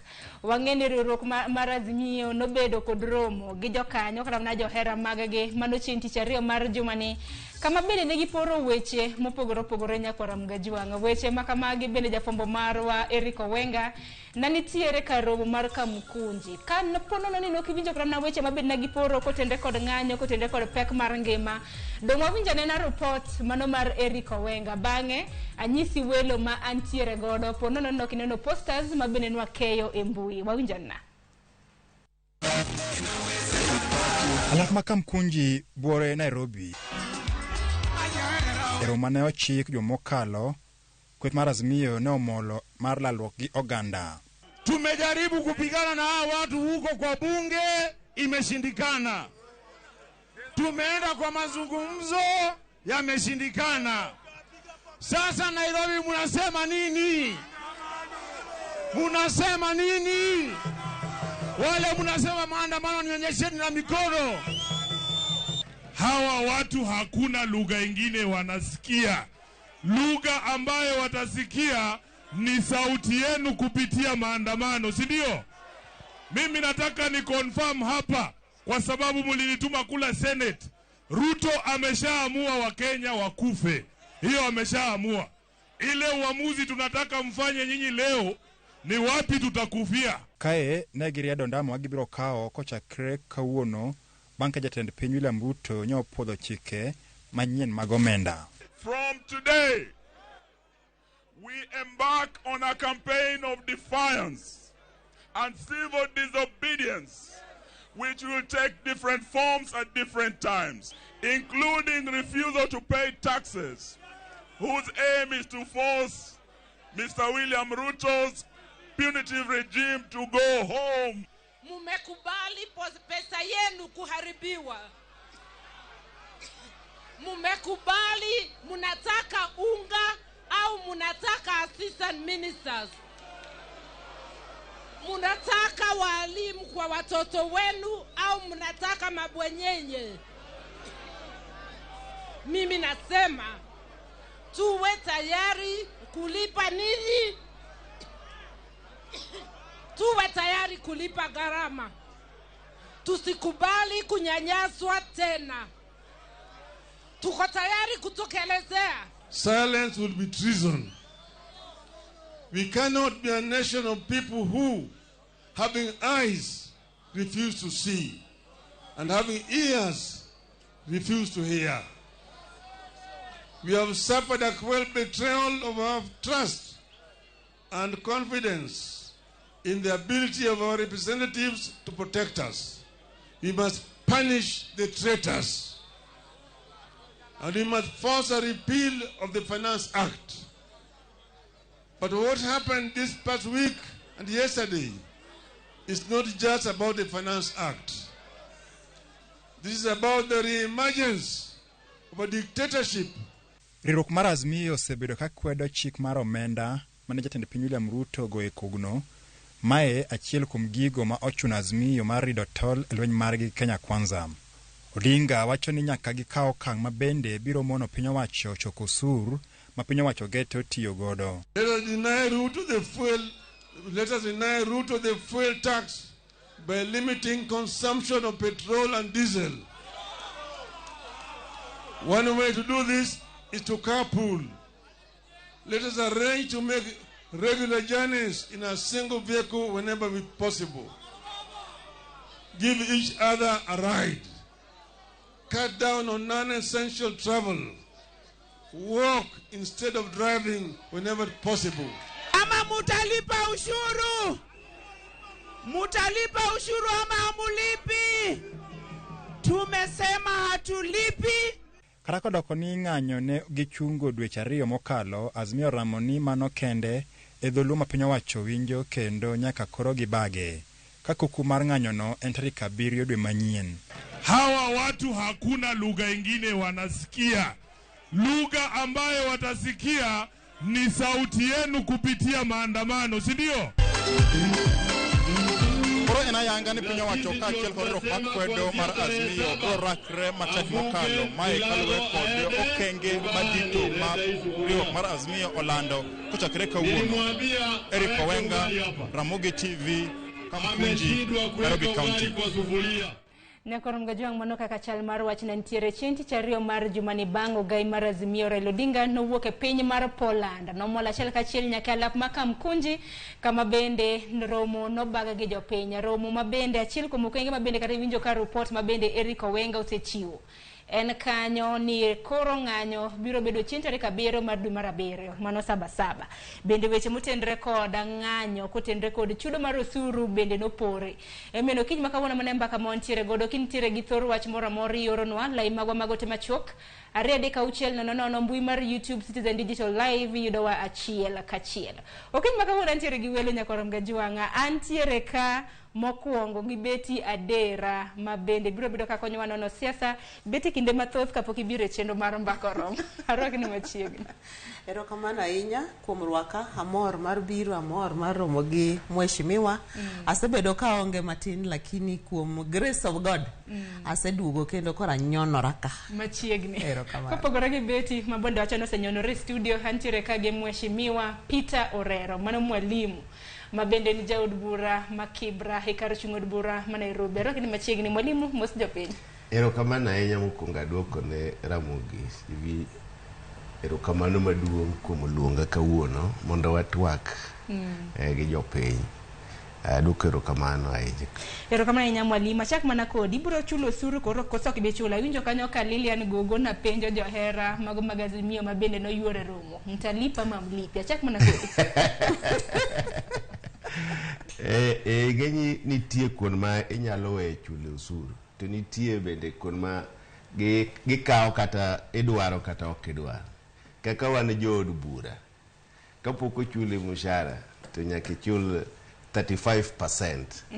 Nikech giwacho ni financial bill masani ni jok ma chamo pesa moloyo 1,500 kaka wan jood bura. kapok gimiyi salary ni to gikwongo gi nduse mokwongo ikwongo gikawe koro wan kaka jodwa mokwongo waonge kata kaka inyalo wacho ni mano to ok inyal chulo, lakini kaluwore gi koro tax matindo tindo ma idwa no chul ma oko mar salary marwa koro wan kaka anan ja ODM koro wane gima koro chakre kawuono jopiny nyaka ne ni koro tax ni geng'e ahinya kapok ochak ng'ade. Tingene okang' ma kamende bende biro bang' koro paro mar chik mar omenda sani korene chik bang' jatend piny nochiwo koke beti ang'eni ibuke Kenya Kwanza koso ni sedari biro kendo Azimio. Yawa Sharon. Ngenya ka penji chungu mar en mane samu luonga ni kaka ja Kenya Kwanza. Alafu koran life member mar chama ma ruling party miluongo ni UDA. Koro mano kik confusion mora mora kik bede. Ne ane Azimio chon okanyal kwer donge but koro sani to koro ane chama mar UDA life member. Koro king'iyo wach mar taxes mokwongo nyaka waduto stakeholders te wawuoguru oko watim gimiluongo ni educating not confusing jo Kenya on gima tax and in the first place categories of tax mamoko be mwalimu osemulo samane okwongo wuoyo aito wamed educate ji nito chik manyien mar omenda ni tiende ang'o oting' ang'o okoting' ang'o maonge gi propaganda wacha kaka en kech koro machato koro chik kendo gine mane gikalo chikno donge odja ka olu chike no atieke wejo jod bura manokale koro jod bura kosekale gitimo processes gi e odno okamano ka ng'ato represent constituents ne joma nogoni kura moketi ang'owa e odno samigo yes kata no okamano igo kiting'o jogi ka eng'ei. Anyway, to answer your question mokwongo kanitie ng'ama ok dwa chulo tax mano be sawa tu to timane gimoro achiel kik inyiew kata mkati nikech mkati no nigi tax e iye kik imodh kata pi nikech pi midwa yude tap no kata inyiewe $1 kata $10 nitie portion moro madhi ang'owa e tax to kik expect service moro amora madwa e sirikal ma kata manene kata mabro biro kik expect kata nikidhi e hospital ibro yudo kata Panadol nikech magi duto te nitie kaka sirikal o kata ni ma kende sirikande duto te kata chakre ndalo Yesu nene tax ok en gima ochakore sani koro anta paro ni onego waduoge conversation mawacho niya ero kaka koro sebetno piny to tek yes onge ng'ama kwer ni piny yot maisha tek to tek ne ji te kendo maisha tek kumora mora maisha ni ok tek ne Kenya kende dhi e Tanzania jirani ka ibro ai kuro kigonduru koro wang'iya ne uru ni to ere yo ma wanyalo ng'iyogo wa support government mondo otim gik mane gi commit ni gibro timo kata mheshimiwa nitie gik manoko promise ji donge kamano e kaka siasa en I promise ni bang' higa achiel bang' dweche adi bang' higni 5 abro timo 1 2 3 4 e competition kech ok nochung' kende donge competitors ne nitie to ji ong'iyo sera mokelo mowacho majority owacho ni wan kucho waketo ma ka nikech gik manotimo ang'owa mano promise wa lakini wacho ne ji ni mondo kik chul tax anta paro ni mano to en chik ma is retrogressive kata conversation ma retrogressive onego wach ni tax ni kaka onego ber ni chule ere yo minyalo chule go mamuol Mano wach maduong' mabende wadwaro mar mondo mi walose nikech osuru kaluwore kod chik mar omenda mabende koro jatend piny nosekadho biro bedo ka chakre chieng' tarik 1 mano mar dwe mar 7 kama bende koro jo Kenya biro bedo ka yudo pek makama biro geng'o nyakwarom gajwang' nikech awang'e ni taxes kata osuru makamago nitiere moko machako effectively mano sano gi sano moko chako dwe mar 9 moko dwe mokwongo mano mar higa mabiro achiel kuom osuru mabende biro bedo kichako juo gi nyakwarom gajwang' chakre chieng' ngeso mano chieng' tarik 1 en kaluwore kod dwaro maro mano mar medo osuru e nengo modhi kawuok kuom 18 nyaka 16 mwalimu akene bende ni chope romo mano makamkunji gimo adwa kuongo wuoye mokwongo kapok adhi kata mbele ok wawacho ni ji ok chulga tax, to wawacho ni ang'o mimiyo imedo tax. Ok ni ji ok pinje te ichule tax, lakini Kenya Kwanza ni kane campaign de ubedi gi clips moko mane gi campaign go ne giwacho ni gin ok gibidhi medo tax. Gin kaka jo Kenya Kwanza ka gidonjo magombulu to kisero mbulu kata nyako misero tiyo legi miriambu sama inyuome to ni wuone ni kidonjo to ndege mibiro ringo go to kodonjo to kata ndige iongego dongo weyi. Omiyo wan be wawacho ni tax wasebedo kwa chulo nyaka ne nyuolwa, to onge kaka inyalo donjo to ng'ato wacho ni koro gimoro amora idwa kete tax. Nyaka jok mine mago manwala matino ma yudo gross mar siling 2,000 ni mano bende idwa mi tax. Yawuoyi modhi e digital platform matiyo go buongogi nikech tich onge ni mano bende chak idwa keti ni nyaka chul tax. Makoro rachen medo okenge mag juogo jopiny osuru koso chulo osuru. Medo osuru ne jopiny mamiyo koro ji ok nyal dak e ngima mochwer nikech kata chon ne wachulo tax ne ok wawach ni ji ok chul tax. Kikoro fuel idwa golo 8% titero 16%. Tiende ni fuel komedore to gimoro amora midhi ng'iewo dhi medore nikech fuel ni transport, fuel ni gimoro amora. To wasebedo ka tax mar fuel ni piny. Chon wachulo levy moro be nitie kanyo mar 2 shillings. Bende apano pok ogoli. Mano bende nitie. Kendo idwa mednwa tax mar 16%. Koro jopiny neno ni tax gi gimoro NHIF bende medo. To jopiny wacho ni NHIF mwachulo ni sani in kidhi e osiptal to in gi NHIF card ni mokwongo kata thieth no onge, pesa no dhi kanye. To kwa medo pesa kende NHIF mantiere sani bi wan ga diera ni jok matiyogi pesa no dhi e NHIF koso gidhi ofuku jomoko kigin. Omiyo jo Kenya sani iwacho ni aneno kabeti wacho ni mondo wa educate jo Kenya nyaka ne jogi donje e sirkal. Nitie gimoro ni austerity measures nyaka ne gidonji. Onge ng'ama osewuoyo austerity measures mar ni gidwa cut cost mondo ji obed maber. Nyoro na neno kichaki medo ministers cabinet adek nyaka Malala gini koro ni donje cabinet. Tiende ni constitution mawacho ni winjo bed 22 cha kendo giketho gimedo sambedo minister package bende donjo millions itiyogo to kata udwa medo wa tax mondo jopiny ochule ne joge. Kasi bende udwa medo waka nyaka jok mane osebedo governors mofuke gi lich gi pesa pod udwa medo gi pesa to ji to thagore e piny ka. Omiyo mane mwawacho kane wan kam kunye ni to ka koro parliament giseng'iyo ji morumo omiyo bili no okadhi ato nago no magik tung kocha ading'enyi constituency na kigo yes to kidonji nikech sebi ngene bende ichopo ka ilo jod bura nikech sebi nitiere ni jod bura mamoko bende noko chopo jod bura kacha mano mar luto ombulu kotenre kod chik mar omenda ma bende sani korene chik koro mano luor jod bura kani go yes to jopiny donge riti nikech tiende ni medo ne gi osuru magidhi chulo. Koro wan kaka jod bura nitie joma nogo yes. Tiende ni jogo yie gi gik ma ondike finance bill no. To wan koro kaka jo Azimio wawacho ni kane go yes to jopiny ritika biro deal kodi kaka gidwaro.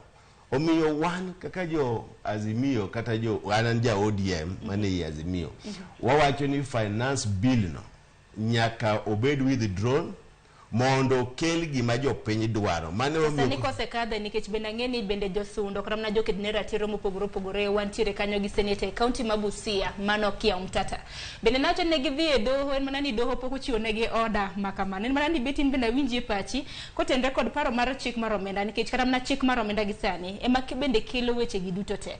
Azimio nowacho ni chik mar omenda no kadha ne to gibiro bedo ka giluongo romo gi jopiny adiera na giluongo nikech chik mar omenda nochwe kogno mano wuok tich mar juma ni chieng' tich ariyo ne giluongo romo to romo mabende koro giluongo en manyo yore kaka jopiny nyalo hepo chulo osuru mamoko kuomgi bende nokete chik mar omenda.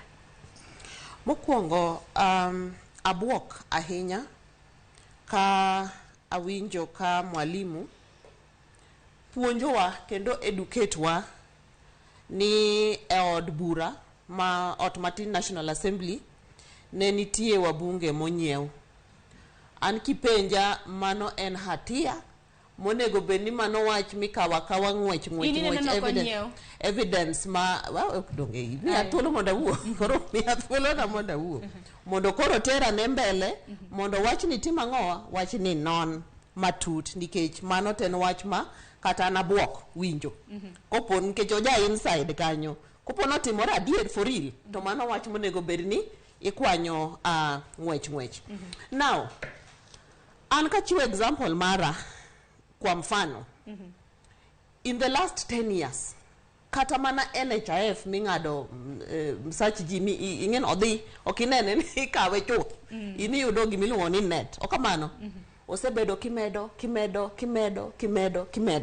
chakre higni mamoko mokalo ka ushuru every government madonjo ng'iyoga taxes nito taxes ni kaluwore koro gi promises kaluwore kaka jo Kenya be medo medre ting be medo medre cost of living bende medo dhi malo ne ji duto te nyaka gigi bed reviewed onge tax bill ma is cast on stone to President Ruto kata administration sani mar Kenya Kwanza administration mokwongo to review the finance bill manegi review no ok negi create a fresh finance bill. There was a finance bill okamano koro ni ng'iya mondo bed reviewed to reflect the current issues manjo Kenya nitie.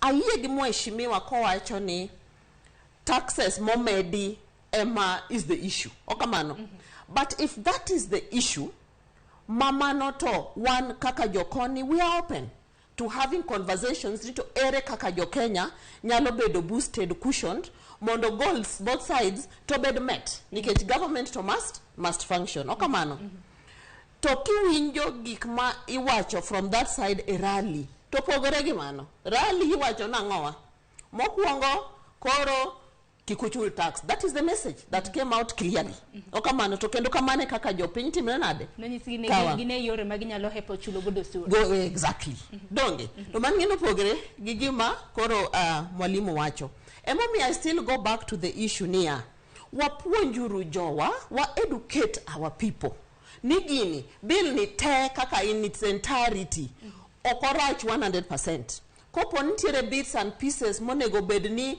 the government bedo engaged go. The government of the day is very open. Otherwise, weche mag bipartisan ka conversations dino akure. Ka oken government machiko ite. Donge government nyaka chik ite ni jopiny wachango, jo od bura kachacha motingo all parties and stakeholders. Wachango to ere kaka wanyalo biro wabede mesa mondo wanyalo wacho kaka brothers and sisters kaka jo Kenya odwa mar Kenya to watima ng'owa to wawachi. Lastly, Sharon, iwacho ni internet to wiyo kwil. Head of Azimio Raila Amolo Odinga in 2011 clips go nika koponiti ng'ama dwaro. At that time en prime minister mar Kenya te ok mar joluo kata kabila mar Kenya to wang'eyo weche manosebete at that time manochopo ni obeda ng'owa prime minister otiyo kaka notiyo no to wacho maber in public kowuoyo gi jo Kenya ni cost of living oken gima ji ng'anyone. Cost of living en gima ji bet ni ang'owa e mesa kamae all parties to ji ng'iyo wachno tineno kumiti mang'owa kumikete wachno to at that time it was still cost of living achiel mapodwa wacho kawuono ni mangiso niya as days progress as years progress cost of living change everywhere in the world. The power of the shilling sani oken power of the shilling manenitie chon kata mana dollar miwacho no teko dollar itself sani okene teko dollar manenitie 5-10 years ago. Koro wabeduru joma bedo jo adiera to the same electorate chato na electorate cha onge kumodhi pero kama na nyana kama mwalimu kinovie okapako yiyote mabende ko ing'eyi Raila Amolo Odinga gik mowacho owacho ga adiera diere mane Raila Amolo Odinga tiyo gi Kibaki emane wayude growth moloye Kenya ka kendo cost of living nege duoko piny to kowacho ni ji nyaka wuo kata wanene wadichako wuoyo mokwongo ok ne wadhi e ng'anyo kapok ji wuoyo mabai partisan achiel kuom gik mane waketo ne en bill mar finance ne mondo ji wuoye to ok inyal dhi e wuoyo to nitie cards moko mikete bwo mesa.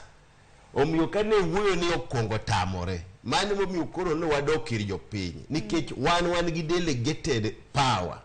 Jopiny oyierowa mondo wa represent gi. To ka koro gineno ni ok wanyal represent gi maber, to koro wadok irgi nikech gin gi authority, iluongo ni the power belongs to the people. Koro jogi ema koro nyaka wadok irgi nikech kaka ne gioro wacha ok gine ka gino dhi timore.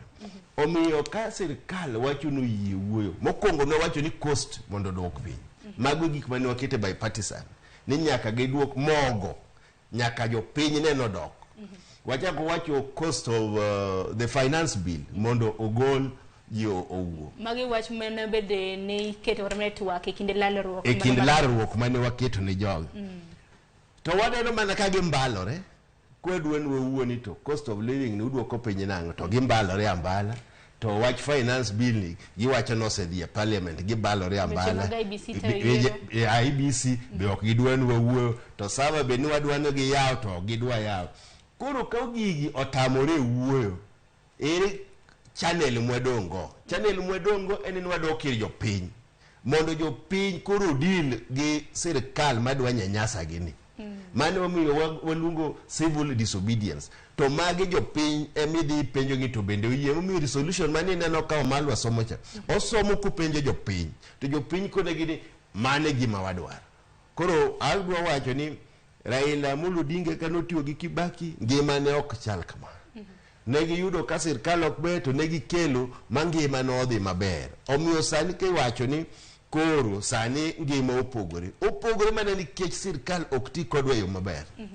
Ero kamana inya beti gimo lima adwaro mar mondo mi walos kotenre kod bipartisan talks lalruok mabende wang'e nyaka gi sani en wach mosegore Luanda. Kenya Kwanza nochako duogo ka mar lando ni lalruok ne bende chako chieng' tarik 4 mano mar dwe mar 7 mabende koro wadonjani. Kata kamano Azimio wacho ni gino gidhi lalruok moro amora kaluwore gi okenge mana gidwaro lalruok nokochopie ahinya king'iyo cost of living mano nengo matek mar ngima. Wach machielo mae e thoro wach mabende nanitiere lalruok ahinya nyaka sani giwacho ni koro ok gidhi riwore lalruok moro amora. In nene nade kaluwore kaka jadon siasa e kindegi mabende koro nengo mar ngima bende oganda ywak ne matek miwuoro?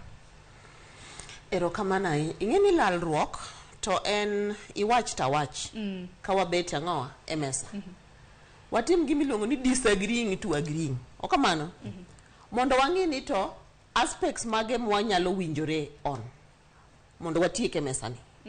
Wateri jopiny ne wabet jomoro watimni gi timni ne wabet to timore kama. Okamano to koro weche machalo kaka conversations ok en gima it's a process ok wuodi chiel to wach no timre nade orumo. To ka koro parliament beringo mana gi timetable gi mamwalimu ong'eyo kaka weche kosepang kucho gi bills go gang'o nitie kaka giringo gi timetable. Okamano kaluwore gi standing orders mani kacha gi chike ma guide udi ariyo ma wan go ka makoro waluongo ni parliament. To ka koro sirkal side mar sirkal wacho ni kara koro biuru wakwanyuru conversation kuma ne wawe ok ong'iso ni kata koro bill mar finance ni kaka koro no sign ma koro en chik ok ng'is ni pod issues ariyo adek mani kanyo ok nyal timang'owa ok nyal wachi nikech otenore be gi the same cost of living machando jo Kenya teni mano to wayie ni cost of living to timne nade ni malo. To ka koro oluong bura mondo ji koro bedi to side achiel ng'anyo nyake bura we ng'anyo mar jopiny ng'anyo nyake bura gitimo luno absconding ni ok wabi. Koro anta kian wadwa romo kanye nikech gima wabro time sirikand ni to onge sirikal osebet wang'i mana ni to bang' higni 5 watimo nang'o ka wadok wapenjo jopiny weche. Now ka wang'iyo gik mane sana side mar Azimio kwayo kata ywakne vipengele ka achiel mana kaka mwalimu wacho was fungua sava. Okamano fungua sava to waduto wang'eyo to en kaka jaod buru ng'e gini kata molong' ng'ata mobet kae yore kaka weche mag kura elections bedoran masava ni ng'ama ne dhi sava ni no ken president Ruto be ne mana participant in that process as a presidential candidate. Wawinjore kanyo. To an gima wachoga pile kumora marama antie. Ngiyane angowa the log in your eye. Kapo kipenjo the speck in the eye of a jirani. ODM as a party be no kuongo lead by example. Ya wane server mar ODM nominations. Wangiyane ni to.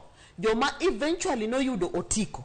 Negin joma ne jo pinyi dwaro koso negin joma ne otimore nade last I mean lead by example and then lastly yawa okabi wacho I cannot underscore the fact ningi matotek okamano baba wa achiel ni o launch mogo Homa Bay iluonge ni mokwa tingeni mogo era pim if you like me, allow me to use era piminito cost of living chalonade nkech kamogo no dhi malo to mano ngima tek kamogo duogo piny to ngima berber reducing cost of living mondo japinyo understand en ni kodhi e duka to yudo ka cost of mogo chotimre nade oduogo piny sukari mo ango gigo samane baba launch mokwa in Homa Bay gi governor elected ma Homa Bay apenji ni mogo no ne pesadi Mane penjo in relation to bei mar mogo mora brand mora e supermarket. Ero kama na nyanya korom gajwang pono no ni ntiere kata ne supermarket duka maduong bedi bringi so ne moko cha ke yo de kata ne supermarket pono no ni ntiere en pesa di.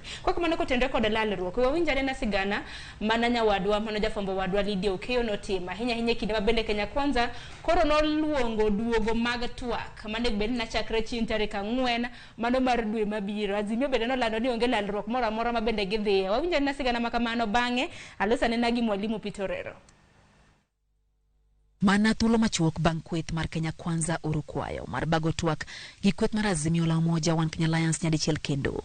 Kweth no maketo piny wacho tesre oramo ni ok gibiro mungang' gi kweth mar Kenya Kwanza. Having imposed on us the punitive taxation measures contained in the Finance Act 2023 in complete disregard of our views, we declare an end to the bipartisan talks to which we had sent our delegation in the hope that Kenya Kwanza will show interest in resolving the pro-people issues, including the cost of living. Mabiro bang' twak mano bagi dweche ariyo mokalo gi kweth ariyo mag siasa go bare bang' kweth mar Azimio la Umoja One Kenya Alliance balo gi kweth mar Kenya Kwanza emano magiwacho ni Kenya Kwanza ne okomiyo twak makamano pek mowinjore kabende ne gidwaro ni chungi paro mar chik mar omenda mabende koro sani osebedo chike pachoka.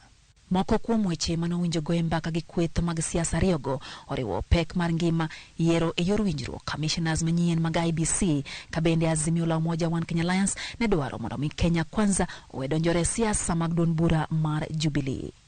Yiero ma adundo makoro winjo bage moko kuom tesende magoyo mbule pachoka chalo kagima koro kelo liet ne kweth mar Kenya Kwanza kakoro gi kwayo romo gi kweth mar Azimio la Umoja One Kenya Alliance mar loso e wiketo commissioners mag IEBC go APC. The most important issue that we are actually calling for reconvening of the talks is as regards IEBC.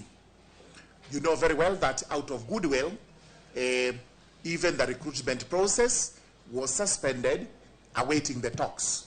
And this is the assurance we were trying to give to the other side, that as the talks went on, there would be no recruitment process being carried on.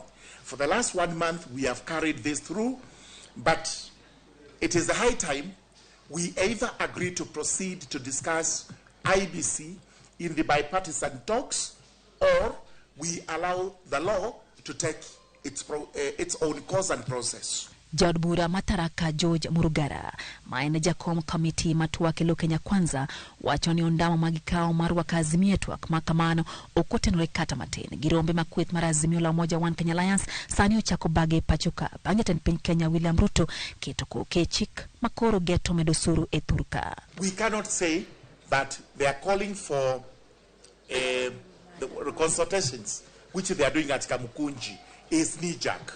So if it is not knee-jerk, even what we are doing here today is also not knee-jerk, because we call this the earliest available opportunity. This is what we are all using. Penjo maduong' en ni, ere okang' ma kweth mar Kenya Kwanza biro kao bang' azimio la Umoja One Kenya Alliance tamore bedo gi twak makamano. Lydia Okeyo, Ramogi TV, Nairobi. Nyakwar Mgajwang' mane penjo maduong' mabende koro ipenjo. Azimio wacho ni gin onge lalruok moro amora mabende koro gibiro bedo ka gidonje, nikech giwacho ni lalruok kana gitimo ne gigeno kata mana ni nengo mar ngima samoro biro bedo kidwoko piny. Kata kamano achiel kuom okenge mabende koro lalruok bende na chano kata mana mar fono. En kotenre kod kelo lokruok mopogore opogore duol mochung' ne weche mag yiero IEBC. Mwalimu nyaka sani wang'e ni commissioners onge ka duol mar IEBC. Nyaka sani wang'e ni kar chung' od bura mabanisa mabende jaod bura mare mano mongere kaka Kulo Malim bende notho mano chien tarik 29 mano mar dwe mar adek. Mano bende kani timo yiero ma adundo mano by elections nane bende timo chien tarik 26 kawuono chien tarik 29 ma dwe mar auchiel nyiso ni onge gimoro amora mabende timore. Wach koro ni kanye ka koro ing'eni wach mar winjruok miluongo ni bipartisan ne wayudo ni en wach malalamosi miwacho ni miyo dweche adek to pinye madhi ne wadwa no room within 1 month to joka to dwani ji omeda wuoyo to kuma wagike onge chalo nam kidhi kata kuma nam no gike okine kane wan kampuni neno kata clips secretary general mane waketo ni mondo dhi wuo gi joka to gi bwana Osotsi giwacho ni joka ka gitimo wuoyo to gima giwinjo onge omomiyo koro giwacho ni koro onge tiende mondo wamed dhi wuoyo cha emomiyo giduogo ir jopiny nikech jopiny emomiyo gi mandate kaka wan jopiny emomiyo wan mandate kwa neno ni gima wadwaro kaka finance bill mane waketo cha osekal gi thuone parliament ngima mwadwa ni mondo ji mogo dok piny ok dog piny fuel mwadwa ni mondo kik medi osemedi koro ere tiende dhi bedo ni udwa wuoyo to joka to dhi mbele gi gik mane ok odwa notim tiende ni gionge gi goodwill mar wuoyo no ka koro sane giwacho ni koro gidwa luwo chik ni gidwa keto IEBC ino pira mane pare ka AFC gocho gi gor to goro kao referee coach margi emadhi bedo referee mano donge goro se lompira omiyo ka gidwa dhi ni gidwa yiero commissioners mar IEBC kendgi ma joazimio onge mano kata election mar 2027 idhi nade king'eni referee oseyier magi gik ma ok wadwar kaka joazimio nyaka giyie bedo gi ji piny mondo ji te okel contribution ma jo IEBC commissioners go nyaka yier gi ji te eka Kenya ka yiero biro bede maratiro omiyo magi gik momiyo wawacho ni wan be koro kare ka gik mwadwa notimrego ok unyal timo onge tiende dhi bede bura magiko ne ok wang'eno dhi Kenya Kwanza tuseyie gi lalruok azimie makoro onge mesa mano gik magiwacho to ok gitim nikech kane wasedhi e bura no nwadhi kwa keto gira IEBC no nowinjo gibi gi proposals magi joazimio no dhi gi proposals magi kagi dhi to giyudo ka jo Kenya Kwanza onge gima gikelo kineni ok they are not willing mondo gibede burani any delaying tactics mondo giwach ni koro sao se gitim gige gigo kama otimore wan gimo wadongo onge wadokir jopiny mondo ginyiswa kuma wadhiye erokamano nyabeti kapok wako yo matini meda winje pachi kotenre koda lalruok mabende gisani koro osetore chalo ng'ama ini wuono kiwuok igo kura aito ng'ato oyier mobete kom tiduogo chien to complain ni ng'acha obete kom chanang'o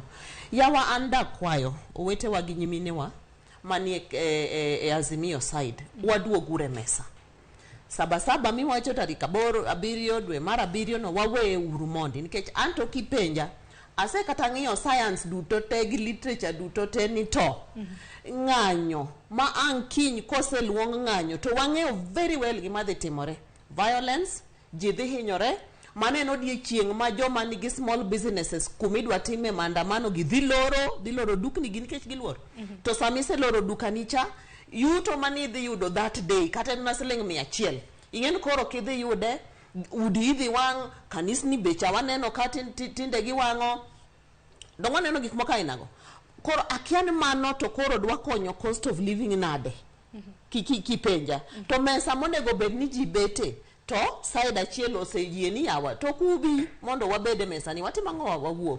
Kenya ni en Kenya mosechopo kumochope ni nikech kata piny tek manade to the proponents gi the side ni yega to tur to wacho ni yawa Kenya at the end of the day is bigger than all of us. Waduoge mesa Raila achiel no kanoko bete mesa 2007-2008 yawa takiani Kenya ni dikoro ni kanye mangiso one as a people we know the value of timangowa bede mesa ni side chaka kelo akiani kad moka winyo ni golo nyake bwo kitanda okamano imbe kete meki kanyo mondo koro totokni odhi mbele to ka ok gitim kaka chik mag burano mar tok wacho to wachuru ni ne wadhi joka moko biro ore wadhi wan waikore kama jogi okoikore kama lakini koro these are the terms and conditions mondo tok ni otimre nade otimangowa odhi mbele anda kwayo side mar Azimio yawa waduto wang'eyo what happens kata ka chiko yienwa ni ng'anyo mamuol oken at the end of the day ni ng'anyo mamuol at the end of the day miyo kaka yin gi an kucho dhi hinyore dhi ywak dhi nindo kech that particular day. Youths makoro wa ywak ne gini tije ki ang'owa gi momako vijande wa mariek gisomo to what to do makoro is the problem. Mano normally waneno ka better an opportunity koro mar looting ngata kata mtokni kakoro kalo kanyo to waneno ka yudhe vamia mtoka tu manena ena matatu madhi kumadhi otinga passengers nothing to do with maandamano. Koro it's an opportunity for angawa for looting. Waduogure mesa Kenya we know better than that. Erokamana ahinya nyakorongo juang dakika na chiel tok sangwen mar okinyi gisana dika yo matinane no wote magi medabeda orogi lai magote machuok are deka uchiel no mbui mar YouTube yudowa achiel kachiel wakaw yo matin bang'e waduogo gi twak mano kotende kod rido chike mag ng'anyo kama kama endi biro bang' jaod bura mano mambere North mong'ere kaka Geoffrey Ruku bede gisani ochano chwalo e od bura paro moro mano mar timo lokruok e pend chike kare mar 37 mano matayo kaka nego bedni timo ng'anyo e pacho kaendi wakoyo matin mano e thor wach mabende waduogo godo kidhi mabora.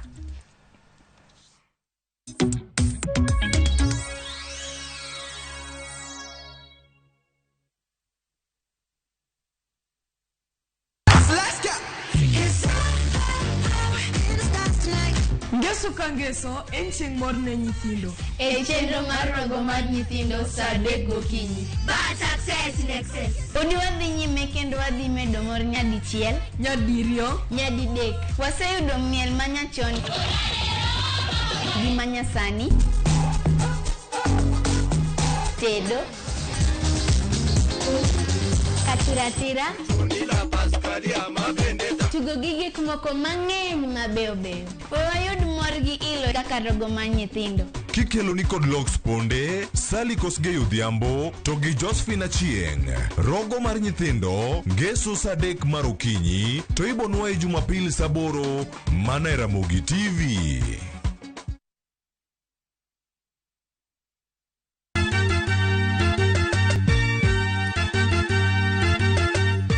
Wabiro kelo pak e nying Jehova. Hallelujah, maler wamiyo Nyasaye Ma en Nyasaye manyiso luor.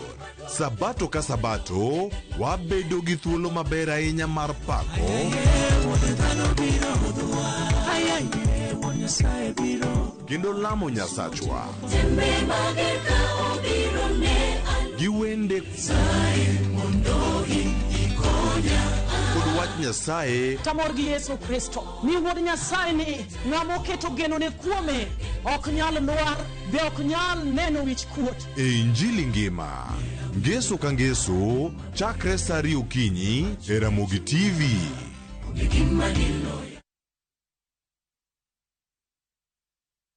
All I've ever done is love you. I don't deserve to be punished. I know I messed up big time. It will not happen again. I promise. They say love is a beautiful thing. But how far is too far when it comes to loving someone? Is everything okay between you and Joy? There's nothing I can do that's right in her eyes. You're suffocating me. I need space to think. Is kindness a virtue that everyone should have? How much secret can you keep from your partner? I still feel guilty I haven't told Job about my retrenchment. Tell him when you're ready, Magdalene. Enjoy some love, some humor, and lots of real-life lessons. What are you talking about? Come on. Get out of my house. Catch this brand new shows of Reality Check on viewsasa.com.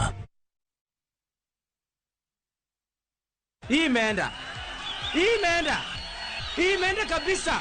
Nafurahia kucheza Kaede Jackpot juu sio lazima ushinde zote. Kama mimi nilikuwa na 11 out of 13 na nikashinda, nikakuwa mshindi. Pia wengine wanaocheza Kaede Jackpot kwamba ni ukweli na wacheze na watakuwa washindi pia. Shiriki kwa kutumia 50 bob pekee na ujipe nafasi ya kushinda 500k kwa kupredict 13 games on shabiki.com. Cheza na Autopic kwa kutuma neno KJP kwa 29063. Hata kusipokuwa na mshindi wa all the 13 games, yule atakayepata wa juu zaidi anapewa the 500k kila wiki. Guaranteed. Cheza sasa. Not for persons under the age of 18. BCLB number 416.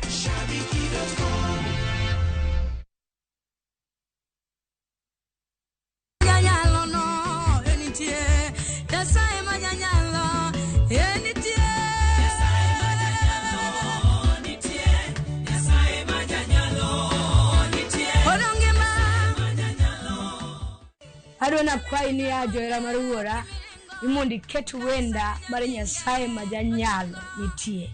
Kidio star abora uchiel nono star angwen achiel auchiel ash.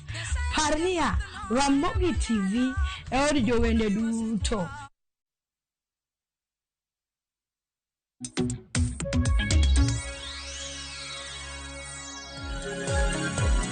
Nekorom gajuang dakika uchiel tok sangwen marokinyi waduogo e okang' mar ariyo pod wadhi nyime gi twak e chenro mano mar mbaka oromo pod wantiere gi thuolo mar saa achiel ka mano mar dhi nyime gi twak makama gi sani okang' mar ariyo Nyakorom gajuang bende parni wajatudre gi jofwambo magwa e kor gwenge mopogore opogore ma bende biro bedo kamiyowa pach jopiny kanyakla kod weche manyien ma bende gibiro bedo ka giluonwa e okang' mar ariyo ka ber kwa lose Azimio oselando ni gibiro bedo ka gidok e ng'anyo chieng' tarik 7 mano mar dwe mar 7. Gisani nitiere jaod bura mong'ere kaka Geoffrey Ruku mano jaod bura ma Mbere North manyaka gisani osechwalo paro moro e od bura mano mar kelo lokruok e pend chike kare mar 37 matayo kaka winjore obagi yiero.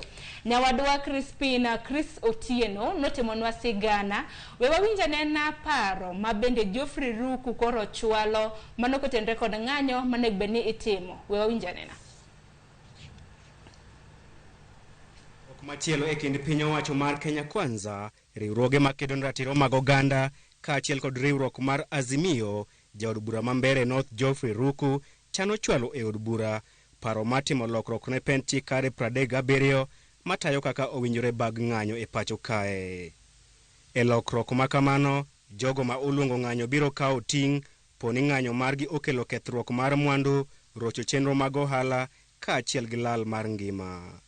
Mabiro bang' piny owacho mar Kenya Kwanza seyo ng'anyo mag Azimio e kinde mokalo, ng'anyo ma giwacho ne oketho mwandu mathoth mag jopiny kendo weyo johala gi lal maduong'. E lokruok makamano, jogo madhi e ng'anyo ok bi yienegi mar ting'o gimoro amora kata otas mondikie weche, wacho kata wero wende manyalo siayo jopiny e wi pogruok mag dhoudi, dinde, kit chwech kata dhok ma ji wacho. Jogo matimo ng'anyo bende ok bi yienegi mar rwako lewni maket kod uniform mag jolweny ma pacho kae kata abuog rombe maumo wang'. E kwayo mar bago ng'anyo, joma chano timo ng'anyo nyaka ler ne tend obila kuonde ma gidhi bago e ng'anyo, seche mag timo ng'anyo kaachiel gi yore ma gichano luwo e kinde ng'anyo makamano. Kaka yo mar neno ni ng'anyo otim e yor kwe, jogo machano timo ng'anyo ibiro dwaro mondo gwel jorit maggi madhi konyore kod obila e kinde ng'anyo makamano. Kata kamano, wach machielo madhi kelo paro mopogore opogore apisa mar obila e lemo mamalo mar inspekta nyalo wito oko kwayo mar ng'anyo poni oyudo ni ng'anyo ma kamano dhi ketho chik kendo rocho kwe. E kindeni ratiro mar bago ng'anyo nie katiba kendo piny owacho onge kod ratiro moro amora mar tamo ng'ata dhi ng'anyo kata luongo ng'anyo e pacho kae. Okang' ma kamano ineno kaka chenro mar duoko piny Kenya loch mar KANU kama ne piny owacho nigi teko mar kumo jopiny timo ng'anyo. Poni jo od bura puodho paro mar chikno, ng'ata mabiro bago ng'anyo kata yuoro ng'anyo ma ok opuodhe pacho kae ibiro miyo twech mar higa achiel. Lokruok ma kamae ineno kaka temo olo koyo kuom jobag ng'anyo, to ahinya e kindeni machich nitiere ni riwruok mar Azimio biro bago ng'anyo ewi pek mar ngima. Magi timore e kinde mogai mar Azimio Raila Odinga ne olando chieng' tich ariyo e romo ma Kamukunji ni Azimio nyalo duogo e ng'anyo mar sundo piny owacho ewi chik mar omenda mar 2023. Chris Owino, Ramogi TV, Nairobi. Nekwar mga juang manobiro mana bang ndalo machuok kende bang jod bura kata mana kweth mar Azimio lando ni koro gibiro bedo ka gidok e ng'anyo chieng' tarik 7 mano mar dwe mar 7. Antiere ka gi jaod bura mano Mwalimu Peter Orero. Mwalimu winje pachi kaluore kod okang' ma bende koro ichwalo gi jaod bura mano ma Mbeere North Geoffrey Ruku. An gima wuora ahinya ni kibedo jaod bura to in emidwa chako ketho demokrasi ma ji nigo. Kora kiani in jaod bura ma ichung' ne ji koso mano mari. To be jaod bura kidwa bedo jaod bura owinji isome history mar piny kaka chakore. Ne wan gi one party state. To one party state ni emomiyo ne nitie dictatorship. To dictatorship ni biro kaluwore gi sirkal mantie kaka diere single party mar Moi mane utiyo gi polise mar nyanyasa ji.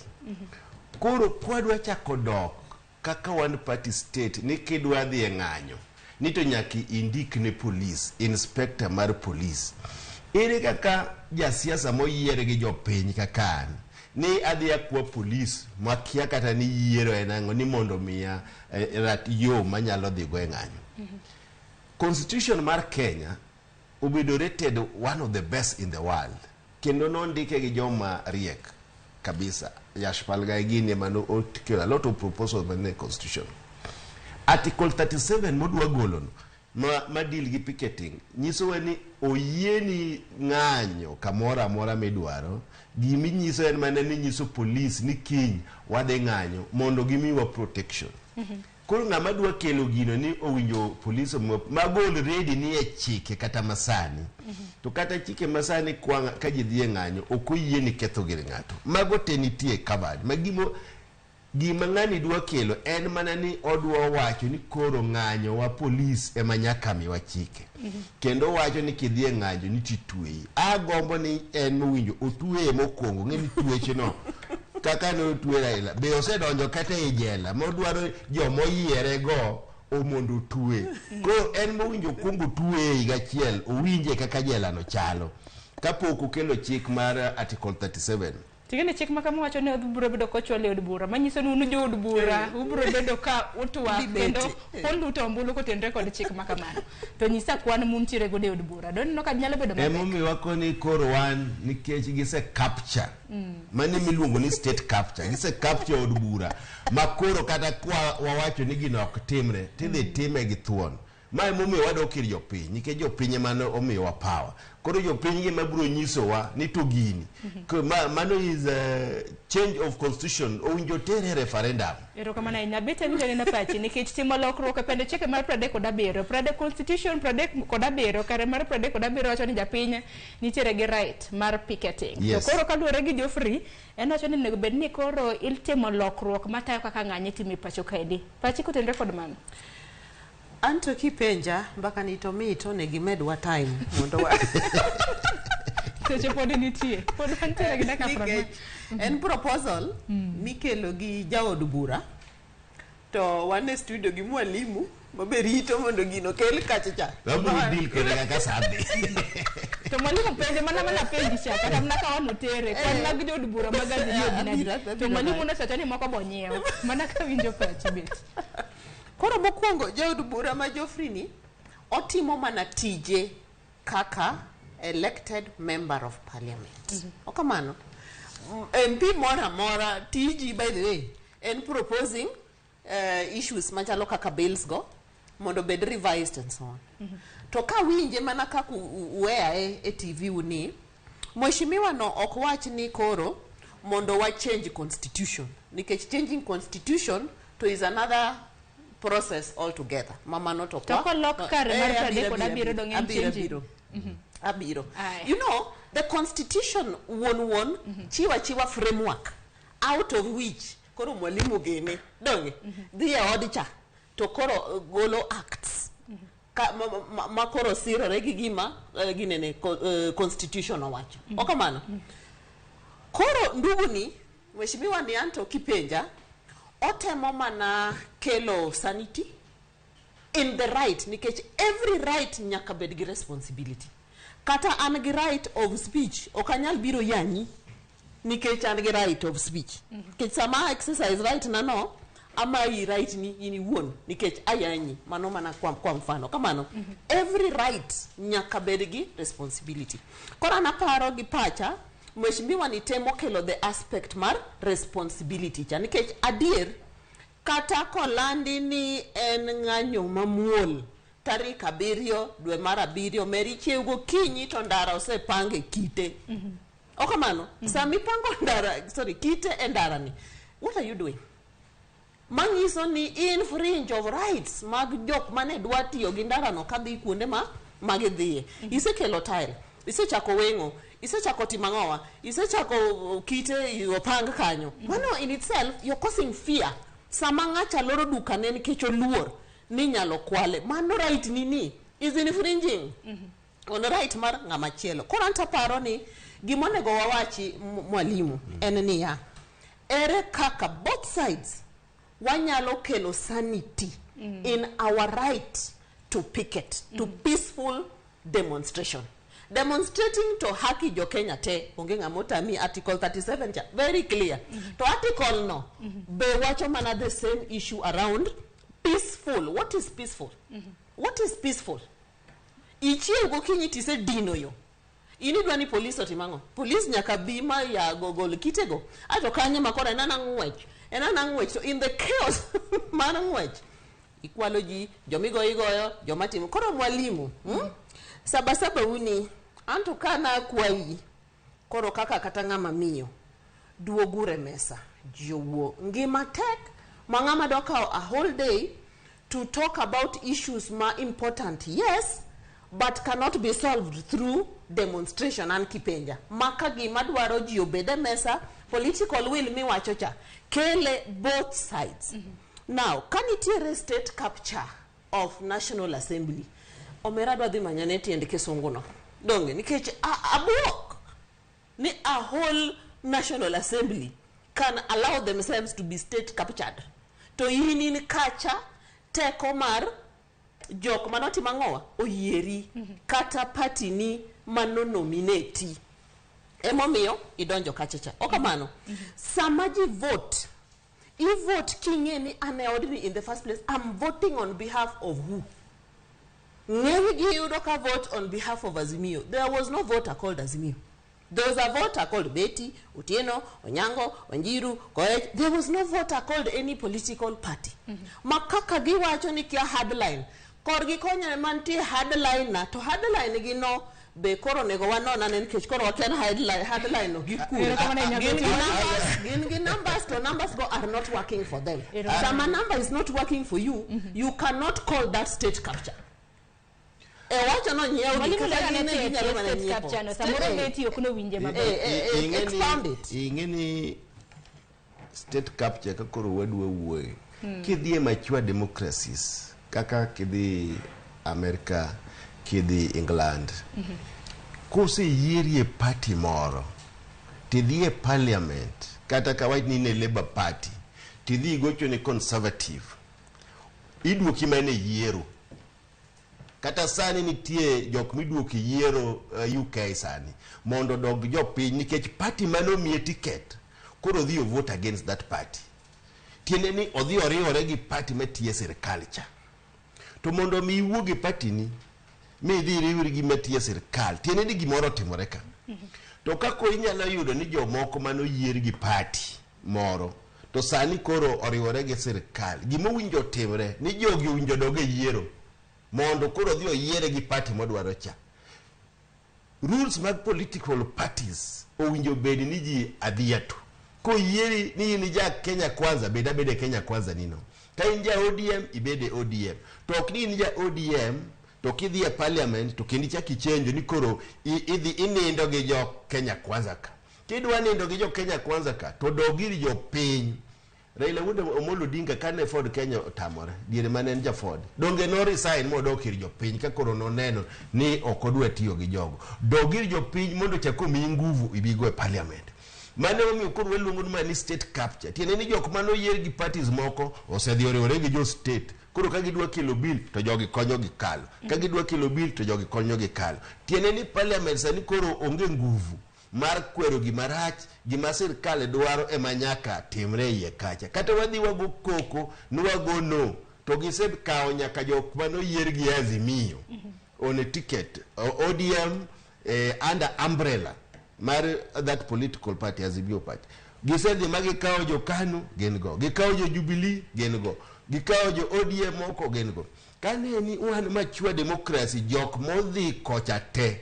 odogir jo piny gibigi ticket magidwaro no to ok ni gikawo ticket mar ODM to mano be nyalo timore kata ne piny Kenya ka mago kore gik madwano timre ni jok temo se change parties gidogir jo piny mondo gidhi koro yier gi manyien mane koro kwadhi bedo gi machua democracy omiyo ka koro parliament sani osegik ni koro gimoro amora ma sirkal dwaro nyaka kal mano is a form of state capture mar parliament to bende it is a form of dictatorship beti winjo kara awinjo kanyo to anto koro kipenja anta paro ni mano en capture of political party nikech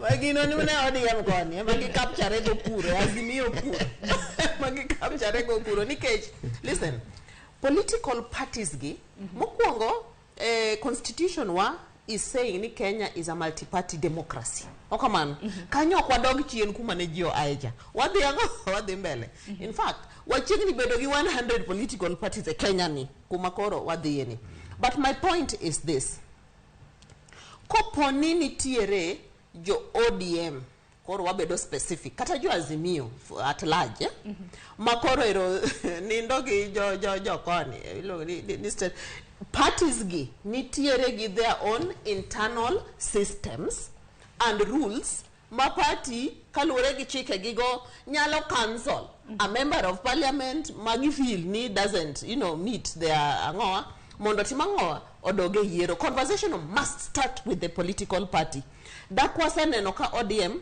otimo mano dakwase neno ka ODM owuok motegno mondo chike gi mana me party gino oti against jo magi feel ni koro osewe ideals of the party nindo gi another vote on the side of another side marariyo parliament kachacha kaka jopinyo nge there should be independence of mind independence of mind kagini ber to ber kachik ni rach to rach no matter who talks about it or who floats it or who brings it gima Geoffrey temo sani mar ng'anyo ni idhi kele ot achiel cha ko ber to ber idhi dhi kode mbele ko rach to rach idhi dile jod bura ingeni kana kingo kon mag jod bura mag Kenya Kwanza gibembo mago mag Azimio exactly maparo kaparo ko keli kata ber kata rach ni jo Azimio bro kadhi anta paro ni wachiko ga itwa jo Kenya dutote watch ga donge tinde deliberations bedo aired live adier waneno gi kaka gi argue for or against and in most cases kipenja arguments gi gina balanced kendo make sense iyudo ka ng'ato wacho kaka gini rach ma tek ma bill ni rach ma omera mane ng'amiwe ni dhi bedo number 1 to say no chiengo kura onge excuses ngenya akiano bet ango mani gi chir to wacho no in fact and for the parliament ni there is freedom ma kataka in koni sami vote cha I vote ka in your mind iparo jogi manokeli e odni are you voting on their behalf or are you voting on behalf of some other entity? Lakini state capture, political party capture, then gima koro onego ngima tut, but anta paro ni Kenya has matured. Mana Azimio dwaro kora mne lokruok mabende koro mar mondo miyati melalruok mabende na gintie by partisan. Yes. Koro adwa kelonisti matin. Ni one kaka jo ODM wase set mechanism, our party was a set mechanism mokwongo wase riembo jok manindo gi jok Kenya Kwanza ka. Kiwinyi ng'ato wach ni nindo gi ng'ane, mano gimalich ahinya. Jok manindo gi jok Kenya Kwanza ka wase keto mose riemb gi mane secretaries moko se riembi. To gima thago wani register political parties. Koro ka gimoro amora ni state capture, register political parties. Sani ne wadwa kata riembo deputy whip marwa e parliament. Mano Sabina Chege. Mawane wa propose the act mawane go we propose as a party. Ma o kata speaker onge say e gima watimo. Tiyudo ni koro case no mara gisetere court out of parliament, mara speaker wacho ni jogi pod yiware. Kakoro golo deputy whip kende ma okwanyal golo within our parliament, ma it is within our rights mundo wa nominate deputy whip. Last election, last parliament nidwa gol Aisha Juma kanene public service akian benu nyalo paro wachno mane jo ODM ondiko barua mateka nya mondo gole. To donge ni kechi state ne ok dwar ni mondo gole, ma no tamo jo ODM mar gole. Magi gik mane wadhi go by partisan kanwa wacho ni joge wa makoro sani ok tigi ODM mondo yie mondo gidoge yiero wane ane ka jo piny nyalo chako yiero gi party ma gidwaro no. Omiyo wach ni nyaka wang'ie matut. To koponi ruku dhi kelo gini nikech ang'eno nyaka kawuono an kadhi e parliament adhi mana manyi direct myself kapo kelo ma korende bwana ng'e wabedo ga kode panels mang'eny. We have been within K24 many times. Adhi kone bwana to be se di penjo joma no yieri ni maigi magidwa nikech ikele on their behalf. To ka koro mose chopo no nyaka jofwambo ne ngine na mana kodi mana chopo yodo.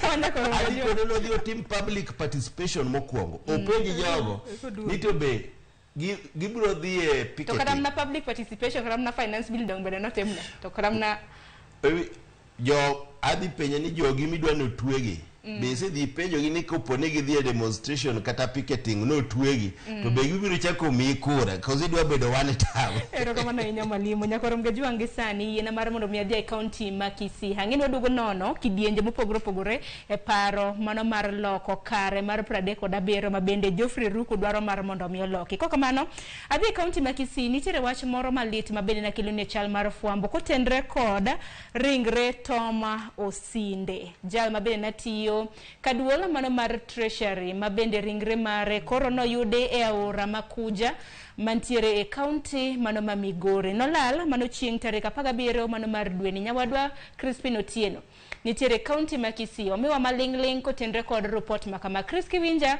amosni misawa nyaka sani mana kinyalo mana yango nwa chenro ahinya bang' kano sekwanye ringre Tom Osinde e aora makuja county ma Migori. Oyawrainya Sharon manaka kiwacho kuyo kod lit medo mana kwako gwenge makisi mano kalore kod yuto mar male en jatich migaono mar omenda kata treasury mano Tom Osinde mabende ne olal apoya nono chieng' Jumapil kanyaka sani ka odiochieng' makawuono ni mano en ndalo 11 chakre ne olal. Osinde osebed kimanyo kata kamano ringre mare ne okwany e aora mano ma Kuja mantiere mantiere county no ma Migori kendo nyalo paro nyoro ne wawuotho e gwenge ma South Mugirango kuma okwach kich no ochopo kaachiel kod en achichno kalure kod lal mar Osinde ma bende en jatije miluongo ni Julius Mugoi ma bende nonyiso otero bila ma gwengego ni ne chopo kod ringre Osinde kendo ne owite e aora ma Kisii koni iluongo ni Gucha toke kanyo ringre no kwany e river kata Kuja mano mantiere Migori. Inyalo paro osinde bende gache mano ma Toyota Land Cruiser V8 ne oyude gwenge ma Ilipashire mano ma Transmara Magharibi mano ma Transmara West e county no ma Narok kendo jotendo bila osebedo ka timo apedha mager mar neno ni osinde oyudi. Kata kamano nyaka sani osenyiswa kod jotendo bila ni oyud ringrene kendo itimo nyaka sani chenro mar bero dhi nyime mano e hospital no ma Migori level 4 ka nyaka sani bende apedha mager pod dhi nyime mar ka dipo ni jatije ma ong'ere kaka Julius Mugoino ne otiyo kod jomoko mar neno ni gi lal kod ngima mar osinde. Okinyi ma kawuono okwach kich bende dok e dalane mano mantiere Ngata mantiere e county no Nakuru mar ng'iyo kaka weche chalo e ot mane osinde odake. Inyalo paro jatije ma nyaka sani koro ondhi kod obila gin jotije adek, tachiel achich maduong' e kes mar osinde no bende ne otimo kata otimne interview gi Citizen TV kata kamano ne okong'ere ni en achiel kuom jogo ma di bed ni otimo timno. Omiyo nyaka sani okonyo bila kod timo mar neno nono kaka osinde no lal ka be notiyo gi jomoko kata ne en kende.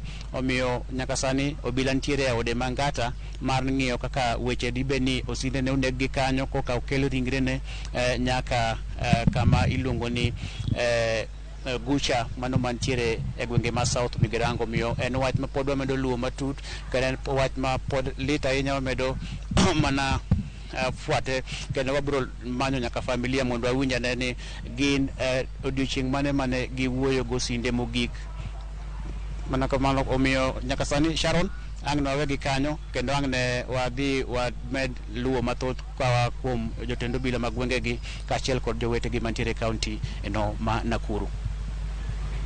Crispin wawinji e yo makare kata kamanya kwa Ramgajwang mano nyawadwa Crispin Otieno achiel kachiel e county ma Kisii report mabende oluwo en mabende oseyango kanyo mano kaluwore kod Tomo Sinde mabende ringre mare no yude aora makuje county ma Migori. Mana ka Crispin oselero koro bero mare dhi nyime mano Migori level 4 kama bende koro timo bero mar yango ni tho mare nokel kata mnagiango kanyalo mna paro ni ndache no lala chieng' tarik 17 mano mar dwe mar 6 kano wuok e dalane mantiere e gwenge mago mag Nakuru kochomo gwenge mag Kisii. Wach malita ahinya pod wamedo luonu ma report makamano machiegni.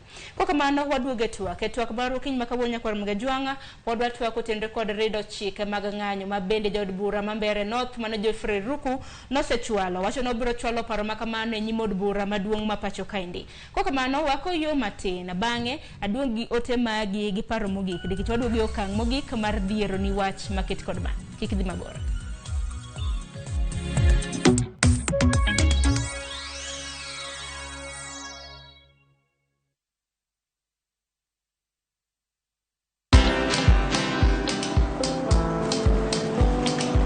Niaje?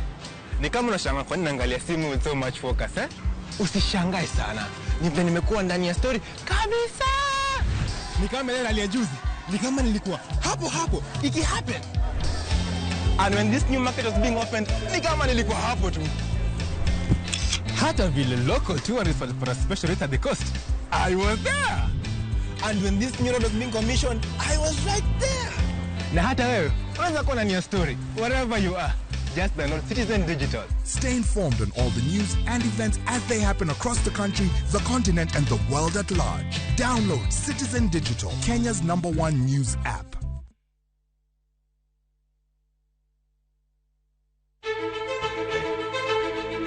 Kokalo kuom lakteche kod thieth, wayudo ng'eyo kaka dendwa tiyo. Nitie hormones mar ng'ama miyo kata ng'ama nyako. Iluongo ni estrogen gi progesterone. Kendo wayudo ng'eyo kama inyalo yude kony moluwore gi weche thieth. Daktari en tich ne thiedho oganda mondo oganda odhi maber. Kaka wadak e kinde ma ok ong'ere. Ngimawa en gima duong' moloyo. Ka en ng'ama osiko ka ywaka en kama osechopo dwa kawo ngimane. Kineno science gi wek rito. To e penj laktar wakelo ni lakteche molony to gilero ni weche thiedho tuoche ma opogore kod rito kit ngima maber. Wanyalo tiyo kod chiemo e geng'o thiedho kaachiel kod timo bero ngima wa bende. Yes, erokamano.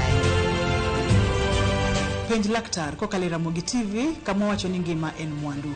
Wuok tich nyaka tich abich chakre saa 12 odhiambo nyaka saa 1 mar otieno. En chenro ma kik bai kata matin.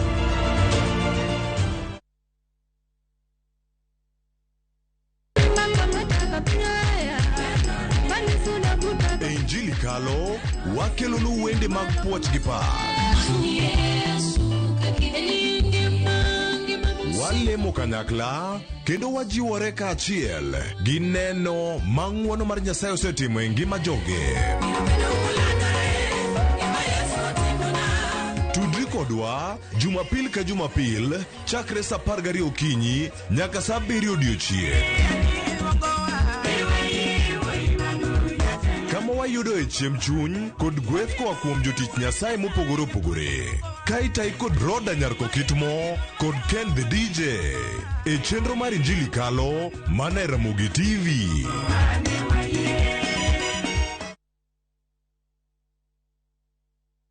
Veke Ibambe na View Travel. Masai Mara or Amboseli from 14K, Savo or Samburu from 24K. Mombasa, Diani or Malindi from 14K.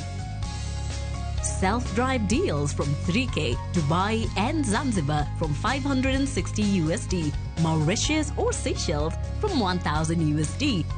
South Africa and Thailand from 1,080 USD. Malaysia, Singapore and Egypt from 1,200 USD. And Maldives and Santorini from 2,000 USD. Call 0703 254 254 for bookings.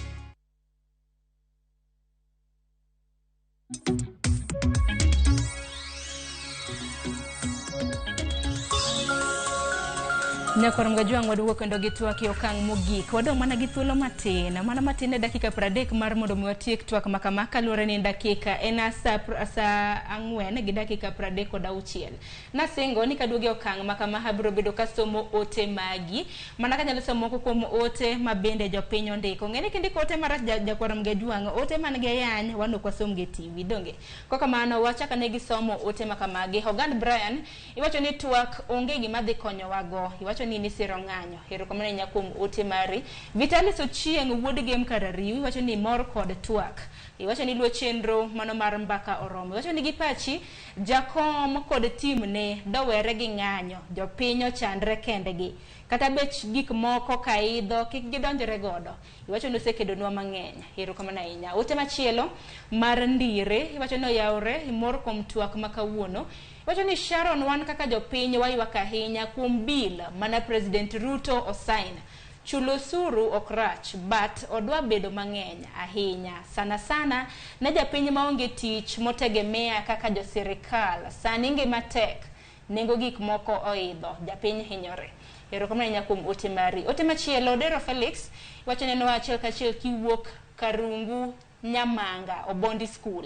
Japiny ma inyore okazimio miyo jatendwa Raila Odinga oluongnwa ng'anyo ka japiny ok nyal wuok oko to oweji othagre. Aya, ote machielo ma bende ponono nitiere Samuel kiwuok Kisumu mane gwenge mag Kondele. Iwacho ni nyaka ji dhi e ng'anyo nikech mano e gima sirkal mar Kenya nyalo winjo. Kendo waol kaka ngima medo idho piny maru wal kod sirikal moko ikore ne tij jopiny. Mago gin ote moko kuom ote mabende jopiny oro. Abiro bedo kendo kwa somo ote makamago kapok watieko twak. Wawinyane na pach jo pono nino kio TV ni hantire ka gi mwalimu Peter Rero Nyakoro Mgajwang men jaod bura makibra kanyakla kod Betty mabende en janon siasa. Betty achak mana kodi pach jopiny mabende jopiny oro. Moko kuom gi aparo ni leo ahinya nyaka luore kod osuru mabende japiny wacho ni osuru kara mnake ng'ado ti kode maber. Jomoko bende wacho ni osuru bende bera mar mondo mi ji chule. En mana ni moko kuom gi odwa meda ahinya. Hawinji mana pach. Erokamano ahinya kuom jomo messages misomogo. Gin messages mabeyo makendo nyalo dhirowa wan kaka jo Kenya mbele. Nikech adiera moko apandi to en ni cost of living to dhi malo. Kendo tek ne ng'eny jo Kenya. But giman to poda medo wacho kendo medo kwayo en ni ng'anyo. Obed ng'anyo mamuol, obed ng'anyo makech, ng'anyo mora mora. to kapar kabro miyo wa opportunity maber mar nono kuku mar wechegi mopogre gi duoge mesa bipartisan talks ka team moseyier koni gi koni mondo wane kaka gidhi. Ng'ata mochung' ma campaign madwaro kuch ji.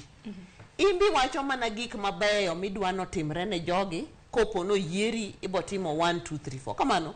To be king'iyo jogi gik makata Azimio ne wacho ka mopogre ahinya gi gik ma Kenya Kwanza ne promise ji, pogruok maduong' onge. Okamano. Kata kibire joma chung' ne MPs katine party manido ka ng'ato ka ng'ato en ga agenda mar mine, en ga agenda mar yudhe, en ga agenda mar school, somo, gik machalo kamago. Kora agenda gi gite all sides gin agenda mabeyo ma wakel gi ure mesa mondo wang'e ni to ere kaka in respect gi the realities ma Kenya nitiere go and the world nitiere go to gin yore mage ma wanyalo bedo go kanyakla mondo wager Kenya wani. To anto na kwayo tim ng'anyo weye uru ng'anyo mondi give dialogue a chance through the bipartisan structure ma oselosi nikech kanyo e kuma koro weche machendo it's an opportunity mondo wane anena ofail kendo koro ji ochako ng'ini to which other way. Ero kama Mwalimu na kanyo nyalo winjo pachi mapiyo piyo kapok wadhi e paro mabende Ruku na chwalo kacha. Mokwongo wan kaka jo ODM gi Azimio wasemiyo thuolo ne winjruok kane wachako ng'anyo mokwongo. To kane okwawa ni wawe mondo ji owuo ne waweyo ma ji owuoyo kendo kane wachako wadoko kendo kane okwawa mondo wawe ji owuo kendo ne waweyo ma ji owuoyo. An asebedo e ng'anyo ni nyaka ne chakre to kwadhi e ng'anyo ni mokwongo wan wadhi ka wan very peaceful kendo samoro wawera samiolo no inyusonwa picha wawer mana kaka inyusonwa pi to muolo ma wan go ni akia ne machwanyo polise kwa chako wera ni ginyusnwa pi to gichako chwadowa gi tiagas.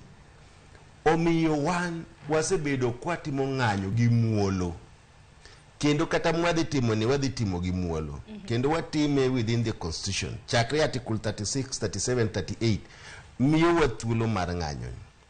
To gimomiyo wang'anyo world over oseyudi ni koponi piny owacho sirikal muyiero olokore kodu ok dwa winjo gima jopiny dwaro gima nyalo kelo gi e mesa en ng'anyo 91-92 gima nomiyo wadhi e multi-party democracy kane wadhi Kamkunji mane ng'anyo chakore tiene ni jopiny nonyiso ni koro gidwaro multi-party. Kanye wadhi 207 gima nokelo winjruok kane okwal kuya ne en ng'anyo mar jopiny. Kwa dhi e mesa 2013 gima ochako kelo ji obede mesa en ng'anyo. Omiyo sani gima nyalo kelo winjruok ma sirikal nyalo chiko ne ite en ka japiny owuok oko mowacho ni jok manuyierogi koro okwane ka gitimo no gik mane gidwaro koro wan kaka jopiny wadwa donje kiwan ema miluongo ni watimo consultative meetings udhi penje jopiny makapok wuok to nyaka ni as many as of the opinion say I jopiny go I ka gima rumo ni mane magidwaro. Omiyo wan waneno ni koro tarik 7 en tarik ma ji te ong'eyo gima notimore tarik 7 okelo lokruok be momiyo wanya biro wuoyo e TV kama choni ne ok wanyal biro kane wabiro kama kiwuok tidi mana kan tang'o mi wuoyo e TV wuoyo freedom of expression okeli nikech multipartism omiyo ma nyaka wadhi go mbele koro wase amua ni tarik 7 wan kacha nyaminwa beti wakwaye ni be chiegno nikech kake wacho ni gima rach ni gima koro tinde moro ni gima ni mogo ni orach ni jite kati ya Umabe kati ya Meru kumaru kwaeno kati ya Machakos bech mogo chalre ne jite kako inya e kako inye joko omiyo jopiny owacho ni gini nyaka koro giwuog ne oko. Ero kama na natemo ng'eni chieng' tarik 7 no mano mar dwe mar 7 biro bedo karang'o. Obiro bedo chieng' tich abich nyakwara Mgejwanga ka bende anawinjo kanyakra mnaka kweth mar Azimio bende wacho ni romo itimo kanye Kamkunji kanye kuma bende biro bedo kuchokoro. Wang'e na paro mar chik ma bende Ruku mano jaod bura ma Mbeere North Geoffrey Ruku dwaro mar mondo mi owachi. Ahinya paro mar chik ma kama nyakwara Mgejwanga ibiro bedo kinene kata ni Bath TV ni kanyo en wach ma bende gisani nitiere e dho jopiny kidienje mamoko ma bende Ruku dwaro mar mondo mi oloki. E paro mare wacho ni ng'ata ma ochan kata iwuoro e romo moko puodhi ibro tuwe e jela kuom thuolo mar higa achiel. Bende wacho ni joma dhi ng'anyo kik rwak lewni kata ogudu machal kaka mago mag jolweny. Nitiere paro moro ma bende Ruku chwalo kanyo ni joma chano ng'anyo nyaka lerne obila kuonde ma gidhi bagwe ng'anyo makamano seche mag ng'anyo kachiel gi yore ma bende gibiro bedo ka gitiyo godo e ng'anyo. Moro kendo ma bende Ruku dwaro jogo ma dhi ng'anyo kik ting' andiko moro amora, andiko kong'ere gi dho ngere kaka placards ndiko ni sijui bei ya maisha imefanya nini mago. Wero wende kata wacho weche manyalo seyo jopiny e wi akwede mag dhoudi, dinde, kit chwech kanyakla kod dhok magiwacho. Beti diwachi nam kotenre kod chike ma bende koro Ruku dwaro mar mondo mi otimne gi lokruok mago gin mana moko kuomgi. To kendo list no nyalo bedo mang'eny. List ni pod nitiere nyaka bedo ka neno gi e graphics. Kata mana rwako sufria e wich. Wan kaka joma mine we feel offended. One offended. Sama koro ng'ama dichuo libaba lize okawo sufria orwake wiye. Koro anto karo nego atimango anyway. Anto abosiro conversation no ingawo kani jabura abed ni ane parliament no mano gimada go ne kura yes nikech nyaka waduok order into gimiluongo ni civil disobedience kata civil gathering ma chik ma katiba wa omiyowa nyaka wa uphold responsibility madhigi right no. Aparo ni mano e kuma jabura no temo wuoye. To ng'eny ne be yudo ni adiera wanto Kenya democracy to sebed expanded ndi kata kwa pimore gi Uganda ka tigi kwa timo kama kitemo kocha gin pod gin era no kuma wanto ne wase ai koro wa embrace kuma wantiere sani watingre kaka jamii mondo watimo ng'owa wasud Kenya wani mbele. Kenya ni ok en mar ng'ato en marwa wate ko ber to ber ko rach to orach onge kuma ng'ato dhiye onge ringo be lakini when it comes to peaceful demonstration mano to chik oyie onge ng'amo tamore kendo kata mheshimiwa no mano is not the issue. The issue is the how.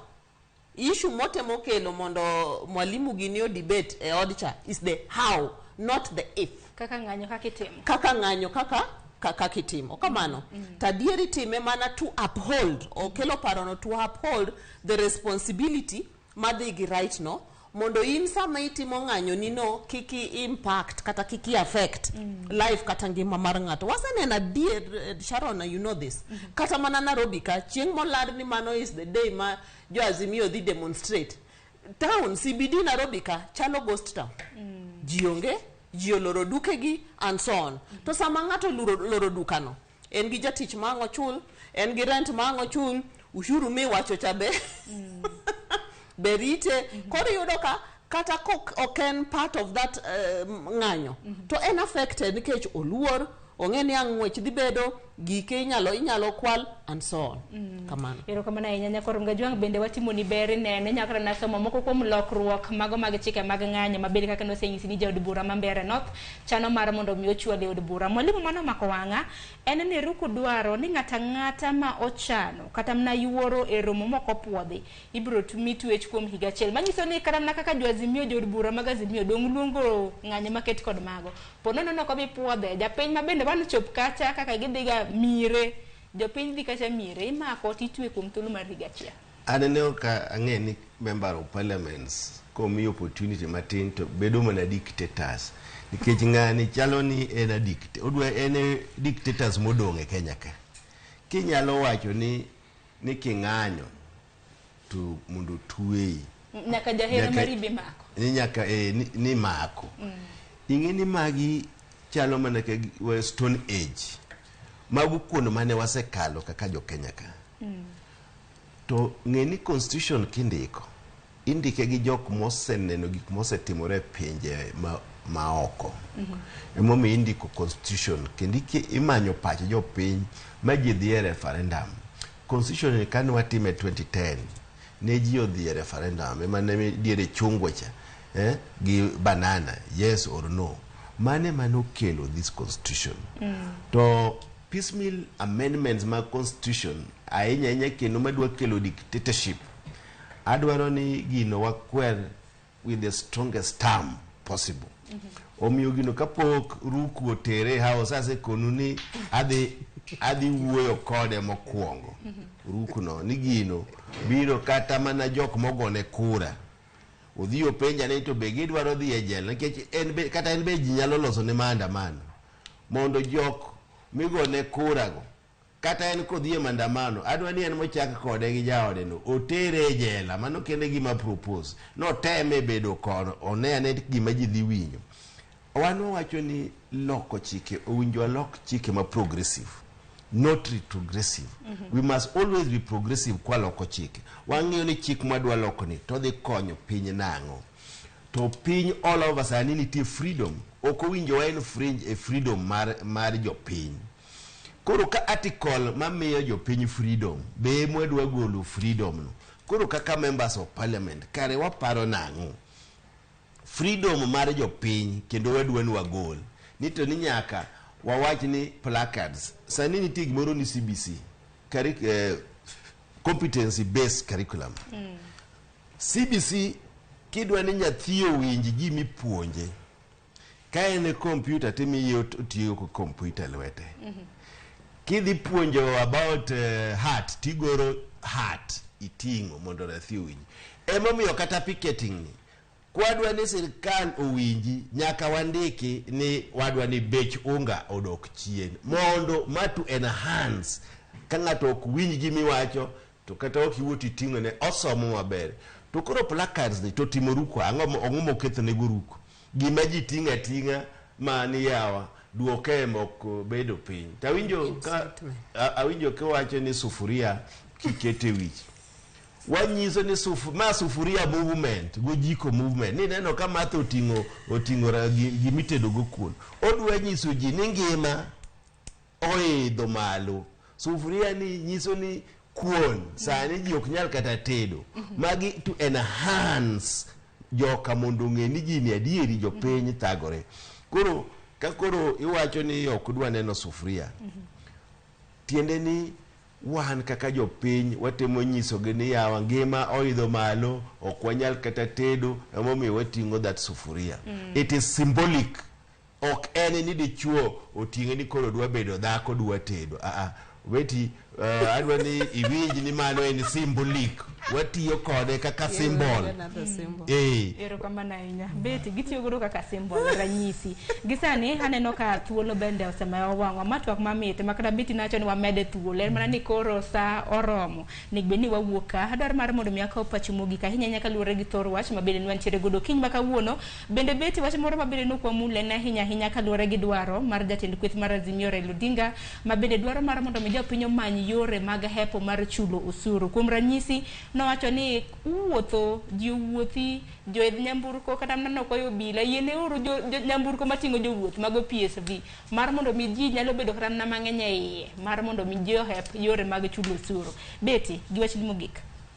Erokamano ahinya Sharon kuom miya thuolo kawuono mar biro twak gi jopiny kendo ageno na bro biro di mang'eny kawacho mogik an dang' awach mana ni kaka mwalimu osewacho ni nitiere laws moko suggestions ma retrogressive a whole former premier kanyalo chung' adier mawach ne jopiny kik uchul ushuru onyalo chung' adier mang'i jopiny in the eye mawach ni public service matatu ji odoge dark days mane ji chung' mane moni timonegi mang'we e matatu mondo chaos ochako duogi in the transportation sector.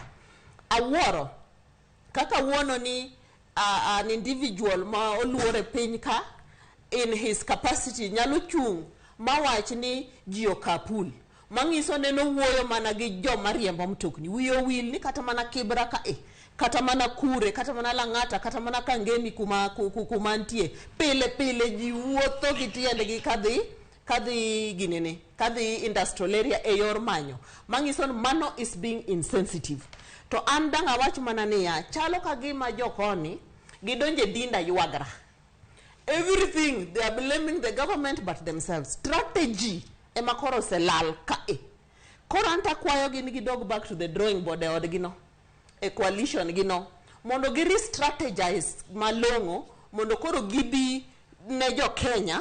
Gi strategies ma can make sense. Yes, ngima to tek ne ji te. To ma en ngima ji te waduto. Wagomba ni to ere kaka. Dang wayudi yore ma wageng'o gigo. To dang' aher mana wacho kendo mapiyo katieko niya Kenya Kwanza government sani boost ji ong'eyo ni ngima tek koro ne jomok nyal yudo kantiere food subsidies mikelo jo Nyanza wase yudo food subsidies to onge kech mar group onge kech mar Azimio onge kech mar Kenya Kwanza kech en kech. To koro yudo ni samo kel kech gi jomotelo ne sirikal kachacha samo kel chiemo tiyudo kantiere joma semo ji ni Luoland onge kech. Owinjo kamano. To kara ka Luoland onge kech to kara maandamano ni en marango, cost of living ni en marango. Wa embrace uru government of the day okochuno ni here but gik mokelo ne jo Kenya in your capacity and right as a Kenyan to wa embrace uru. Sani nitie fertilizer mokel wapururu. Mogo cha winyo no rumo nikech onge oduma moromo. To oduma moromo onge nikech ji ok pur moromo.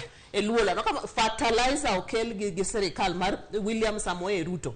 Wa embrace gik ma government kelo which is our right kaka jo Kenya. Okamano in ki yieng to yieng odino to ng'ama kech kayo to mithuolo mondo omany kama dang' oyudie kony. Mogik mana mapiyo beti waduoguru table mar bipartisan. There's a big opportunity mwanyalo bet kacha maweche machendo gi ang direction ne wuogi. Ero kama na inya beti adera mwalimu wachni mogik. Mokwongo adwa gonwero kama na inya mar luonga mondo wanyos jopiny gi wach wanyisgi kaka weche timore. To bende achaka goero kamano ne jo Kibra momiya thuolo mondo represent gi e odcha. Ing'eny Kibra kidhi iwacho gima ok gidwa to kidonji kata kanyo agone giero kamano. Lakini adwa nyiso osiepa mabeti ni jakom sama osomo gika osomo iluongo ni consultative meeting osomo gik ma jopiny owacho to nikech en leader mar jopiny en manyako somo gik ma jopiny owacho omiya wacho ni ipenjo gi ni to resolution gi ere jok moyie kodgi kine ni gik ma jakom somo Raila Amolo Odinga maka gik ma jopiny mowacho otiyo gi dwach jopiny. Mar ariyo kowacho ni oparo ni jo Kibra okwuothi. Raila obedo MP Kibra 20 years kendo ng'eyo thagruok ma jo wanego kaka people. To Kibra is not for Luos. Kibra is the most cosmopolitan constituency. Ong'eyo thagruok mag jo piny te maengo. Kata an kawuono ka biro watiyo mana gi mtoka achiel jaoda moriemba ka gi nyithinda gi kela koka giweya koka wase chako kaka family nikech fuele ni koro baro wandasi ka biro ka jok mone na ka donjo gi family na nikech wadwa ng'iyo ni to ngima ni otero wakanyo. Kendo wadwa wacho ni nyaka kaka jo Kenya wawuog oko wang'i kaka cost mar living dok piny kendo why those days awacho ni kopo ni Ruku okelo wachno e parliament ane madhi kuongo oposi to kapoko kelo sani kawuok kaka en e parliament adi manyi mokuongo adi loso kode kaka en ng'ama ng'eyo ni koyie to gino jopiny ok dwar kiko kel gimoro ma dhi medo enye jopiny ano yiera kaka representative ma jo Kibra ni tadwa dhi kwayo inspector police ni koyie to miya thuolo mar picketing. Dictatorship no nyaka wagole Kenya ka. To mar mogik owacho ni nitie subsidy mar food ka emu agwenyo record. Subsidy must be sustainable. ok ni kawo mchele gundi ni 10 titero ne ji rai kacha ni koro mane wacho ni joluo mi food subsidy. Mano ok food subsidy. Mago chiemo ma watgi kia kuma gitere. Gineno ni koro tere ne joluo mondo cha. Kato giwacho no miwa food subsidy. Food subsidy owinjo bedi ni prices mag food mag chiemo ka dok piny. Koko wang'eni kare sirkal otimo food subsidy. To mbolea be mano keleni. An thurwa anaja wapuro. To kawinjo kata no gikyo thurwa kocha. Koro wakeni to kare mbolea ni. Eni ni miye mana jo kumora achiel koso ni miye jo Kenya mangima. An thurwa kocha. O kawinjo no gike. To wan bende wa represent jo town. Koro kukelo mbolea kibre kache wadhi purango. Nyaka wangiba gima is sustainable maji te yudo lokruok mar food. Ero kama na inga mwalimu. Waguniro mwane kwa mido thuolo mar biro tuwa kodwa mwalimu Peter Orero mano ja od bura mane karo chung od bura makibra. Beti adira yinbudo waguniro kama no kekilal no wahinya. Ero kama na inga. Kaka manya karonga juang. Inbende amor kodin kichokin makabuono oti yor mathoth wasa samoko kumgi. Ero kama na inga kumbedo kodwa chenro chakre sapagari maro kinya kasani sa beach maro nyango usechupu. Elodio utawa babene rota chenro kama odichi makawuono nantiere gi Cleophas Oluoch kanyakla kod jogo picha Greg nika e studio kende kanyakla kod directors magwa bende odichi makawuono nantiere gi Bob Wafula lakini bedo do chienga kinywa chopo e giko juma koro ketemane TV mar Ramogi heweche duto tema bende biro bangma gisana biro bedo kako yu matina ngini chendo pod iye lach ketemane Ramogi TV nyinga Sharon Ongao Odi maber ero